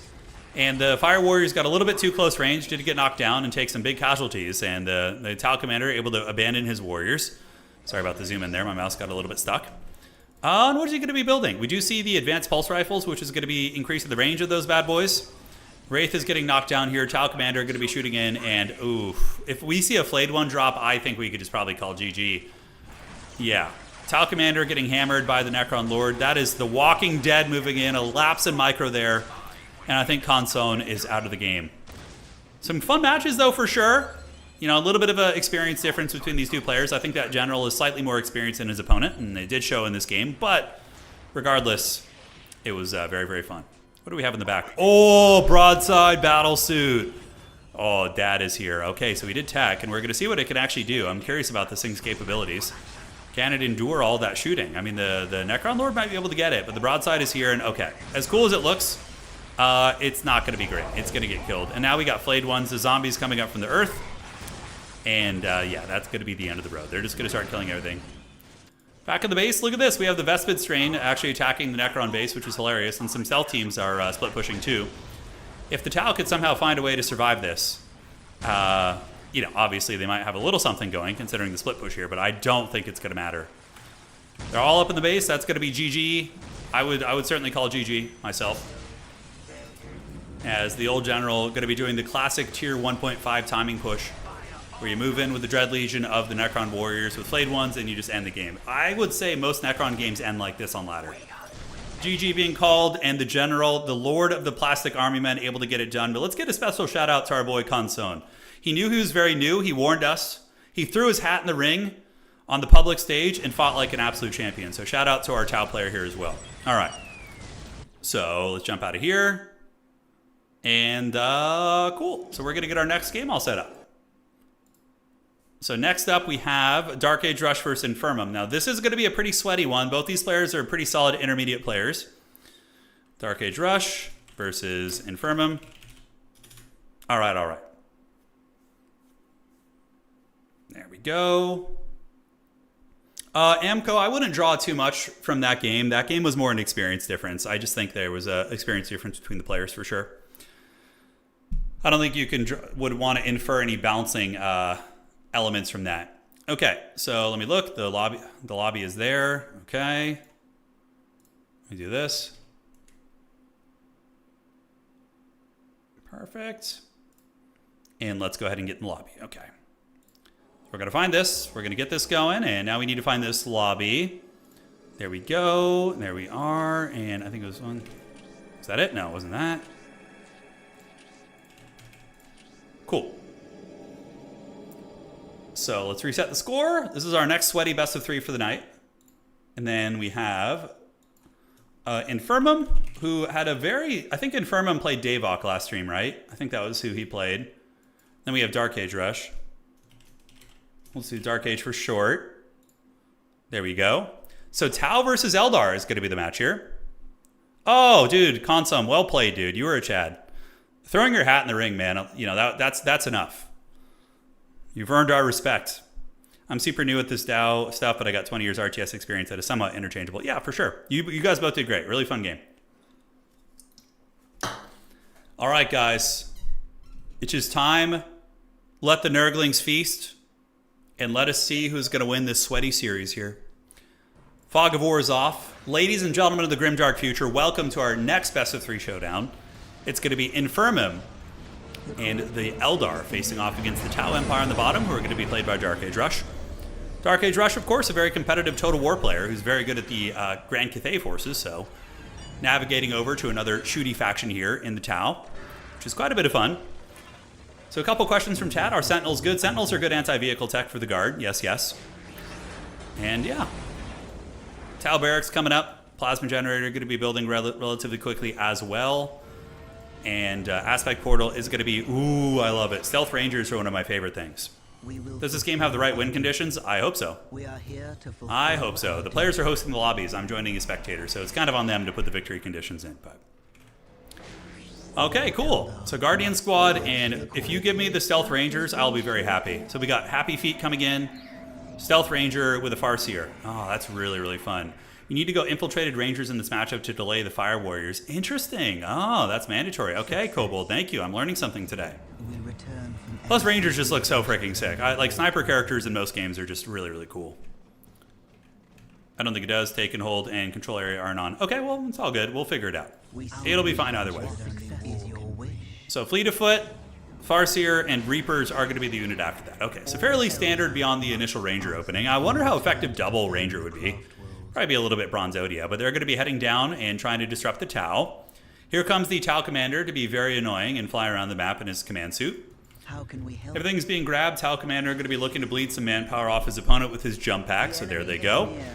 And Happy Feet here, they're not infiltrated yet, right? So, oof, this is not good. Bleeding these models here. He's going straight to the base.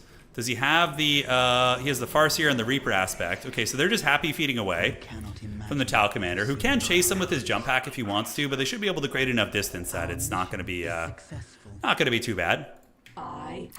Listening post going to be popping off soon here. Farseer is there to help counter the Tau Commander, and the Tau Commander does pick off another one of those Rangers right there. So Rangers going to continue wheeling about the map. Fire Warriors do arrive, so they are here, and eventually I'm sure they'll get those long rifles and be very obnoxious. So in my limited experience playing this game, this matchup, I always felt like the Tau had the advantage in this matchup. I could be wrong. That was just my anecdotal experience. Rangers trying to get a snipe, and they do about 50 damage to the Tau Commander. He's going to be able to heal through that. Farseer on its way down, though, so the Farseer is going to be laser beaming these bad boys, so there they go. And using the Soul Strip, or the Mind Wars, as it's called with the Farseer. So Mind Wars activated, and that's going to do a lot of damage to the Tau Commander. You can see it goes from 900 HP to about 500 or so, and now the Farseer is going to be getting in with her Pimp Cane and pushing back the Tau Commander. Rangers should be able to mitigate the Fire Warriors damage, and then the Farseer can counter the Tau Commander. You kind of, live your best life. So Rangers do get back. Farseer dropping a little pistol shot, but now the Dark Reapers are here. So the composition of units here for Infirmum is on the table, and it looks like we're going to have a nice matchup here. This is the only negative matchup Eldar have, you're right. Okay, so the instincts were relatively on there. So Eldar chasing and shooting, Rangers putting a little bit of DACA down and pushing back the Dark Age Rush units. Lightning Strike does go down from the Farseer. Does a little bit of tickling damage, but really with an emphasis on tickling. Critical point going to be taken, and Infirmum does get the Relic out here, so the map control probably better for the Eldar at this point, as it looks like the Tower are going to be forced back a little bit here.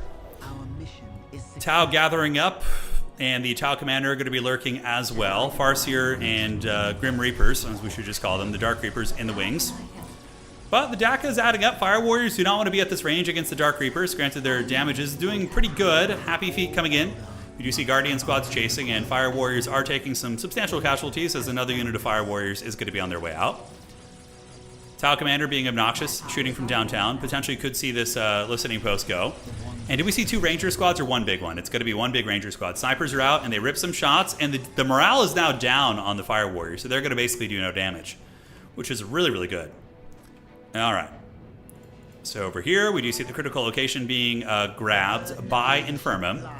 So Infirmum does have the critical locations, at least 2 of them, but I don't know if they have the timer on. It looks like the victory conditions... Yeah, is it just relics controlled? I don't know what victory conditions these guys had on, but we'll make sure it gets fixed for the next game. Because we want them to be like standard ladder games, right?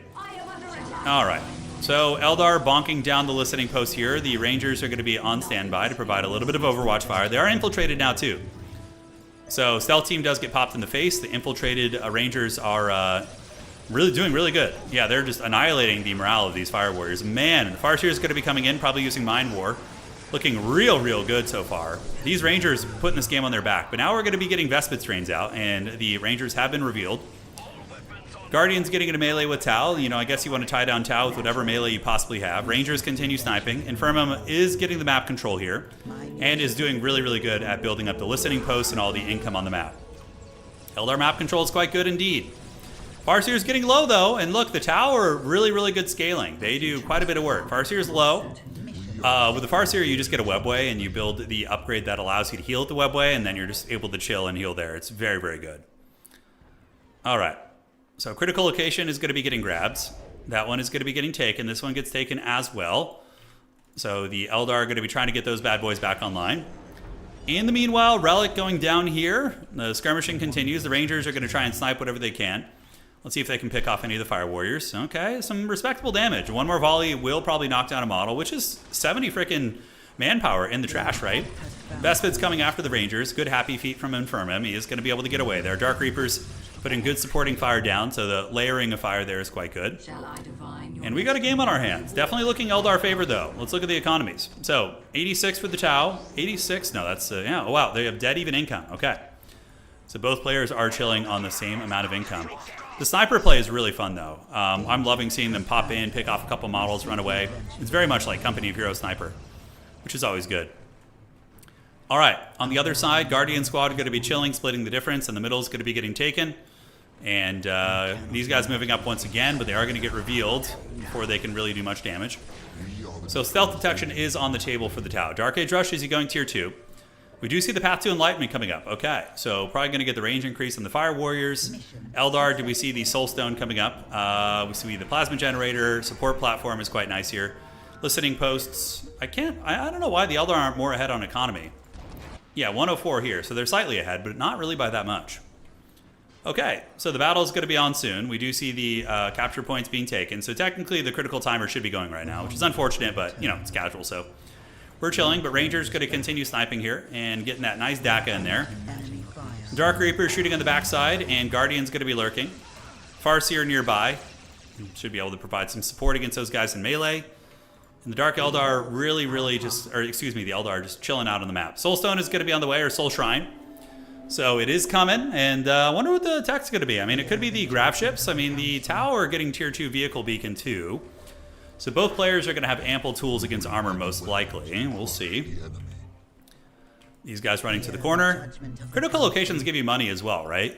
When captured, locations produces requisition resource. Okay, so that's cool. So at the very least, it does provide some requisition as well. You're saying balancing 9 factions would be a nightmare? Welcome to Total War Warhammer, where we have 24 factions in competitive. It's insane. All right, rifles from downtown. Going to be ripping a couple shots here and there, doing a little bit of tickling damage. The Eldar, you know, a little bit spread out right now, but they do manage to get that point, or at least decap it from their opponent, who I think may have had that. And,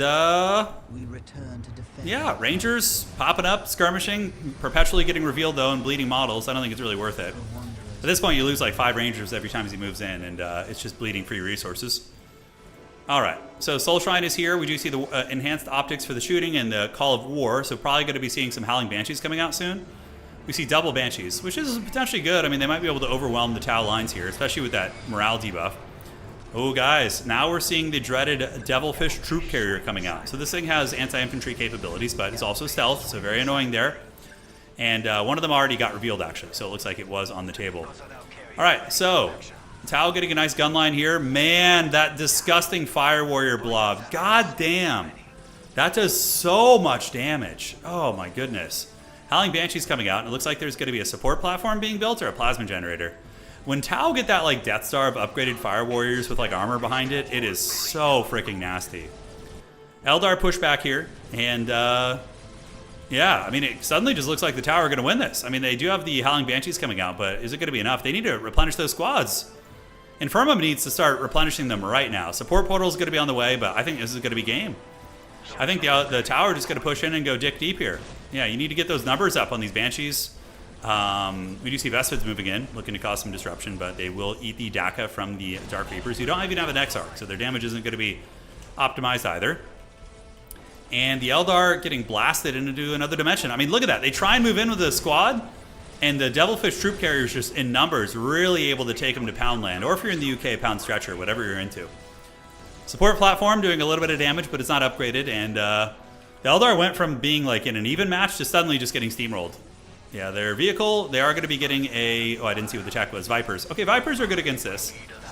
Probably going to be too little too late. Dark Reapers are mowing down some units, but Tau are the kings of firepower. When they set up those bricks of upgraded Fire Warriors, you're going to have a bad time. And honestly, the Devilfish Troop Carrier's not like the most damage, but, you know, it adds up over the course of a long game.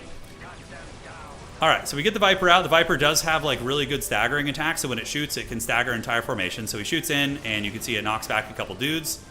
Second Viper is going to be on the way out. I mean, will the Eldar hold? Maybe if they can get a critical mass of these bikes. Vespid squad does get nailed there, but I don't know. That's so many Tau. That is so many freaking Tau. All right, so they're gathering up. We do see the Viper bike getting hammered by the firepower of the greater good. Professor Pone is having a wet dream about this game right now, I would imagine, as he goes to sleep for work. Vipers continue shooting, but I don't think it's going to be enough. I love the disruption element there. They do feel pretty useful, but I just think too many casualties were taken. The Reapers, the Howling Banshees, when Tau get this Death Star like this, it's so freaking hard to stop them. Okay, so the DACA continues. Those guys are going to be getting melted, and we do see the other Viper here getting karate chopped. And it did do good damage against the vehicles. Vipers do good damage against armor. GG being called, Dark Age Rush, able to close it out for the greater frickin' good. Game 1 for the Tau Empire. All right, so we're going to jump out of this one. GG. General, you must go to sleep. Yeah, man, get some rest. We'll see you on the other side. For the greater DACA. That was nasty. That timing, it's like the Tau look like they're on the back foot, and then it's just like, call an ambulance, but not for me. It's literally that in a nutshell. All right, guys. So let's fire it off, get into the next match here. And we are just about ready. Okay. Cool, so game 2. And then after this, we have Burbaloni versus Warjester. Warjester, I think, has some experience. He said he was pretty close to advanced, so we'll see how that goes. Disgusting blue Voldemorts. Got a little bit of Voldemort energy. Infirmum has a new lobby up. Now, players are allowed to change factions if they want to. You know, Eldar do seem to struggle against Tau in general. So I don't know. Burbaloni's got his lobby waiting. That's good. We'll join this game. And 1, 2, 3, 4. Was that it? No, it was like... Okay, I think that was the lobby password. Cool. All right, Eldar versus Tau Empire. So, hold up. Make sure all victory conditions are correct. Great. So just got to make sure we have the correct victory conditions. Pixel Savage has general question that applies to all TR. What do you do when you realize that you were on the back foot and beginning to get rolled? Oh, dude, that's such a broad question. I would need to know which game you're talking about because it's vastly different in every game, you know? This game is extremely snowbally, though. I feel like Dawn of War 1 is very much like it's hard to come back. Like, your opponent has to make a lot of errors to come back in this game. I could be wrong, but I feel like that's the case. The turbo sweats don't like taking hold. I like it. I think it's fun. I think it makes for epic moments. They generally play without it. Interesting. So, here we go. We got some dinosaurs on the loading screen here. Oh, it is a switch up. Okay, so Infirmum is switching factions. Ladies and gentlemen of the Grim Dark Future, welcome to Game 2 in this Best of 3 series. Currently, Dark Age Rush is up 1, and he's going to be playing the Tau on the west side of the map, facing off against Infirmum, who is going to be playing the Dark Eldar. So, switching from Eldar to Dark Eldar, maybe thinking the Reaver jet bike, some of the aggression, is going to be able to be a little bit better this game. I don't know. We'll find out. But it's cool that they did switch. It is cool indeed. He has gone to the dark side. Yes, Mandrake's going to be getting produced out on the map. Mandrakes are decent. They can tie down like a cheap, cheap shooting unit that the friggin' Tau can produce. It's not the worst thing in the world, but of course they're more designed to just grab things. Dark Eldar seem really good though. Being able to just Protoss drop things, your buildings, you don't have to sit with your workers. Do the Dark Eldar workers cost more as a benefit of being able to Protoss drop buildings, or are they just the same as other factions? I don't know. Okay, so strategic point is taken there. Mandrake's going to be heading over here to grab this. Meanwhile, the Earthcast builders getting ready to do their thing. We have a Tau Commander rush, and then we do also have the Vespid. Oh, man, okay. He's going to be rushing, guys. Yeah, I think he's going to be doing heavy aggression. He has a really quick Tau Commander, and then he's also got a Vespid Stingwing strain. So he's going to be moving in. I mean, those things are 250. They ain't cheap. Curious how this is going to work against the Dark Eldar. Now, Dark Eldar will only have Mandrakes, really. I assume the Vespids can beat them in melee. Yeah, they're pretty decent in melee. They definitely can put up a fight there. All right, guys. So they are moving. We have the Vespid Stingwings moving across.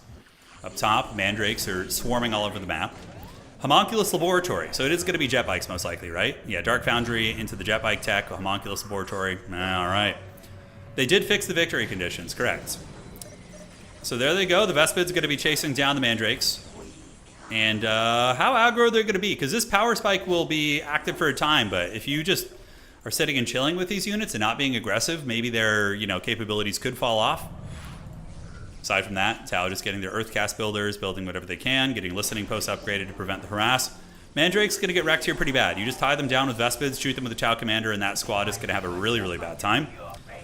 Okay, so getting chased back. Mandrakes didn't take any casualties, but the first jet bike's going to be out. Now, interesting. I'm curious how the Vespids will trade into the Reaver jet bike. Microlapse from Dark Age Rush. He's leaving his Tau Commander back there, and it looks like he's thinking about bonking down this building, but he needs his Tau Commander. He needs him. Okay. So he's on his way and is going to be shooting into these units, actually going for a snipe onto the Tower of Loathing. Very interesting. So he's going to be sacrificing some of the Vespids, obviously auto-replenishing them, and he does get a wipe, though. I mean, look, one listening post goes in the trash can there. That ain't bad. It's definitely going to slow him down, but he did lose a lot of Vespids for that. Don't know if it's worth it. Tau Commander running, and we do see the Reaver jet bikes coming out for Infirmum. So the Reaver jet bike's a really good harass unit, can chase and poke you with their spoon blows, so there they go. Vespids are fleeing the scene, and the Tau in the back, double generator into Tau Barracks. Good map control by Infirmum, though. Very similar to last game. Infirmum has amazing map control play. Grabbing the relics, getting listening posts everywhere, Protoss building dropping, and now we have a bit of a pit fight. Vespid's getting bullied by the Reaver jet bikes, and this is looking really, really bad for Dark Age Rush here, as these bikes continue bleeding models. The Tau Commander trying to take this down, but not able to do it, and the Vespids move back in, but are going to bleed another model. Every Vespid is 50 to bring back, so it ain't cheap. Not like a Guardsman that's like 20 units or something like that.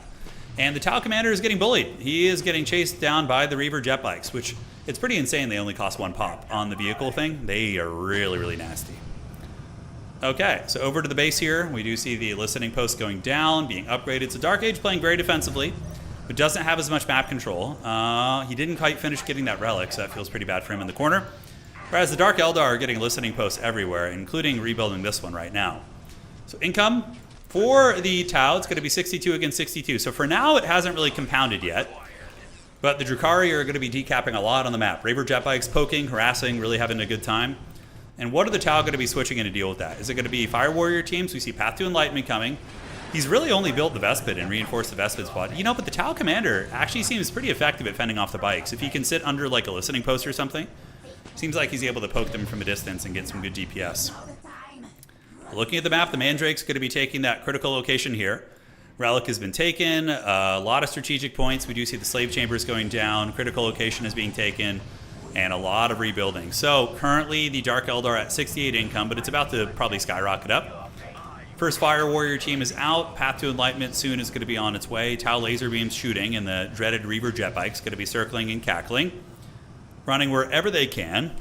Down here, another critical location is going to be taken. This one has not been taken yet. Reaver jet bike is sitting idle. He does have 5 of those things, which is pretty brutal. We've seen how disgusting these things. You guess Hellions next? Yeah, Hellions would be the logical choice, right? Because you tie up the Fire Warrior teams and then just run over them with the jet bikes. That's pretty good. Yeah, the no rush 20-minute strategy, definitely not the case here. We had a little bit of that earlier, but we do see the Vespids coming in. Going to bully these Mandrakes and stop the critical location capture, and the Mandrakes will be forced back. Reaver jet bikes? Oh man, this is so gross. I mean, they could just wipe a Fire Warrior team here if they wanted to. They could just sit there and kill them, but it looks like they're going to go here and try and take down the Tau Commander instead. Or maybe the Vespids, we'll see. So they can all fly away. They have their wheels. They got the moves like Jagger. And now one of the bikes is in combat. Got to micro that one back, but the Vespids are bleeding a lot of manpower here. Up on the top, Mandrakes do take the Relic, so Infirmum really, really boxing the Tau in. But last game was like this as well. We saw the Tau get boxed in, but they came back and won when they got their Death Star. So we'll see if it happens. But the Reaver jet bikes are feasting pretty hard. The bikes do escape. I think they might have lost 1 bike over there. I'm not sure. Income right now is going to be 85 income for the Drukhari and 62 for the Tau. So the Tau are definitely on the back foot economically. They're very afraid to leave their base because of the bikes, which are just providing insane map control. You probably need to get at least 2 units of like Fire Warriors with upgrades and just hope they can fend off the bikes when you get that going. But the Hellions have got to be coming out next, right? We'll see. So back at the base, we do see the Planetary Raid add-on. Advances the engagement. Planetary Raid allows the production for more advanced units. Okay, so he's basically going to tier 2. Now the bike is going to be on the way out. And it looks like the Dark Eldar are not going to be going Hellions. Rather, they're going to be teching to tier 2. Tau, in the meantime, and they got the double generator, which is pretty nice. 1 bike does get killed almost instantly there, and another bike goes down. Okay, that was a really bad engagement there. Oh, the stealth teams. Look at the stealth teams mixed in, and they're getting the fusion blasters to help with the vehicles. Oh, brilliant, brilliant. Really, really nice by Dark Age Rush. So is this going to be changing the dynamic of the game? Look at that. The fusion blasters coming in, closing the distance. Oh, man, I don't think he's paying attention. He wasn't expecting the jump. Oh, Dark Age with the MLG. Mom, get the camera. All the bikes just got absolutely freaking blasted. That was such an MLG play. People don't expect the stealth jump. Mom, get the camera. Okay. So Tau are back in the game now. Suddenly we have a game where it was looking one-sided, and now just like that. 1 missed micro, 1 lapse of attention for our Drukhari player, and he pays the troll toll. Now what is he going to be building up to respond from that? He's got a couple Reaver jet bikes, but the stealth team's able to get it done. Big money plays. Income for both players. Tau are in the pits economically. The Dark Eldar are at 106. I mean, they can definitely still win this game. It's going to be a close one, most likely. In the base, we do have the Planetary Radon being added, and that is done, and a Homunculus is now out, and a Hall of Blood. Okay, cool. Hall of Blood is there. It produces, let's see. Produces Archon, Warriors, Scourges, Warp Beasts, and Witches. Cool. We are learning, slowly but surely. Yeah, the Hellions would have been really, really nasty, I think, for sure. We saw that earlier from the player who played average. They were really strong with that. Like doing the Reaver jet bikes and the Hellion composition. The camera can't see stealth units. It can if I'm on the side of the player, if I'm on the perspective of the player. Like, you see how they're invisible now, but if I go to the Tau side, I can then see them. It's a really janky spectator system. It's super haggard. I understand it's not a priority, of course, you know, but it is jank as hell. All right, guys. Slave Chamber is coming up, and what are we going to be getting built from the Hall of Blood, which we'll be finishing shortly. If the Tau get another Death Star together, I mean, they could probably push and end the game, but they're economically so far behind. The Tau are trying to reclaim what they can. Yeah, so you can see Dark Age is basically just taking his time, you know, re-grabbing everything on the map because he was really pinned into his base here. Okay, Archon's going to be out. Archon's a decent character, you know, with his little Incubus bodyguard. He can, you know, tie down some units and do some decent DPS as well. All right, all right. Now, up in the north, Reaver Jetbike is there, Reaver Jetbike here, 2 of them, but, you know, when their numbers are low, they're not very good. And now we have a Witch Cult Arena. So that is going to be making Witch Squads and Taloses. Taloses are cool because they can harvest souls from the battlefield. Very, very neat thing. And the Witches, with their combat drugs, just go balls deep and just run all up on your opponent's lines, which is very, very fun to see. Okay, let's look over here on the top. No pushing going down. Tower setting up their eliciting posts. Fortified position is being built right here, and the neutral point is not being taken by those Mandrakes, so a bit of a blunder right there.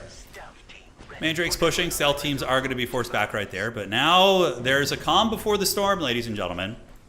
The Witch Cult Arena, I don't know what it's going to be building. We do have an Archon coming out and Witch Squads as well. Okay, cool. Should be fun, man. Should be fun. Does the stream have playbacks? Yeah. So when you watch the stream later on, you'll be able to see all the chat from the games and things like that. Yes. The bot on YouTube, that is. Okay, folks. Critical location is taken by Dark Age. Each player has 1 critical location, it looks like. There are a couple on the sides as well. Reaver Jetbike doing a little bit of scouting, but I can't help but feel like this is going to be very similar to the previous game as the dreaded Tau start gathering their scariness. So this is his whole strategy. He gets the Fire Warriors, so the troop carriers, uses the freaking stealth teams to deal with vehicles, which is so cool that your tier 1 unit transitions into a anti-vehicle tech. It's really, really smooth playstyle, really. Slave Chambers being built for more souls, and we do get a Dark Eldar Raider. Okay. So the Drukhari do have it, and yeah, you can mount it with your warrior units, and they shoot, which is really, really cool. But those Fire Warriors, I would imagine, already have their ranged upgrade. We have the first of the Devilfish troop carriers coming. Fire Warrior number 2 is on its way out. Tau Commander getting ready to party as well. And we're about to see a very apocalyptic fight over here, guys. We're going to see the fate of Middle-earth decided here in this battle. Critical locations, economy for both players. Wow, and the Tau have overtaken the Dark Eldar economically. They're making a little bit more money as well. Pretty brutal. So the Raiders are going to move in, showing the hand of the Dark Eldar. We do also have Witch Squads. Witches are really nasty. They hit incredibly hard and can overwhelm battle lines very effectively. So can the Dark Eldar re-secure their advantage? It looks like that's what's going to be happening here. We do see the annoying long-range shooting of the Tau, melting down the Mandrake squads. A lot of these guys are blobbed up here, and they're going after that listening post. Mandrake's going to be rushing the infiltrator squads there. Not infiltrator squads, stealth teams. They're infiltrating, close enough. And it looks like 1 listening post is going to go down. This is mostly Witches and Mandrakes, with a Reaver Jetbike and a Raider as well. Archon going to be face tanking this. So Archon is a tanky boy, but a full Tau shooting line is going to be very, very tough regardless. So both armies skirmishing and trading. Vespid squad is now in melee here, and we do see Scourges on the table as well. So Scourges are really, really hard hitting. Good against most things, honestly. Combat drugs activated, so the Witches is going to be all drink that Little John Crunk juice. Only 1 Devilfish troop carrier, but Dark Age Rush just seems to be getting the better of most of these exchanges. When he gets jumped, he retreats back and starts shooting again. I mean, it's very, very clinical Tau play. All right, Tau going to continue shooting, and it looks like the Drukhari do lose that fight. Dark Age Rush also has very good killer instinct. He does have his his Devilfish carriers coming out, and is going to be retaking the ground, and the Dark Eldar are going to be forced back to their base. Looking in the tech, what do we see? Are we going to be seeing more Raiders? Archon's coming back and another Witch Squad. Probably going to need some friggin' Warp Beast to overwhelm this. Yeah, Raider died instantly. It was really good micro, though. Dark Age has good micro. He's a very solid, like I said, he's a high-level Total War player. Really, really used to Total War, which actually has a high degree of micro, for sure. All right, so the Tower are going to be gathering. The Devilfish troop carrier needs to get involved. But those Fire Warriors, when they set up, man, they just are giving the fat wiener to everything, basically. That bike's going to move in. We do see a homunculus, which is just going to insta-die if it keeps charging here. Oh my god. Getting absolutely last samurai'd right there. Troop carriers going to serve as tanks. Scourges are, of course, very good against the vehicles with their dark lances. There's a third one coming in. And now the stealth team's going to move in, and I think it's looking rough. Tau Commander shooting from downtown. Fire Warriors melting pretty much everything. Moving back are the stealth teams. Fire Warriors are just farming these freaking guys, man. Look at that. They're just getting farmed. 3 tanks on the way in, and once again, the greater good is too powerful. And I think they are going to be pushing the Drukhari back. The Raider is cool and all, but I don't think it's going to matter. The stealth teams are just going to jump pack next to it and probably take it out, right? The stealth team's able to actually kill one of the buildings very quickly. And look at that. Devilfish troop carriers face tanking. One of them does die, but overall doing very well. Stealth teams with their fusion blasters do get in range, and the Raider getting killed instantly, man. Brutal stuff.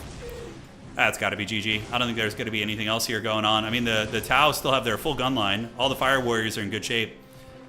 And it's really about just getting that timing, that power spike for the Tau. When they get the Fire Warriors or the couple vehicles, and then the stealth teams just killing vehicles. It's such a smooth army composition, you know? All right, moving on in. And we do see the plasma generator getting blitzkrieg bopped in the face. Which is going to move in, and they are heavy infantry, but I think there's enough Fire Warriors investments here that they're going to get melted. Some of them do get into melee with the Tau. The commander here with his flamethrower going to be helping. Generators being taken to Pound Town. And ladies and gentlemen, Dark Age Rush once again going to be proving that he is the Lord of the Greater Good with very dominant games on the past couple streams with his Tau. Main base getting targeted, and no GG yet from the Drukhari, but it is GG. This game's a 1,000,000% over. I think he just left. Did he just? There's no way his main base. He says GG, hate Tau. Yeah, we've all been there. You know, let the hate flow, dude. You gotta let the hate flow here. All right, guys. So it is going to be a 2-0 victory for Dark Age Rush. And now we're going to be going to probably our final match of the day, because I need to get to the grocery store within an hour. So we're going to have one more here. Okay, so next up we have Burbaloni versus War Jester. Burbaloni versus War Jester. Go time. And here we go. Every Eldar player hates Tau that much. It does seem really cursed for the Eldar factions, doesn't it, to face off against Tau. Again, with Chaos, I feel like you can put a lot of good early pressure on them, for sure. Swarm them a little bit. And here we go. So let's join this. And we're going to find that one. Burbaloni is around here somewhere. Okay, we're waiting for his opponent to join. Is War Jester still around? Still here? I don't know if he's still here. We're going to find out today. Dark Age Rush is Tau number 1. Thing is, you hate Eldar, so that's why you play Tau. Yeah. One of my best friends, Andrew, he plays Tau in tabletop. I've played his Tau 1,000,000 times. Granted, Death Guard are very OP, so usually they win, but I don't know about it anymore after the nerfs. Maybe he'll beat me down next time. Okay. Let's see what's cooking. I don't know if War Jester is still here. If he's not, we'll need to find a replacement, which is fine. Let's join the game. Because he signed up like 4 hours ago, you know? So I don't know if homie's hanging around the entire time. Burbaloni's still hanging out. And let's give it a minute. So we're going to give this man like, I don't know, 2 minutes. And if he doesn't show, we'll find a replacement. Yeah. Your turn, G. So Burbaloni is a mid-level player, I believe. Yeah. Or maybe he's a beginner, I'm not sure. Okay.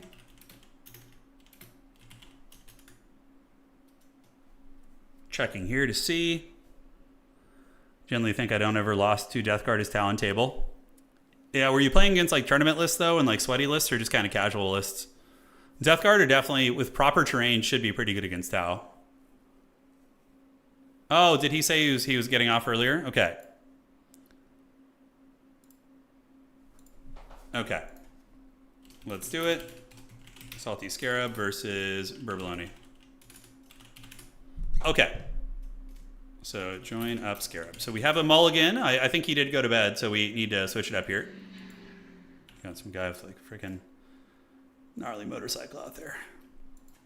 This is going to be Scarab versus Burbaloni. Great. So we got our matchup here, guys. This is like a mid-level matchup. These guys said they're both like mid-tier, closer to expert, but, you know, well, close, but solid mid-tier players. Yeah.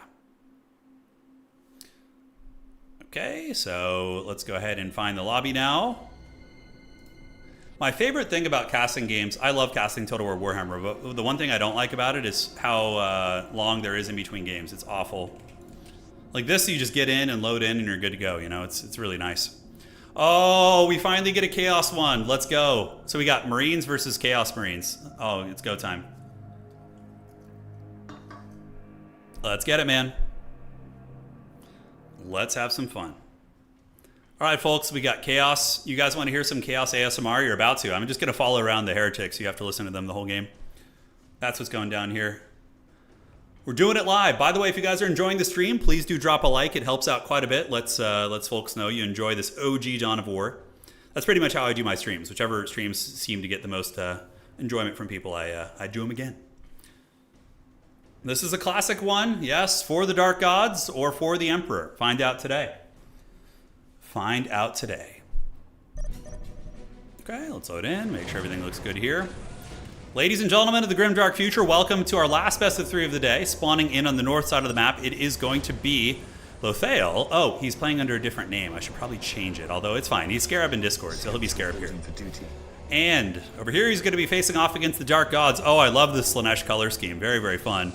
This is going to be Burbaloni, and he's going to be power rushing a Chaos Temple using his heretics to turbo build. So they're just kind of stroking it to Slaanesh, and when you do that, it makes them build the buildings a little bit quicker. Oh, yes. Oh, yes. Look at the glorious creatures. And of course, we have the cultists over here, too. So cultists going to be zipping, grabbing all the points, and we're going to be getting a CSM and a Chaos Lord rush. Interesting. It is a Barney color scheme. Yeah. Oh, he's got Barney. All right. Am I in Europe? No, I live in California. I live in old California. All right. Chaos Space Marines. Chaos Lord's going to be coming out, and over here, we do have the Force Commander. Okay, so we're going to have like the most vanilla duel ever. It's it's a tax squad and a Force Commander versus a Chaos Lord and a CSM squad. About as like standard 40k as you possibly get. Listening posts are being built around the map. 20-minute no rush. All right, I don't think it's going to be that.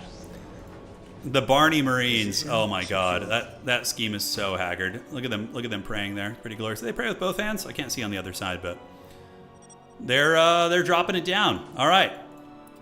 So on the back, Force Commander is out. Space Marines, Armory very, very quick for the Marines. No Chaos Armory rush. Chaos Lord will be popping out soon. And the players are grabbing all the goodies. In the name of the Emperor. Yes, yes. So what are your predictions, guys? Are you rooting for the Barney Marines or the, this looks like Ultramarines. Yeah, very classic Ultramarines versus the, Barney does look like a bit of a warp monstrosity. He's a little bit creepy. Cultists charging across, so that strategic point does get taken, and both players, very standard opening. It's always good to put your forward listening post, you know, get them upgraded quick so you can hold that ground and not lose it. Yeah, it's the Smurfs versus Barney. Yes, we have the battle of the children's cartoon characters. I wonder if he's going to do grenade launchers on the cultists. Probably not, since he didn't rush an armory. Only one generator in the back. You know, Defiler rushes can also be very nasty as well. Defilers are pretty brutal. Up at the top, Marine Squad coming out, and Force Commander too. Now, who wins in a straight fight between the Force Commander and the Chaos Lord? That's a good question. Chaos Lord hits harder, but the Force Commander has 200 more HP, and the Chaos Lord and him have pretty equal shooting, so they pretty much seem like mirrors of one another. CSM Squad going to be fleeing, and now we're going to get a battle. CSM are a little bit stronger in melee compared to regular Space Marines, but not by much. It's pretty negligible difference. So basically, they're just both doing the same shit, although the Marines rushed a flamethrower. Interesting. So the flamethrower rush here is kind of cool. It's giving the Marines a big advantage on the early fight, and one of the CSMs might get killed here. He does not have Happy Feet, and he does get taken down there. All right. I'm loving the flamethrower rush, though. I think that's pretty badass. Cultist going to be going to try and ninja this critical location on the bottom. Relic's being taken, and now the Chaos Lord is going to be trying to fight, but this is going to favor the Marines. The Smurfs, because they can just, you know, occupy him with a Force Commander and then flamethrower him here. So that's pretty badass. I don't hate it. All right, tax squad's coming out, but the regular Marines do have the cover from the crater, so they're going to be a little bit more entrenched. And we are seeing a Raptor squad coming out. So the Raptor squad, this a little bit late, I suppose, but you know, not going to be bad at tying things up. They can go chase workers, do all sorts of menacing stuff. We see heretics building up their listening posts all around the map. And back in the base, another Space Marine squad is going to be on the way out. So I wonder if it's going to be like a flamethrower rush. Hey, Silent Lemon, thank you for subscribing on Twitch. I appreciate you, boss. Thank you so much. All right, all right. So Raptors and CSM, Chaos Lord going to be entrenched with the Marines. The Raptor squad is on his way out. Cultists tying down scouts. And did they get the critical location? They did not. But Chaos a little bit ahead in terms of listening posts, I believe. Yeah, so we see Chaos probably has listening posts everywhere. Yeah, okay. So even though Burbaloni has lost some of the early game fights, he has a better economy, I would imagine. Cultists getting annihilated back here. They did get karate chopped. One of them might be able to escape, which is actually pretty big. So you just run him into the corner and let him, capture things. But he does end up getting killed. But the big pit fight probably going to be favoring the CSM because, well, they're not replenishing the Raptors, are they? No, I guess the Force Commander is able to diminish the melee advantage. Yeah, he gets in there. Oh, sync kill. Come on, give us a sync kill. Oh, he karate chops that guy. Yeah, the Marines with the flamethrower is able to win it. Okay. I thought the Raptors might be able to turn the tide of the fight, but the Chaos Lord was entrenched in a unit. I don't think he was fighting. Now he's out. Force Commander is almost dead, though. Oh, is he going to get him? He's at 118. CSM fighting. But maybe the ambulance is going to be called for the Chaos Lord instead as he's getting hammered by flamethrowers. Raptors on their way back in. Force Commander at 113 HP. He needs to get locked in a sync kill. The Chaos Lord gets killed, but so too does the Force Commander. Epic, epic Marine versus Chaos fight. So now the Raptors are in melee. Scout Squad gets wiped, and suddenly it's looking like a really, really even fight, guys. It's looking like a really even fight. Both players lost their lords. Now let's evaluate who has the better economy. 97 for the Dark Gods. Again, 74 for the forces of the Marines. Power weapons coming out, so that's going to give the Force Commander a Demon Hammer, and also gives their Sergeants Power Swords, which is very, very good. I do like that, but Chaos is for sure ahead in this game. They have the Aspiring Champion upgrade, it looks like. Do they have it? Yeah, so the Armory is out. They're getting the Plasma Pistol upgrades for the War Gear, and they have the Aspiring Champion upgrade most likely too. So the Chaos Space Marines are going to start bullying the Marines, especially in close quarters, with the Plasma Pistol upgrade in tandem with the Aspiring Champions. Yeah, and Chaos just in general has the map control, so that's very, very strong indeed. So Chaos going to be moving in. Flamethrowers are quite menacing, certainly putting the fear. Raptors, probably best to just use them as capture at this point, but here comes the CSM. They have the Plasma Pistols, and it looks like the Force Commander is going to be back, and that is going to warrant doom. Oh, hammer time. He's got the Giant Demon Hammer. All right. So back here, a couple Marines going to be split pushing the listening post. Nothing that the Chaos Lord isn't going to be able to deal with when he respawns. Desecrated Fortress is on its way out. Yeah, it's kind of like an Emperor's Children scheme. It's not quite Emperor's Children because he went with teal, but Emperor's Children are usually, I think, silver and pink or black and pink is one of the popular color schemes as well for them. Raptors coming back, replenishing models, but these Marines will beat them up in combat, so we'll see how that goes. They're all waddling back through the deep cover. The Chaos Lord has Palpatine returned, and plasma generators being built preemptively to help with the Tier 2 units. And the Marines do bully that last Raptor, so he's barely going to get away. But now the Aspiring Champions of the Plasma Pistols are on the hunt, and you can see they're chunking some pretty good damage. These listening posts have not been upgraded. Force Commander is going to be going after them, but Chaos does have them boxed in a little bit, guys. They do manage to get here. The Plasma Pistols doing some really nice damage. And what is this Force Commander doing? I don't know. I do not know. The Force Commander are going to be attacking. I mean, his hammer probably does okay damage against listening posts. The Machine Pit, okay, it's going to be a Defiler Rush probably. I mean, Predators are good against infantry, but I feel like Defilers in general are just better. I don't know if I'm crazy, but it does feel that way to me. Raptors aren't going to be super useful in the fighting at this point. I'd probably just use them to split capture things and just be annoying on the map, and it looks like that's going to be the case. Now, Chaos is going to take a fight here, but the Space Marines have a better army here in general. They have the Assault Marines, they have multiple attack squads shooting willy-nilly, and the Chaos Lord is just now arriving. Are we seeing this getting turbo built? Yes, it is by the Heretics. So where is the first Defiler? Is it going to be on its way out? Find out on today's episode of Dragon Ball Z. All right, retreating back are the Marines, and the Chaos Marines here are going to be retreating as well. Raptors decapping, which is brilliant. Looks like a full squad wipe, though. For the Emperor! They are able to get a wipe potentially on the CSM, although they are healing and running. This listening post will provide a little bit of solace for them. And it looks like the CSM are maybe a little bit low on, let's see. Yeah, they're too low on power right now, but the Chaos Space Marines are crushing the Marines economically. Marines do have a big army, though. They're going to need to get some rocket launchers on their attack squads, though, really, really soon. Did you see Tier 2 as well? Another generator coming, and I don't think he's Tier 2 yet. I think he's just hanging out on Tier 1, which when the Defiler shows up, it's gonna be a problem. All right, so the first Defiler is going to be on its way out. So it is an artillery piece that is also very good in melee, pretty much good at everything. Very strong in close quarters. Raptor is going to flee the scene after trying to ninja that bottom point, so good attempt down there. And now we get Purge the Weak, so increases the health of aspiring champions, and they get the Fear Aura, which increases the health of all those bad boys. Alright guys, the dreaded Defiler is on its way out, and if he's able to get a second Defiler before the Marines get tier 2, probably just game over. Like I said in this game, tier 2 timings are really swingy. They really turn the tide of the game. These CSM are healing, they have their aspiring champions all upgraded. And up top, the critical location is being taken, the middle one is being taken by the Marines. And you gotta act now though, that Defiler needs to put in work.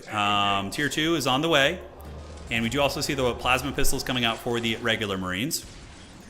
For the Smurfs, and here it comes. So here comes the big Defiler. It's going to be battling the Thunderhammer Lord, and you know, the Thunderhammer actually doing good damage against it, the Demon Hammer. I mean, it's literally a Demon Hammer, of course it should be good, but the Defiler is tanking the entire enemy army, but there's a chance that the Force Commander is going to get sync killed. Oh, look at him, he got sync killed. Oh, and he got thrown, the disrespect. The Defiler kills the Force Commander and then disrespectfully throws him at his homies. Oh, I love the sync kills. They're so freaking good. It's just like the greatest thing. And now they're going to bully these Marines until they get a rocket launcher upgrade. We do see the CSM fighting in melee versus the Assault Marines, and we are going to be seeing another Defiler coming out and a third one being built. Oh, man. All right. So Defiler bonking down these tactical Marines, and when the other one gets out here, it's going to be bad news bears. 2 Defilers are going to be too much to handle. They also do good against buildings, so the Marines will lose their base probably, and most likely will be GG. Marines are in full retreat, going to be panicking and probably trying to upgrade missile launchers.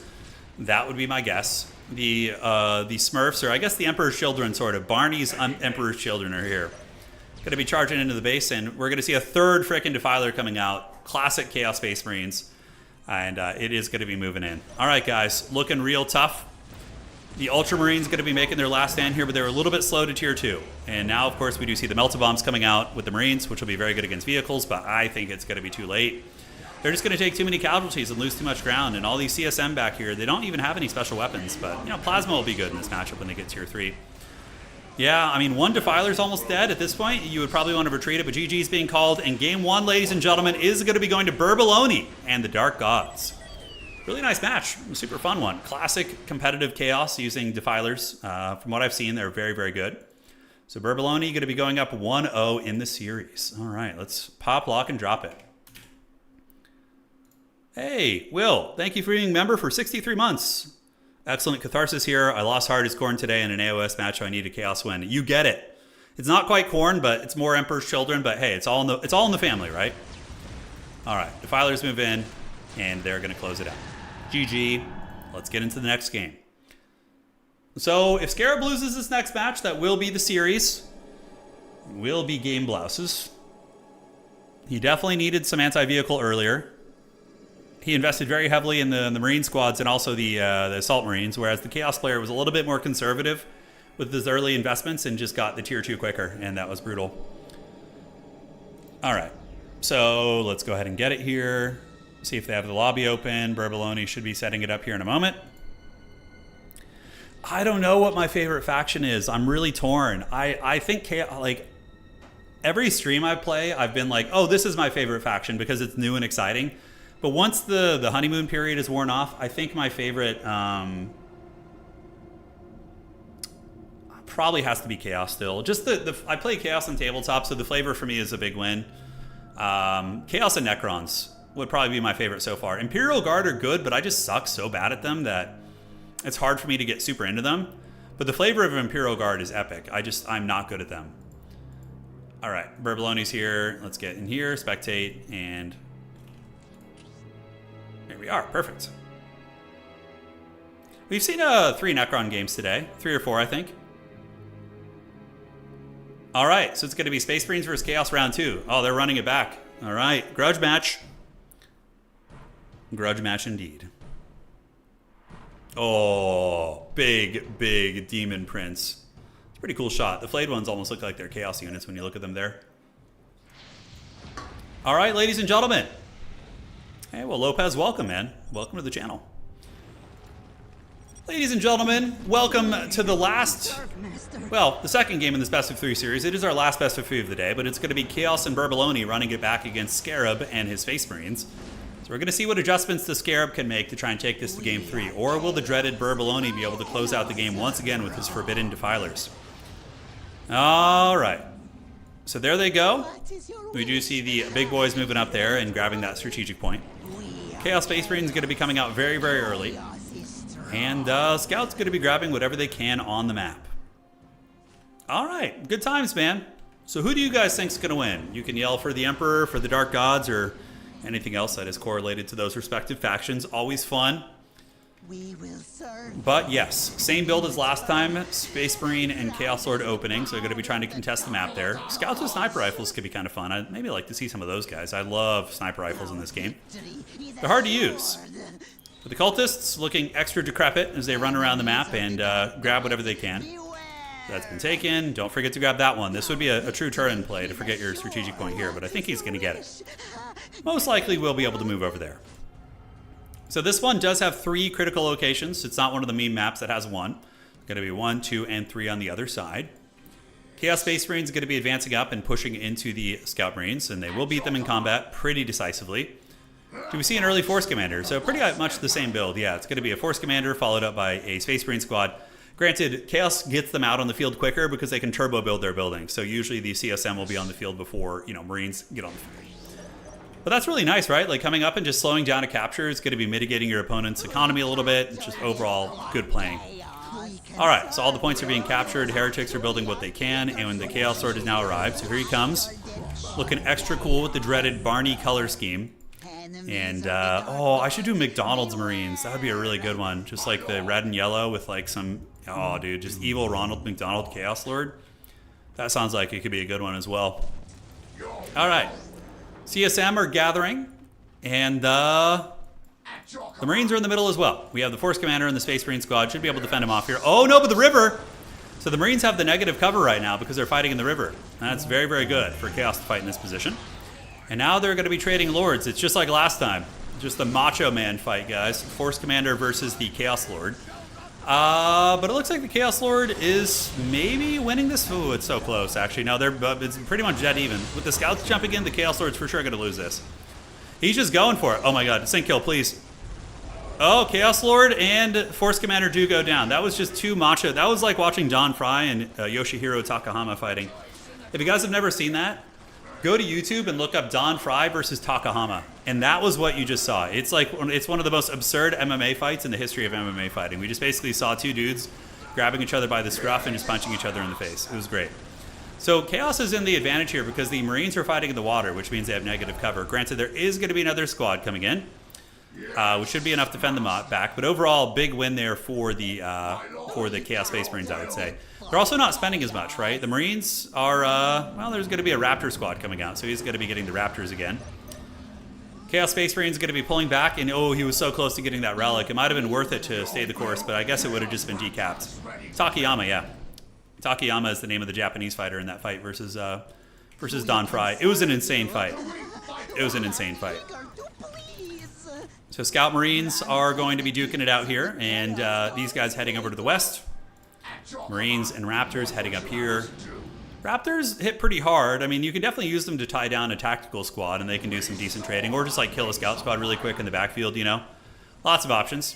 CSM laughing it up nearby, trying to get that relic from their opponent. Cultists on the other side. They do outnumber these scouts, and we'll be able to chase them back. But with the Marines coming in, they're probably going to be sent to the Shadow Realm or be forced to run and, pack it up here.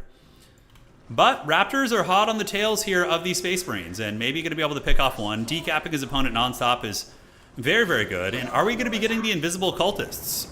Chaos Lord's coming out. Chaos Armory is on the way. Okay. Once again, Chaos seems to be winning a lot of these little minutia fights, which is going to add up. One of the Marines is getting very, very low. Chaos Space Marines are on the chase. And down here, we do see the Heretic potentially getting killed, but he does finish the listening post, which is a Chad. He's going to ascend to maybe becoming a Chaos Spawn, which is great. God, look at their posture on that guy. Look at him. He's just like bent over with spikes in his back. It's just, it's so great. All right, so Marines do kill the Heretics, but the Chaos Space Marines are definitely all up in the base here, but the Force Commander has respawned, so he's back, as is the Chaos Lord. So both players bringing back their heroic characters. Armory's about to finish in a moment, and are the listening posts getting upgraded? It looks like they are not at the moment, so they are not. Chaos Marines heading down south, fighting the river. Chaos Lord able to push these guys back, just like the Force Commander was able to push back the Marines out of the base. And let's look at the economy of both players. We have 74 against 86, so pretty negligible difference, but again, it could add up over the course of a long game. Yeah, the cultists have that gamer posture, they do. That's why you guys need to get a standing desk. I'm telling you, it's a game changer, man. I had lower back stuff bothering me for years when I would just have long gaming sessions, but now I game at a standing desk. My lower back feels so much better. It's insane. It is weird. It takes some getting used to. Like, I'm standing when I'm gaming and playing competitively and everything, but yeah, it's something. Raptors coming around the far side. Do we see tier 2 coming in? We do see the desecrated fortress, and do we see tier 2 for the Marines? Ooh, I'm getting the energy that it's going to be the same as last game. We're going to see the quick defiler against the Marines who are lacking the technology to deal with it. All right. So Marines pushing up, Chaos Lord pushing up as well. A couple scouts going to be trying to secure ground in the middle. They're going to need to get those melted bombs and go tier 2 like 5 minutes ago. Like, building another Marine squad is not what you need right now. It is not. Sure, it's going to give you a numerical advantage in the tier 1 fight, but when Big Daddy gets tier 2 and he's got triple plasma generator going right now, it's something. It's something. Deja vu indeed. Force Commander and his Marines going to be pushing in. Raptors also engaging. And the Marines are fighting in the river, so they keep taking fights where they're in a bad position. Raptors able to get melee with those guys. Force Commander going to be getting 2v1 back here. Raptors, getting shot by one squad while they chase the other, so not a terrible engagement for the Smurfs. They are able to pick off a fair amount of Raptors back here, but tier 2 is now finished. Looking at the power supply, very low power, but we are going to be seeing the machine pit coming up soon here. That is for sure. All right, a lot of Marines pushing in. The Chaos Lord maybe a little bit overextended here. And the Marine blob is like it's paying dividends to an extent, right? Uh-oh, force kill. Give us the sync kill. Chaos Lord is chasing. He's having trouble. The Force Commander's just straight up running. Okay, he's down. He's getting low, 100 HP. Oh, give it to us. Did we get it? Okay, not quite, but we still got kind of a cool attack there. He was able to club him. Hey, well, Bird, I appreciate the kind words, man. Thank you so much for the $2. All right, brother. We'll keep it going for you. So back to the base here. Sacrificial Circle. Okay, it's going to be a different build. Is it going to be a tier 3 rush? To try and get access to the, or is he going Corn Berserkers? That would be kind of cool too. Corn Berserkers with a Sorcerer is like an MLG combo. You get a Chaos Sorcerer with the Chains of Torment, you lock down an enemy unit, and then you just send the Corn Berserkers in with full Rage Boners, and it's pretty damn good. It's pretty damn good. The other side, Marines and Chaos Lord are going to be pushing up here. Yeah, they're eyeing the prize, waiting in the wings. In the meantime, Raptor squad waiting, but the relic does belong to Burbaloni. Oh, Chaos Sorcerer and Corn Berserkers. Give it to us, precious. It is going to be the play. No pinks, obviously. You don't really need to build pinks here, with the Marines being a little bit slow. Machine Cult, though, is out. So maybe you do need the pinks now because of the Dreadnought. Dreadnought could be a big threat. Are we going to see a comeback from Scarab? Scarab is on his way. So Scarab moving in with his big Marine squad. He does have flamethrower upgrades and could honestly get grenade launchers. Not grenade launchers, rocket launchers. I think I would recommend that. Yeah, Raptors move in. They're going to be heavily outnumbered, though. Listening Post is going to be standing firm, and the Barney Dinosaur is going to be moving in from the flank. With the Chaos Lord is a full retreat from the Marines. It's going to be Land Speeders, okay. So Land Speeders are pretty cool. They're good against infantry units, not going to be excellent at clearing out enemy armor, but it is going to be the Veteran upgrade for the Chaos Lord and the Sorcerer, and then we do get the Chains of Torment ability. Okay, so he is going for that with a Corn Berserker. I love it. All right, so here they come. Corn Berserkers on the way out. Blood for the Blood God, skulls for the Skull Throne. They're going to be coming for it, trying to take some of those Smurf skulls here. Plasma weapons, really good. Plasma weaponry is going to be excellent, as will the Land Speeder. I mean, there could be an opportunity for the Marines to win some fights with that unit composition. Probably going to see pinks coming out shortly after. Chains of Torment is about to finish. So we have the Sorcerer here, and we do also have the Chaos Swords. They're going to be moving into the river and attacking into the Listening Post. Now, the Marines are going to trade, so they're just going to be trading the peripheral Listening Posts. One of them is a negative cover, though, so a little bit dodgy there. Cultist going to be grabbing the middle. And are we going to be seeing tier 3? So Berserkers are out. I would say a tier 3 timing here would be very good. Chains of Torment is now done. These guys need to start replenishing. They're going to be a little bit weak with just 4 models, but they hit super hard. 88 damage is very, very impactful here, guys. Land Speeder's out, and it's going to mow these guys down. Land Speeders are excellent against infantry. And you can see the Raptors are getting the business, and fighting a negative cover here is going to be quite bad. But the Marines are going to take the fight. They actually have 2 Corn Berserkers, okay. So the Chains of Torment activated. That Marine squad is locked down. Blood for the Blood God, skulls for the Skull Throne. They get in combat. Those Marines are getting torn up, but the land speeder DPS is no joke either. Chaos Lord trying to peel off the Force Commander, and another unit of Khorne Berserkers is going to be on its way in. So that Marine squad did get eviscerated. Oh, but is that Grey Knights? We got the Demon Hunters coming out. Grey Knights going to be doing some lightning blast into the Khorne Berserkers, and now we got a big epic melee fight. Grey Knights do hit very hard. They have 120 damage. So that's going to be decapped right there, and it looks like the Marines are holding firm. The Sorcerer as well as the Lord are chasing, and the Khorne Berserkers are kind of getting it from the Grey Knights a little bit. With all the Marines who have their plasma weaponry, okay, the Marines look like the Smurfs are back on the menu, ladies and gentlemen, as they have the land speeders trading well. Grey Knights killed almost to the last man, but they do survive, and now they're going to be going after the Sorcerer, and honestly, could get a little bit sketchy here. Now, the Defiler would have been probably the stronger choice. Did we see Tier 3 coming? Sacrificial Circle, Khorne Berserkers escaping, Chaos Marines escaping, but if they lose both these characters, ouch, the Lord is down, and the Sorcerer is going to get sync killed. Oh, give it to us. Oh, no, he teleported away. Okay. So Sorcerer able to get away there. All right, all right. Yeah, fighting in the Marine base was tough too. There was a lot of turrets. We got a Chaplain coming out for the Space Marines now as well. And the Chains of Torment did not work out quite as well as the Sorcerer build did. Pink's going to be out, to help deal with the land speeders. And it looks like the Sorcerer is on the run. Land speeder's hot on his tail. Pretty cool to see the speeder like chasing down the Sorcerer and mowing down cultists. Very, very epic. All right, Pink's on the way. Anything else for the CSM? 80 against 92. Chaos has a slightly better economy. This is still anybody's game, though, that's for sure. The Marines push him out of the base, but there was an economic advantage for the CSM for a long time. Sorcerer doing the Doom Bolt right there, and now we get the Marines in melee, attacking into the negative cover Grey Knights. They have 7 there. Yeah, Chains of Torment, pretty good, but the Berserkers only have 2 models. I mean, they're not going to be able to really capitalize on that. Are the Grey Knights going to come down and finish the job? I don't know, guys. It is a pit fight, that is for sure. Yeah, Grey Knights also taking some L's. I mean, very, very even game between these players. Super fun. So Pinks are locked and loaded. They haven't been dropped yet. On the outside, we do see Scout Squads grabbing it. Very, very nice stuff. Great. I mean, I always love when we get these even games. You never know in Discord, when somebody says they're new or intermediate, you never know. There's so much variance there, but we're getting an even match, which is quite good. So what's the Marine tech going to be? We do see another land speeder coming out. The Marines are very weak against vehicle right now. Like a Defiler would be brutal, but I don't know if the CSM can afford to tech switch. Okay, they're going Monastery, guys. Forsaken are going to be coming out. So we are going to be getting the Possessed. Sorry, I'm thinking Fantasy. It's so easy to confuse them, but they are going to be getting Possessed. Possessed are really good. Those guys hit like absolute trucks. Ocular Snipes, you want to get your revenge on the General? All right, you keep training. We'll arrange another show match between you guys another time. We will do it, brother. All right, so the battle is on. We do see the listening post here getting taken down. The CSM going to be moving in, but the Berserkers are going to get wrecked. Chains of Torment activated. Not bad. I mean, the Marines do get caught in melee, and we do see the Sorcerer shooting back here. Pink Core is dropped as well, which might be able to kill one of the Jet Speeders.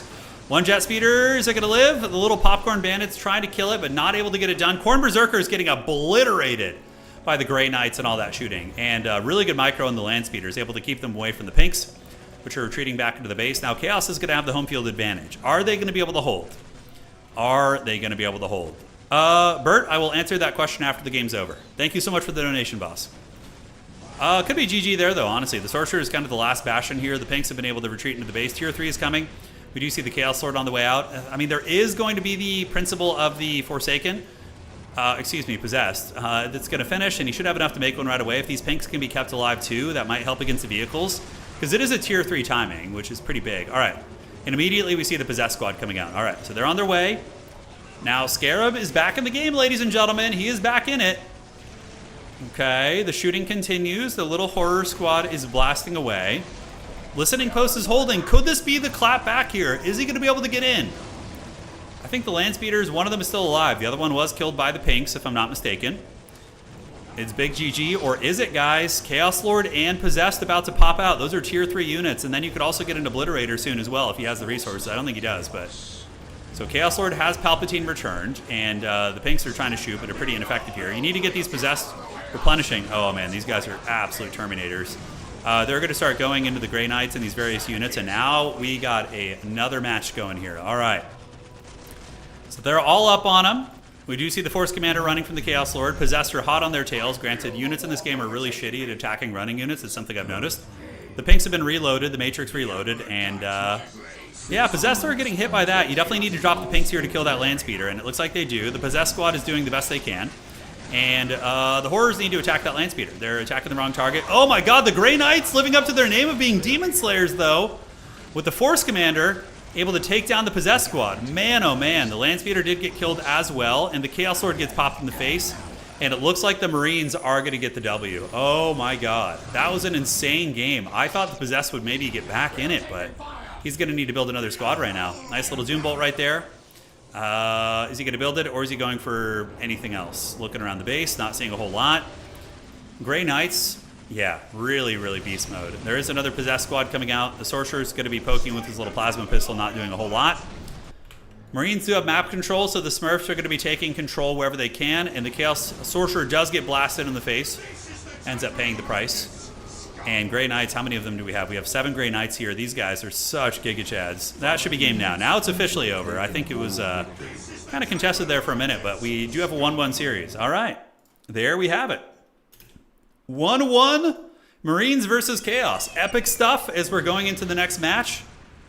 Let's get hyped, guys. Nice to see an even series. I know. This is really... These guys are very evenly matched, man. This is awesome. The Grey Knights really carried that game really, really hard. Economically, Chaos was ahead. Burbaloni had better income, but I think he's going to go back to his Defilers. I think that's going to be the play, right? Has to be the Defiler. Has to do it. Okay. And let's go find the game here. We're still waiting for them to join, so we're going to hang here. The gods punish us. Yes, they do. The gods giveth, and they also taketh away. The Defiler strategy seems so much stronger than the Chains of Torment strategy. Yeah. All right. Let's join up. And here it is. Got to wait for his opponent to join the game here. Let's see what they say. Okay.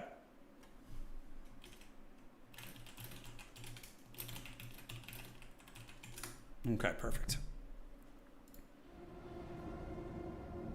And let's see what he's going to do. All right, so join match. There he is. Eye of Horus. 1, 2, 3. I need to go get some more water, by the way. I'm getting real parched here, guys. Yeah, I do have... I don't know if I'm going to make it to the store. It's going to be really close. I'll be right back, guys. 1 second.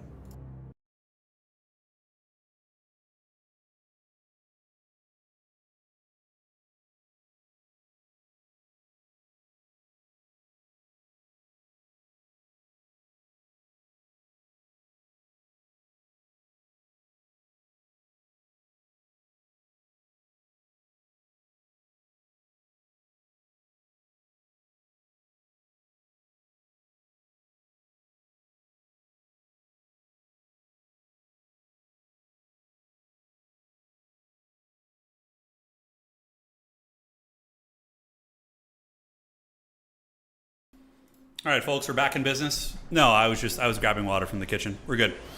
All right, guys, welcome to Game 3 in the Best of 3 series between these mighty champions. We do have Burbaloni versus Scarab. It's going to be the Space Marines spawning on the north side of the map versus the Chaos Space Marines who are going to be on the south side. Let's get this party started. Let's have some fun. Thank you guys for hanging out all afternoon. It's been a fun run of events. And looking forward to having a tournament soon of this game. Now that I'm like learning the factions, I definitely feel more confident casting a tournament than I did before. Marines, Chaos Lord, very, very standard opening for Chaos here, and Force Commander and Tac Squad, quite identical here. All right, so the Dow 4 question. So your question was, let me scroll up and read it.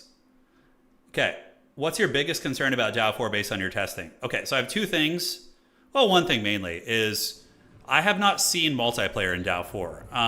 So my concern is balance, because I don't know how much effort they're going to put into multiplayer balance, and also the nature of the objective, the game mode. They're not like serious concerns, but like we haven't seen anything about multiplayer, and nor do I know about this company's like balancing efforts. Are they going to put an effort, or are we just going to have one faction that just dominates everybody else in competitive Dow 4? You know, I don't want it to be an esport, but I just want to have like a balanced multiplayer experience, and yeah, I'm hoping that'll be the case. All right, so let's get this going. Let's break it down. Hopefully that answers your question. And Burbaloni, once again, going to be grabbing his goodies with his cultists. And the Marines up in the north. Yes, my lord. That's a cool color scheme. I like the black and blue. Black is one of the hardest colors to paint in tabletop and actually have it look good. Black is very difficult, as is white. Like, white is so hard to paint, like white miniatures. It's very, very difficult. All right, guys. So, cultists heading across, grabbing what they can. We have the dreaded Barney Marines ready to go once again. Chaos Lord going to be gathering, getting ready to push, and probably going to be seeing something very similar to the previous games here, as we do see the warp. Okay, plasma pistol tech very early on for the force commander as well as the squad leaders, so the sergeants and whatnot. But that will give the force commander a bit of an edge over the Chaos Lord in a straight fight. If the Chaos Lord does not have the pistol upgrade, there will be a little bit of a damage trade going there with the plasma. But a really quick Chaos Armory as well. These guys are quite literally just doing the exact same shit. It's like evil Marine versus good Marine, but they're doing the same build orders. It's wild. Hey Fork, thank you for the raid, man. Welcome to the stream. I apologize to all the individuals from your stream because this is the last game of the day, but it is the epic climax, so you're here just in time. And welcome, welcome, man. Hopefully you guys had a good stream over there on your end, and here we go. So, over here we do see the cultists trying to disrupt some of the captures of these very cool looking scouts, and with the replenishment, the cultists can definitely do some annoying work against the Scout Marines. Scout Marines going to endure the beatings to capture the objective, and they do get the critical location and run away. So, at the end of the day, not the worst trade in the world. Smurf's going to be coming over with their squad, and they do have the plasma pistol, which isn't obviously super needed against cultists, but should be able to bash those bad boys. All right, Chaos Space Marines and Chaos Lord going to be lurking over on the west side of the battlefield, and the Dark Gods getting the plasma pistol upgrade as well. Okay, so both players getting the aspiring champions. Oh, even heavy bolter upgrades coming out this time. Very, very interesting. Very interesting. All right. So looking at map control, pretty much symmetrical at this point. Nothing too crazy. We got Igor over here. He's got that sick gamer posture. He's going to be running away. And you wouldn't think a dude with like 30 spikes in his back could outrun like 7 foot tall, genetically engineered gigachads. But he's got some wheels, man. I mean, he's making some space here. I think he's going to end up getting killed. So the Scout Marines are really, really hot on the chase here, and they do end up getting the kill, which is, 50 manpower, so it's not bad. Forces your opponent to rebuild that. All right, so now as far as the fighting goes, we do have a scout squad and a tactical squad, and the Chaos Space Marines do have the heavy bolter over here as well. So there they go, and they have the plasma upgrades. Chaos going to be trying to push into the back door here a little bit, but it looks like we might get our epic fight. Oh, Assault Marines coming from the high ground, going to be tying down some of these bad boys. Chaos Lord's going to be trying to peel them off. Plasma pistols in full effect, and the Royal Rumble is on, but the Assault Marines are taking heavy casualties from the CSM with the plasma pistol and the aspiring champion, and the Chaos Lord is bonking these guys on the head pretty good. Give us a sync kill. Not quite able to get it, but overall the trade does come out a little bit ahead for the CSM, I would say, if they can maintain this squad and not lose it. We do see the blueberries getting surrounded and beaten down a little bit. Chaos Lord putting in that work. I think it was a mistake having the Force Commander in the squad. He wasn't able to contribute as much outside of his plasma pistol, which of course is nice, but the CSM able to endure that with the aspiring champion upgrades as well as the heavy bolter coming into play in the middle part of this fight. All right, so Chaos Lord is going to be chasing these bad boys, and we do see the scouts in the middle taking the critical location. But CSM are probably going to be looking to try and end this one earlier so they don't get dragged into the later stages. I mean, it's going to be a Defiler rush, obviously, this time around. Do we see Tier 2 on the way? We don't. We see the Armory, listening posts coming up on every front, critical locations as well. And the CSM with the heavy bolters should outtrade here because the attack Marines, the flamethrowers are going to be helpful for sure. But look at the DPS. A lot of those Space Marines getting nuked down. The Chaos Lord needs to jump out of the formation. He's making the same mistake, and he does. So the Chaos Lord gets out of the formation. It's hammer time now. Flamethrower is going to be very, very helpful. And, yeah, 2 CSM squads against, I think, 2 Chaos Marine squads. Oh, epic Lord fight again. We got this last game. And it does look like the Force Commander is getting bonked on the head by the Chaos Lord. Heavy Bolters doing okay, but the Flamethrowers and the critical massive shooting here doing some great work. Scouts coming in and ambushing from the back is going to make a bit of a difference. And the Chaos Lord, he wants the sync kill, baby. Oh, give it to us. Give us the erect sync kill. It's what we're all here for. Oh, yes. Oh, no sync kill. Okay, we got blue balled a little bit there, guys. Sorry about that. But that's still a big win. If the Chaos Lord can escape, I mean, that's going to be a colossal victory for him, and he should be able to. You could tie down one unit. Yeah, but you need to tie down this unit too. Okay, looks like the Chaos Lord probably is going to be dying here, but not before he takes out a couple of the blueberries with him. And down he goes. So the Chaos Lord is dispatched. One of those Marines going to be promoted. Maybe it's Captain Titus. Who knows? And back at the base, do we see Tier 2 coming in yet? We do see Tier 2 for Chaos. And for the Marines, no tier 2 yet. So for sure, a Defiler is going to be on the table soon. Both players trading here. The squad's morale is broken. Even the cultists are being brought into fight. And critical location did not... Oh, he didn't finish it. Ouch. Ouch, ouch, ouch. He definitely needs to finish that if he can. So this one belongs to the Barney Marines. That one is untaken. And he did not finish taking the middle critical location. So he's going to try again.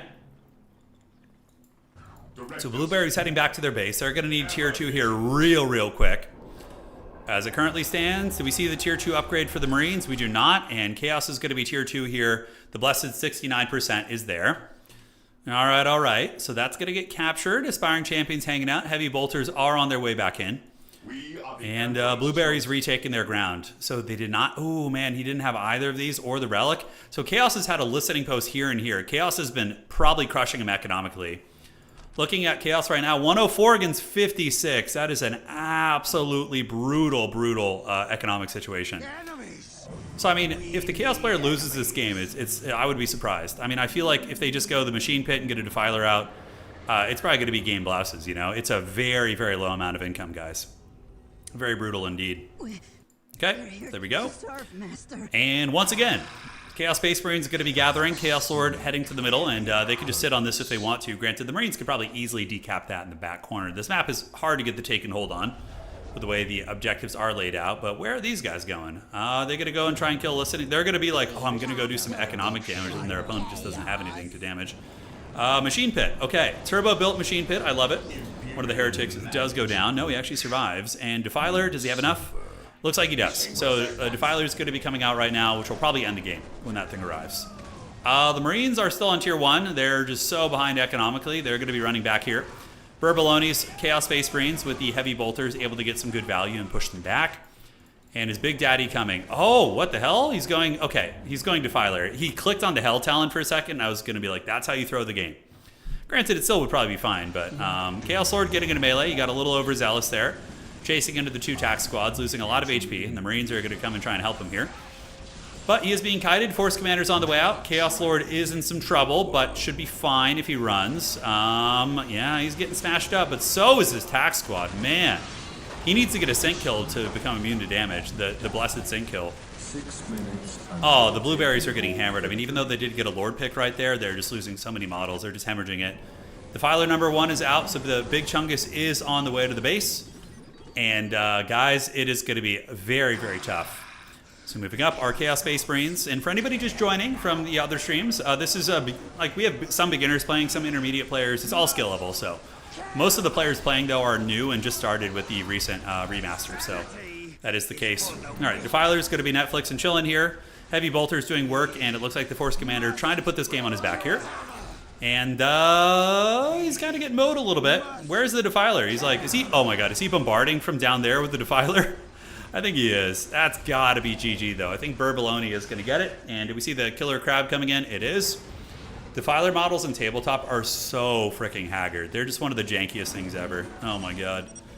Like the space they take up on the table. Yeah, it's pretty ridiculous. All right, so we do see the Space Marines getting mowed down here. And that is going to be GG, as the Defiler is the Herald of Doom and is going to be ending the game. All right, guys, so that is our last best of 3 of the day. We casted, I think, like 8 or 9 of them. If you guys enjoyed what you saw and you want to see more of this, please drop a like on the stream on YouTube. It helps out quite a bit, lets YouTube know that you guys enjoy it. And for those of you on Twitch, consider following or subscribing if you enjoyed what you saw. And we'll be back with the next stream of this game. Is probably going to be a tournament. I don't know when, but I think I'm going to schedule one for Friday, which is going to be a single faction tournament, just best of 3, pretty chill stuff, so that should be great. All right, guys, I appreciate you all. You guys rock. I had a great time hanging. Thank you guys for teaching me about this game on the go. It's been very helpful having all of you guys with your knowledge. And that's going to be it. So thank you so much for watching. I'm going to try and rush to the market before they close. I have 5 minutes. It should be fun. And I will see you guys all on the other side. GG, well played.